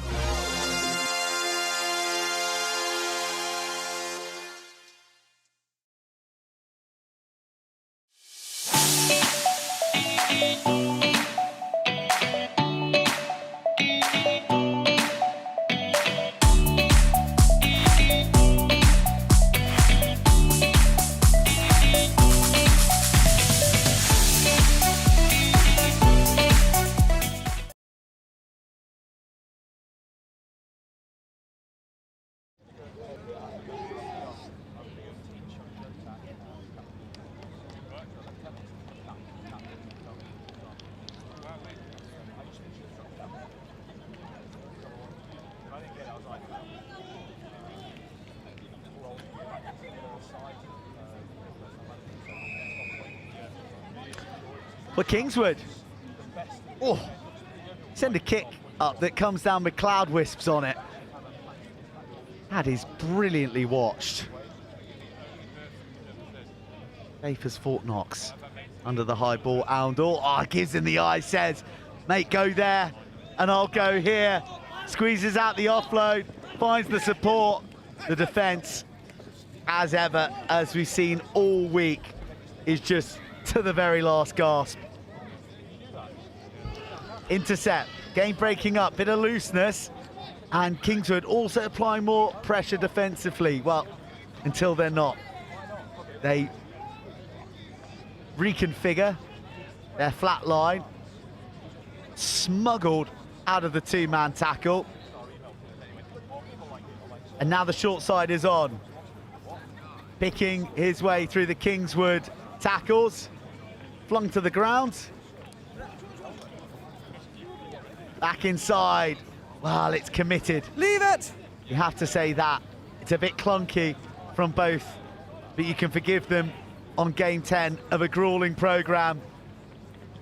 How good will it feel to have that plate in their hands at the most prestigious School Sevens tournament on the planet? Pass fine, play. Wonderful fizzed ball, just cuts out the defence. Arthur Lyle, the glad recipient. And I love that. An old-fashioned handshake with your teammate to say a try well crafted and a try neatly finished. Well, it's points on the board, isn't it, to bring it right back in. A lot of pressure now on this conversion from out wide, but if he doesn't get it, Not the end of the world. They're right back in business. You've got 10 seconds. It's a bit of a physical mismatch on there on the outside, wasn't it? Big men on the edge. We like to see it. They've sent the lefty after this. And just wide. But good take by the lino, to be fair. With the flag in his hand, steady under the high ball. Jonas, he's still got it. Clifton College are giving out flapjacks down there. Do you reckon we can get them to throw one up? That would be absolutely immense It would, at wouldn't this it? stage of the day. Yeah, chuck a couple up. We trust you. Pick 2. Ball bounces kindly for Oundle. This could be key. Sliding into the right-hand corner and maybe just sliding out of reach. Ash, I'm happy that there's no knock-on. Do you have a knock-on? No knock-on. No knock-on. Wow. No knock-on. There is no knock-on. The try is good. A brief inquest between assistant and referee says no knock on. The try is good, and Oundle strike twice. They recapture the lead, and this is turning into a fascinating plate final. What a nudge! He has drained that left peg from the touchline. Wow! Big moments in big finals from big characters.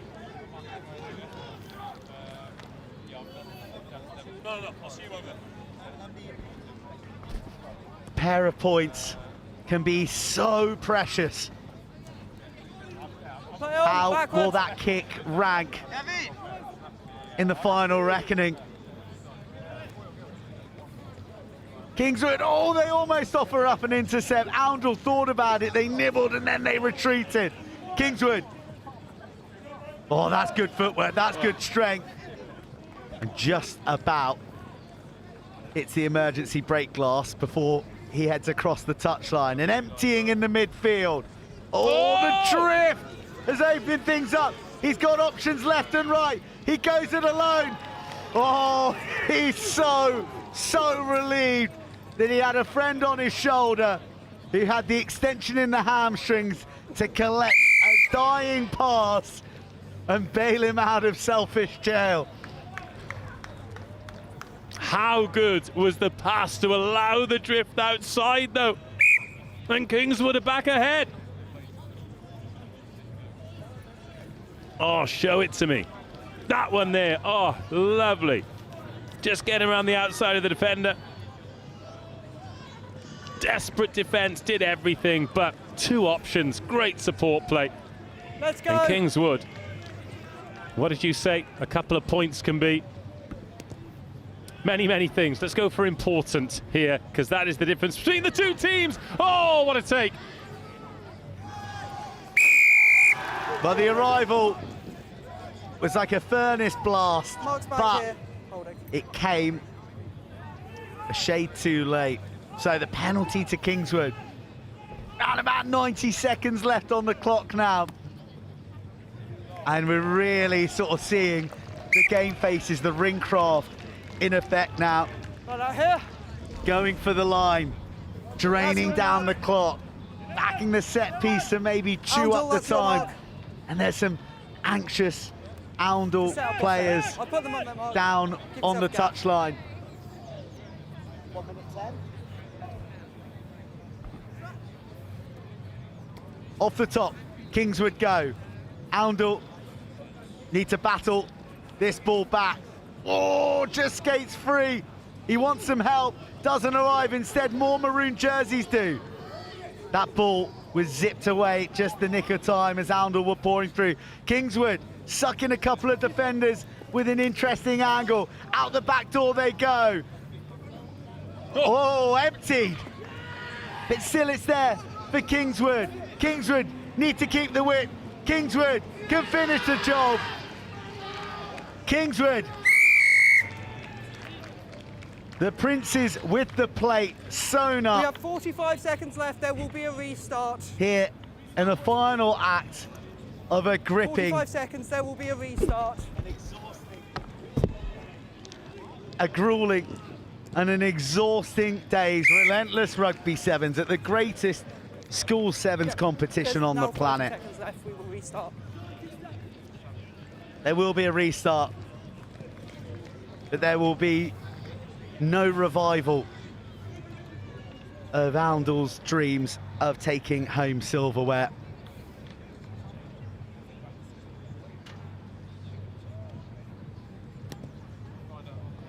Kingswood put another steepler up, and once again,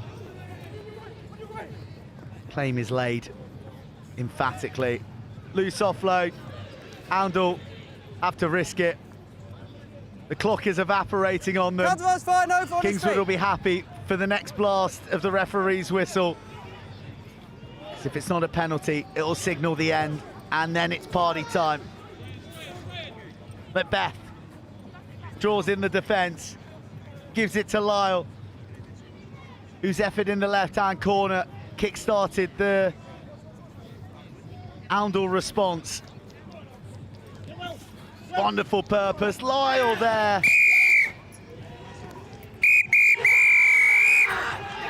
But it doesn't stick. And it's heartbreak for Oundle, who fall short of their intended prize. And Kingswood, the Princes with the plate in the under-16 competition at the HOWDEN ROSSLYN Park National Schools 7. Day 4, a wrap on RE1. And the man to pick the bones out of all of it is Angus Savage, who is down, I think, in the thick of the winners' party. Thank you very much, Burnsy. I am in the Wellington College 10. I'm going to see if I can find someone to talk to.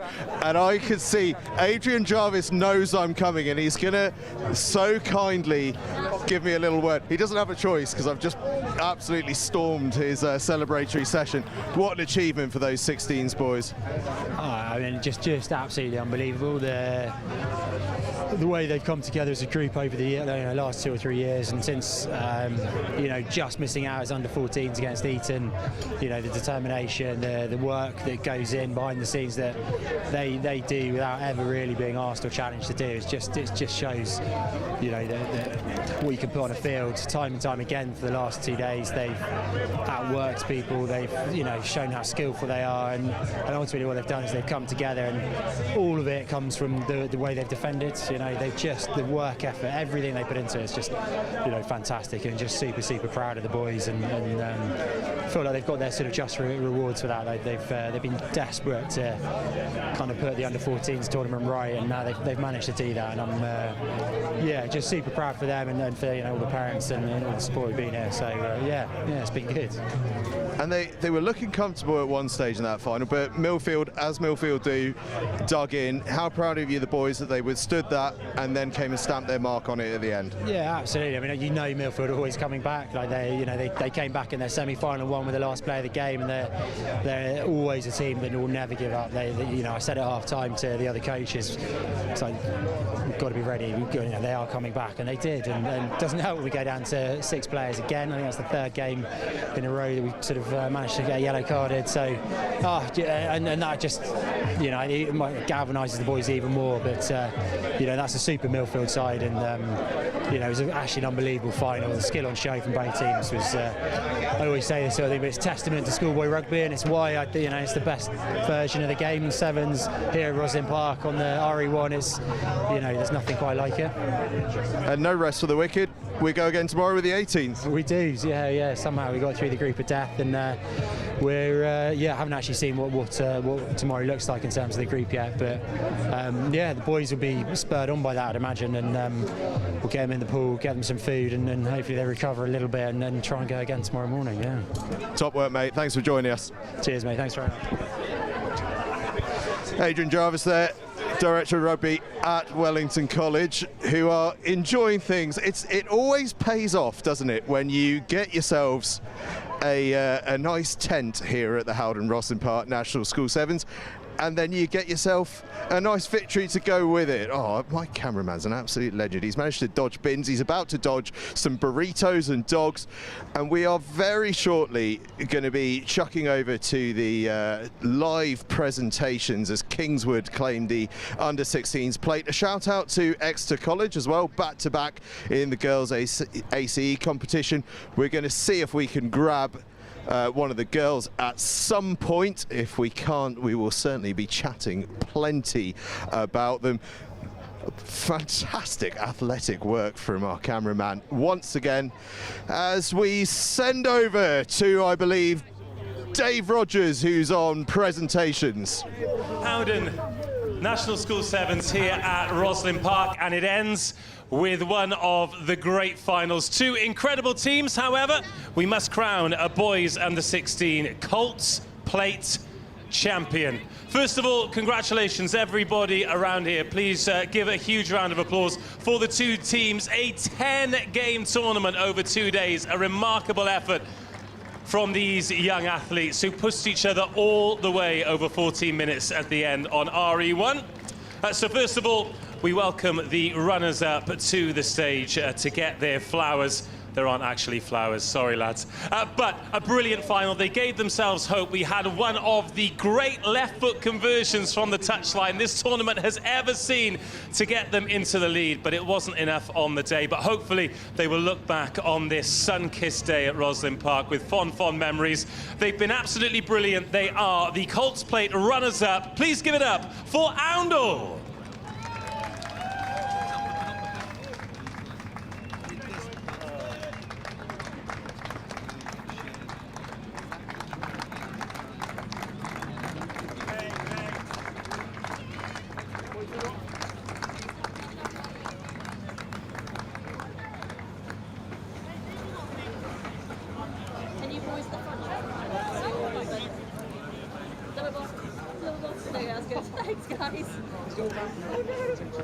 Ready, everyone? Look at me. Big smile. Lovely. All done. One more time, please. Your under-16 Colts Plate runners-up, Oundle School.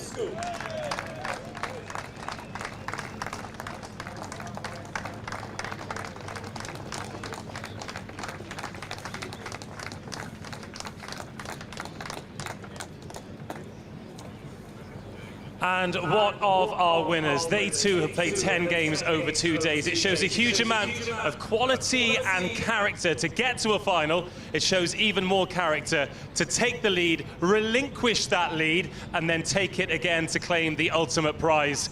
Your under-16 Colts Plate champions for 2025 are Kingswood School.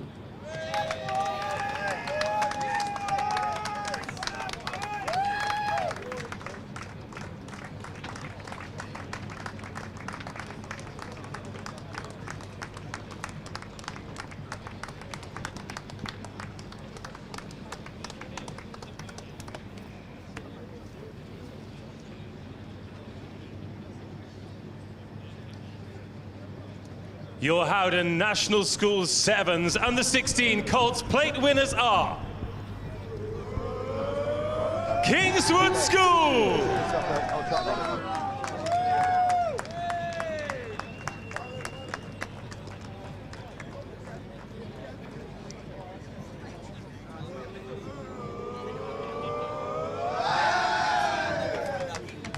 Congratulations to Kingswood, commiserations to Oundle, and good luck to the Kingswood boys. They've all got house cross country tomorrow.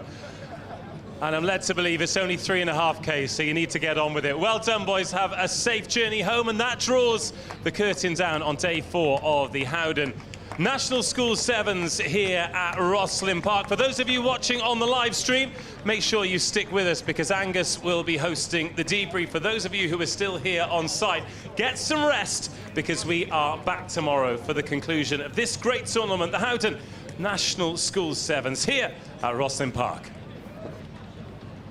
Thank you very much, Dave. Oh, cross country tomorrow. I don't much fancy that. I fancy watching more rugby here at the HOWDEN ROSSLYN Park National School Sevens. Now, I'm getting myself well out into the middle of the pitch, and I'm going to tell you why. It's because the sun is still shining, and I fancy I can pick up a tan. So we're going to see if we can soak in these rays. Kingswood just making their way for a little huddle. In fact, I think it might actually be Oundle that are huddling underneath the post. And that's what this is all about. Look, they're getting a team photo there underneath the sticks. Lost the final, but still an enormous achievement to be in this final. And that's exactly what we're seeing there, celebrating the achievement. I love to see that. Kingswood, though, winning that plate competition. Wellington College, the cup champions. We heard from Adrian Jarvis earlier on how proud he was of his team's efforts and achievements. And Exeter College, back-to-back champions in the girls' ace competition. And Dave, that is where we're going to start. Exeter College, back-to-back girls' ace champions. Some effort from them. They were absolutely immense. It's a super busy time for them as well. They've only just finished the 15 season. There was that massive day at Dings Crusaders where they did the playoffs, and they had their day in the sun, as it were, at the Allianz Stadium just down the road from here, where they beat Hartpury. And Hartpury versus Exeter, rugby, women's rugby is well and truly alive in that part of the world, and that is college rivalry, that's university rivalry, that's Premiership women's rugby rivalry. And the very first game of the day today was Exeter College versus Hartpury, and I thought, oh yeah, and I bigged up the rivalry before you and Burnsy did the live thing. I was texting you saying, oh, what an amazing game that's going to be. It was an amazing game, but not for the reason I thought it was. Exeter hit them for 50. They were first to everything. They were faster, they were stronger, the squad was deep, the handling was good, and I thought, you know what, it is going to be a very, very good team that beats them today. Turns out they were very, very good teams, but none good enough to beat Exeter College. Oaklands in the final, they scored first, and I thought, oh crikey, you know, maybe they can give it a go here, and it felt like a game or a moment or an occasion where they'd have to score first, but that was just like a red-hot poker on the backside of a ball, to be honest, because Exeter College sprung into life. They looked like they could score from anywhere and everywhere, and in the space of a couple of weeks to do that 15s and 7s double in a really high quality competition, the ace competition, that shows me that they've got a pretty special group of players there. Yeah, they really do, and it was short, it was sharp, that ace competition. 2 groups, 10 teams, only the winners through to the final, but we saw some extraordinary rugby across both the ace and the girls' cup that really shows that women's rugby is in rude health at under-18 level. Well, what's really interesting as well is the under-18s Six Nations Festival's coming up soon. None of the 18s players played today, but we still got that amazing quality. I mean, there was get my colleges and my teams, Worthing, Harlequins, because they played in the Quins kit today. So Solana Shaw de Leon, who one of her tries, or a couple of her tries, went viral because she scored screamers from inside her own half at Dings Crusaders a couple of weeks ago. Played for the under-18s last year, not selected this year. And if the pool of players for England under-18s is deep enough to leave someone like her out, then watch out everybody else. Oh God, I thought you were coming in to take me out of the knees then, Bertie. Burnsy's been out celebrating with Wellington for a little bit. Yeah. And I tell you what, after that performance in the final, why not? I think that challenges my impartiality to say celebrating, but I did coach one of the boys there at prep school, Sam Gulliford, cracking lad, very good player, so very, very pleased for him, and all those Welly boys who they blitzed it in that first 7, didn't they? And they're over there now.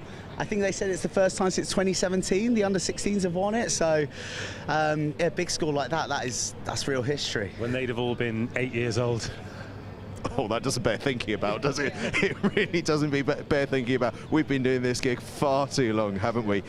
Listen, just to finish off the girls' chat, obviously Exeter College winning that girls' ace competition. The under-18 girls goes through to tomorrow. I'm just going to reel off who's made it through in the cup, because it's a good old list. Peter Simmons College, Gordon's, Hereford Sixth Form College, Reigate Grammar School, Cardiff and Vale College, Samuel Whitbread Academy, Coleg y Cymraeg. Coleg y Cymraeg, close enough. Give it another go. Coleg y Cymraeg.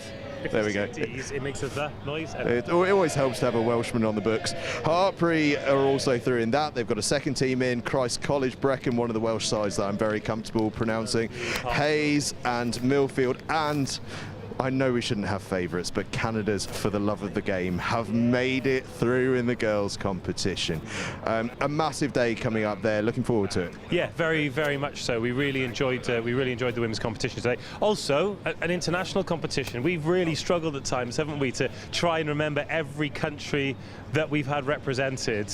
Yeah. And I didn't mention Canada today, so sorry, Canada. Did Rugby Rebels get through? They beat Rugby. They didn't, sadly. Shout out to our friends in Colorado. They put on a good display. There's a ski trip to Aspen coming your way without a shadow of a doubt. Very happy. Under 16s, let's go on to that. Obviously, we saw a cracking start to it yesterday. Fantastic play. Today, to be honest, it's been like watching an under 18s competition. Some of the standard there. I'm going to touch on Kingswood, the plate champions. Really solid performance there in that final, Bernsey. Yeah, very honestly, like quite a strange one. Bit cagey, like neither side willing to open up. Thank you, floor manager Dicky. Neither side are really willing to open up. I guess a bit tight. They're probably feeling tight after all of that rugby because it's a long journey to get to a final. And yeah, I thought Allendale had the better of it in the first half, but they didn't convert that possession, did they? And as a result, Kingswood got that try at the death, and we just see it so much about getting points. Like, not if you have all the dominance in the world, it can flick on a switch. If that is an expression, I think it is. I think it is. Yeah. So at this stage, here we go. We got. This is Milo Powell, captain of the plate winners. There we go. Milo, tell us about that. How does it feel? Oh, I'm just tired personally. It's been a long day. 10 games in 2 days is pretty tough. I think. Oh my god. Okay. We're just. It's all right. You know them. It's fine. Yeah. I'm super proud of the boys. It's been probably 6 years altogether, training most lunches, skills every day. So I think it's Oaklands to this, and I'm really proud of the team. Tell me about that. Most lunches on the skills. So are we to take from that Kingswood Sevens is not that sort of a sort of dominant sport? You've got to go and make time for it yourselves. It's just whenever. What was the question, sorry?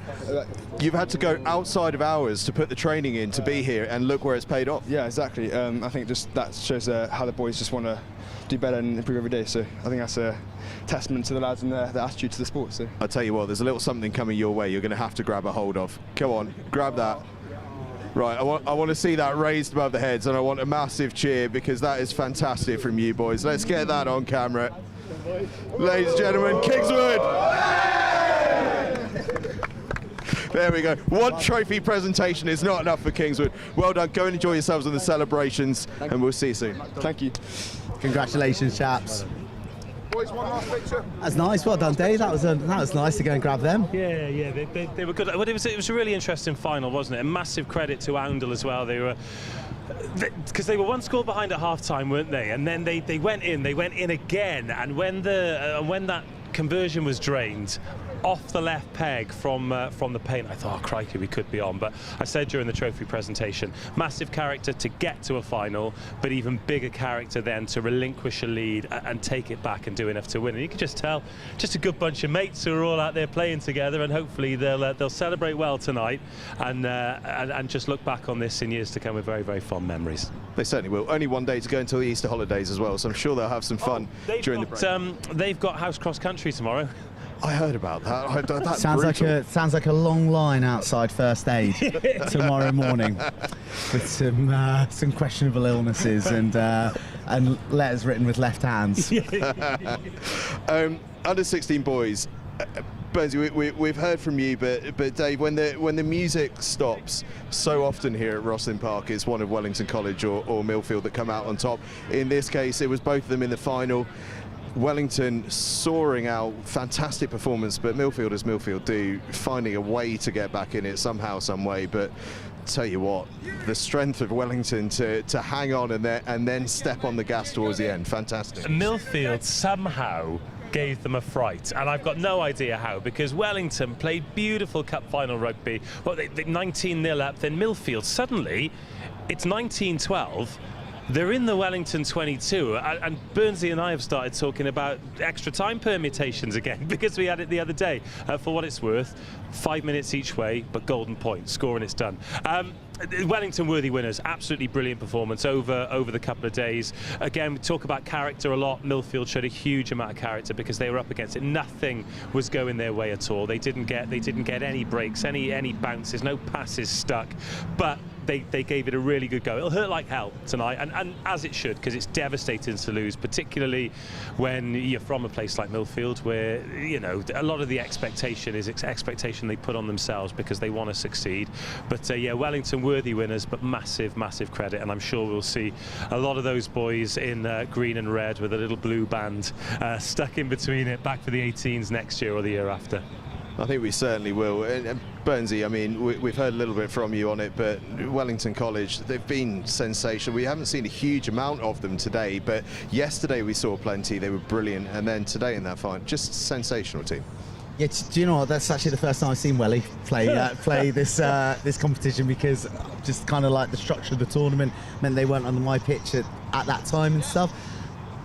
They've just actually mentioned, and well, we really should have picked up, they conceded 4 tries across the whole campaign. In one game. Yeah, in 10 matches, you know. So it's pretty nuts, isn't it? And I think that probably Stowe somewhere on a motorway watching this, thinking that could have been them, because they drew with Millfield and they only missed out by a whisker in the semi-final to Welly. But them's the breaks, and it's fine margins, and yeah, there's real history for that bunch of lads. And I think the most exciting thing about the under-16s is that there's 2 more years of this generation of players, and what can they do, what can they contribute to their respective schools come the under-18s, because some of these guys are going to be playing up next year, and then a big nucleus of this side are going to be left in 2 years' time when they're leavers. So it's exciting for all the schools, and I thought it was a brilliant competition.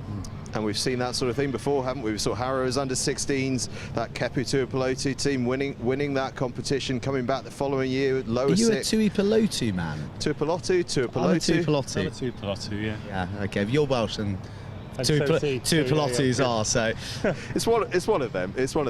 Listen, one thing that's been happening today that's not seen a lot of live airtime, but I've been wandering around trying to keep my finger on the pulse on, is the under 13 prep schools competition. I went out to the Badlands. I went beyond the bridge. I went beyond the bridge out to the hinterland of the HOWDEN ROSSLYN Park National School Sevens. I went and watched on the prep school.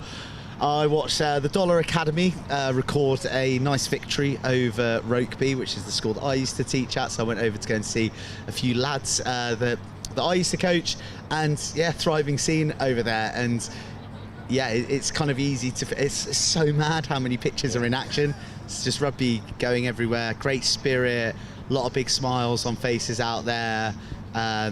All these young kids sort of making the pilgrimage over to RE1 and RE2 to see the big jamboree here, and chatting to the young lads who I used to coach.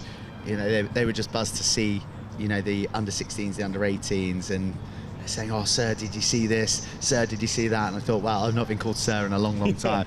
But you know, it captures the imagination of the next generation. It certainly does. And one side I had my eye on was Felton Fleet went through the day without losing a game, which is a fantastic achievement, because in that under-13s competition they're playing pools of 6, so they're pretty intense competitions. And I must shout out, it's a terrible shame because his dad's a terrible bloke, but I must shout him out. Pete Richards' son scored 14 tries today for Felton Fleet in the under-13s. Absolutely sensational. I'm joking, your father's actually an excellent bloke. But it was fantastic performance from them, and there's so many stories like that are going on all around the fields here at the HOWDEN ROSSLYN Park National School Sevens. Nowhere more so than in the Under-18 Boys Cup, which has been a tournament today, hasn't it? And I suppose the big story, the group of death, proved to be such. Sedbergh are out, Wellington College, the double's on. The Michael Dublé. I didn't know that. Big news, yeah. Well, you shouldn't say things like it makes it sound like we don't know what it's talking about. No. There's a lot of rugby. we're busy boys, Burnsy. You know, we're comms in, we're doing the presentation. But look, we're on 4 out of 4 burritos across the week. Oh, I went for mac and cheese. It's going to be a famous 5. Come tomorrow. Watch this space. Is that famous 5 years in a row as well? Yeah. Yeah. 25 days streak unbroken. Forget Duolingo. He's going burritos. That is massive, because they had that one narrow defeat, didn't they? Was it 17-19 or? It was incredible.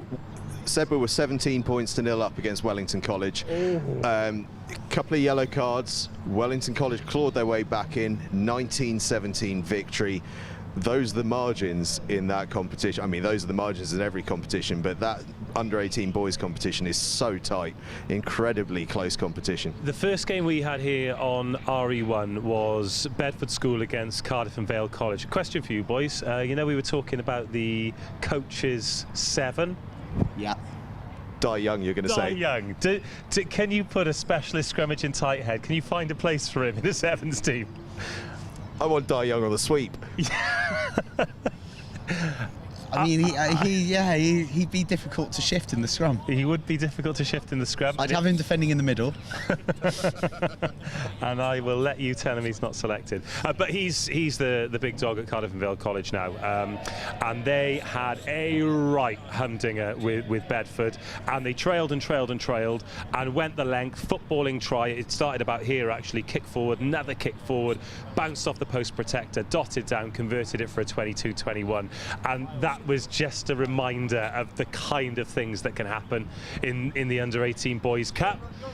You can win by a conversion, you can lose by a conversion, and how often have we seen teams over the years end up lifting the cup, and they've maybe been involved with 2, 3, 4 games that have been decided by those kinds of margins. It is impossible to make any kind of judgment, even though you always try and force us to, but I'm not going to. But yes, Sedbergh is a massive scalp, because we had them here on RE1 and they were brilliant. They're a brilliant team, and they will be absolutely devastated.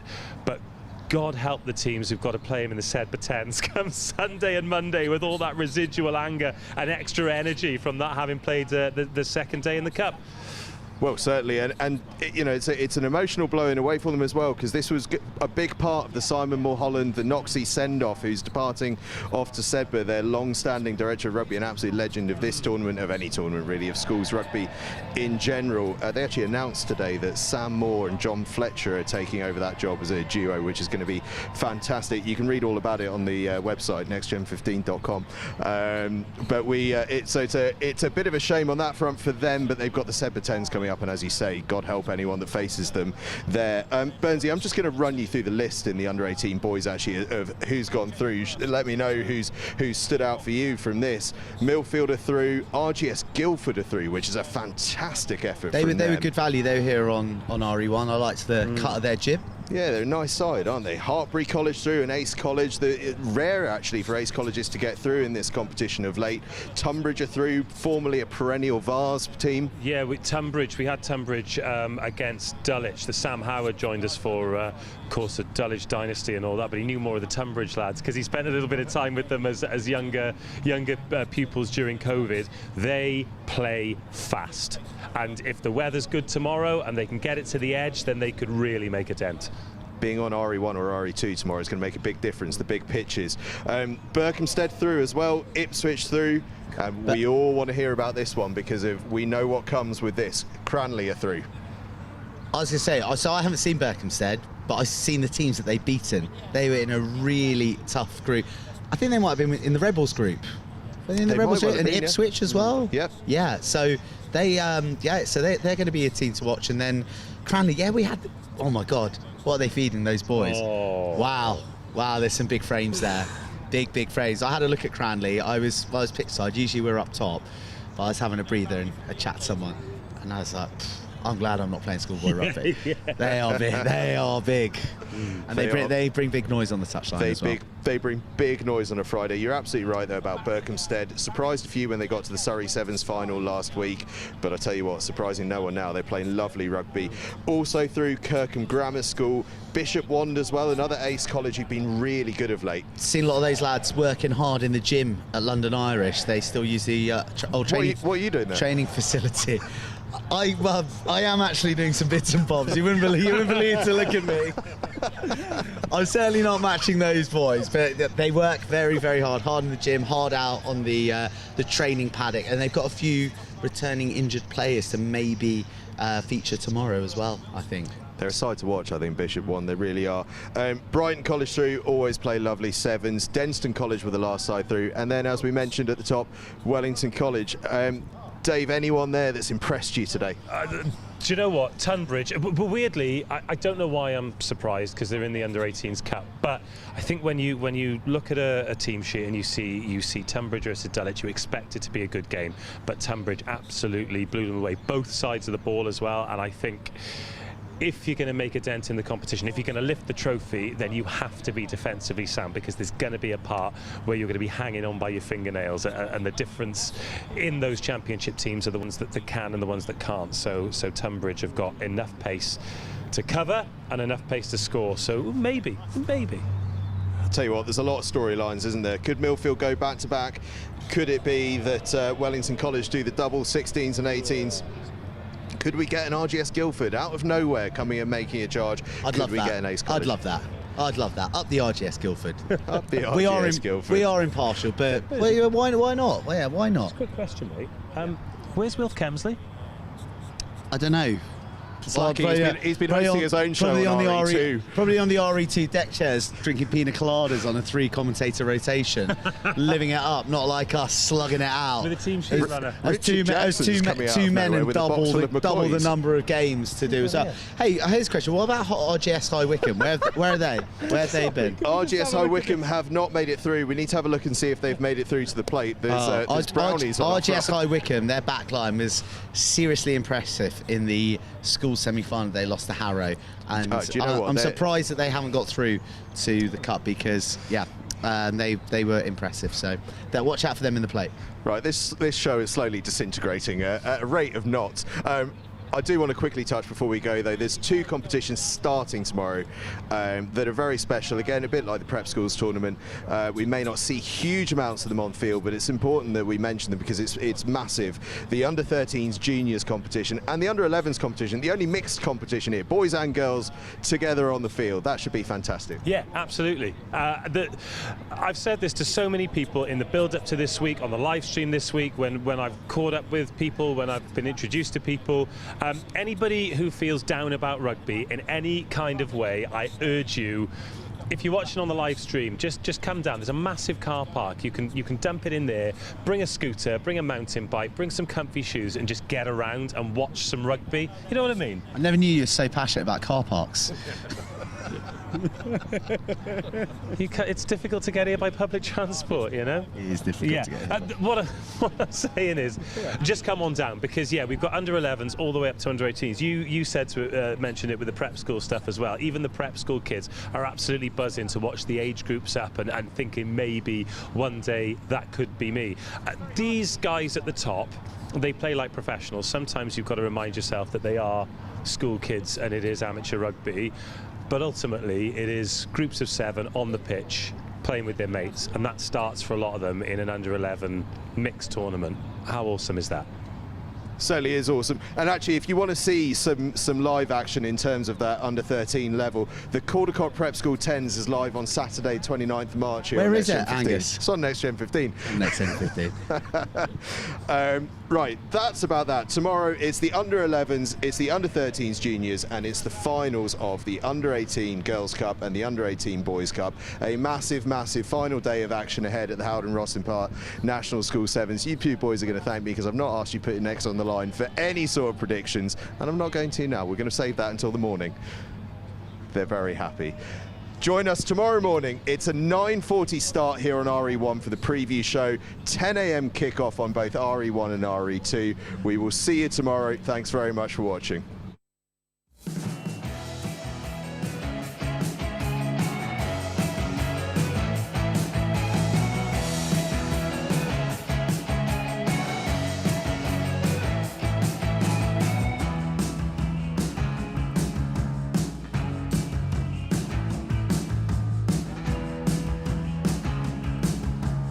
Joined by the Felsdale lads.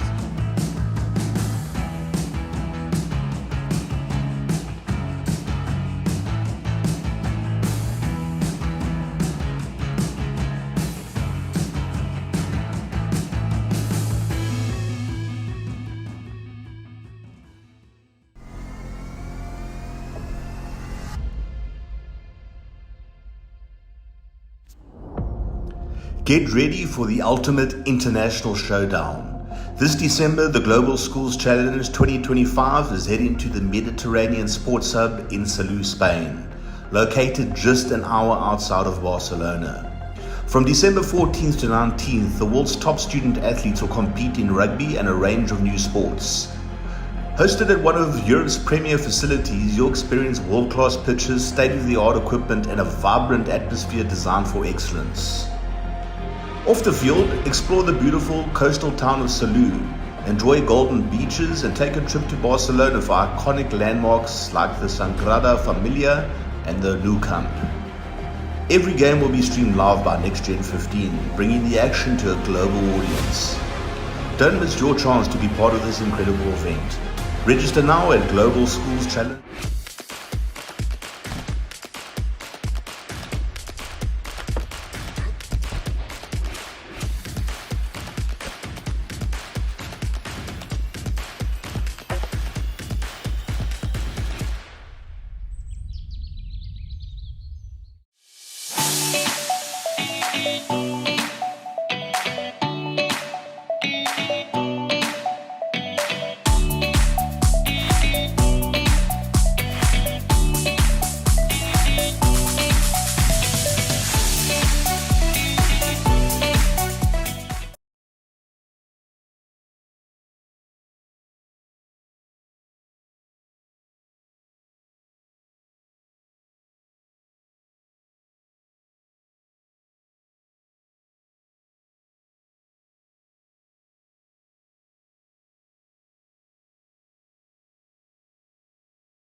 In the world of competitive sports, every advantage counts. At Holroyd Howe, we understand the vital role nutrition plays in athletic performance. Holroyd Howe, providing the power to perform.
The units for the whole of this academic year so far, so since September. I've got eight units. I love the fact that the stats give you a sort of a basis for sort of analysing what the players are doing, how hard they're working. I think in training but in matches as well, it's interesting to see who kind of the unsung heroes, if you like, the people that work but you don't necessarily see them doing the work.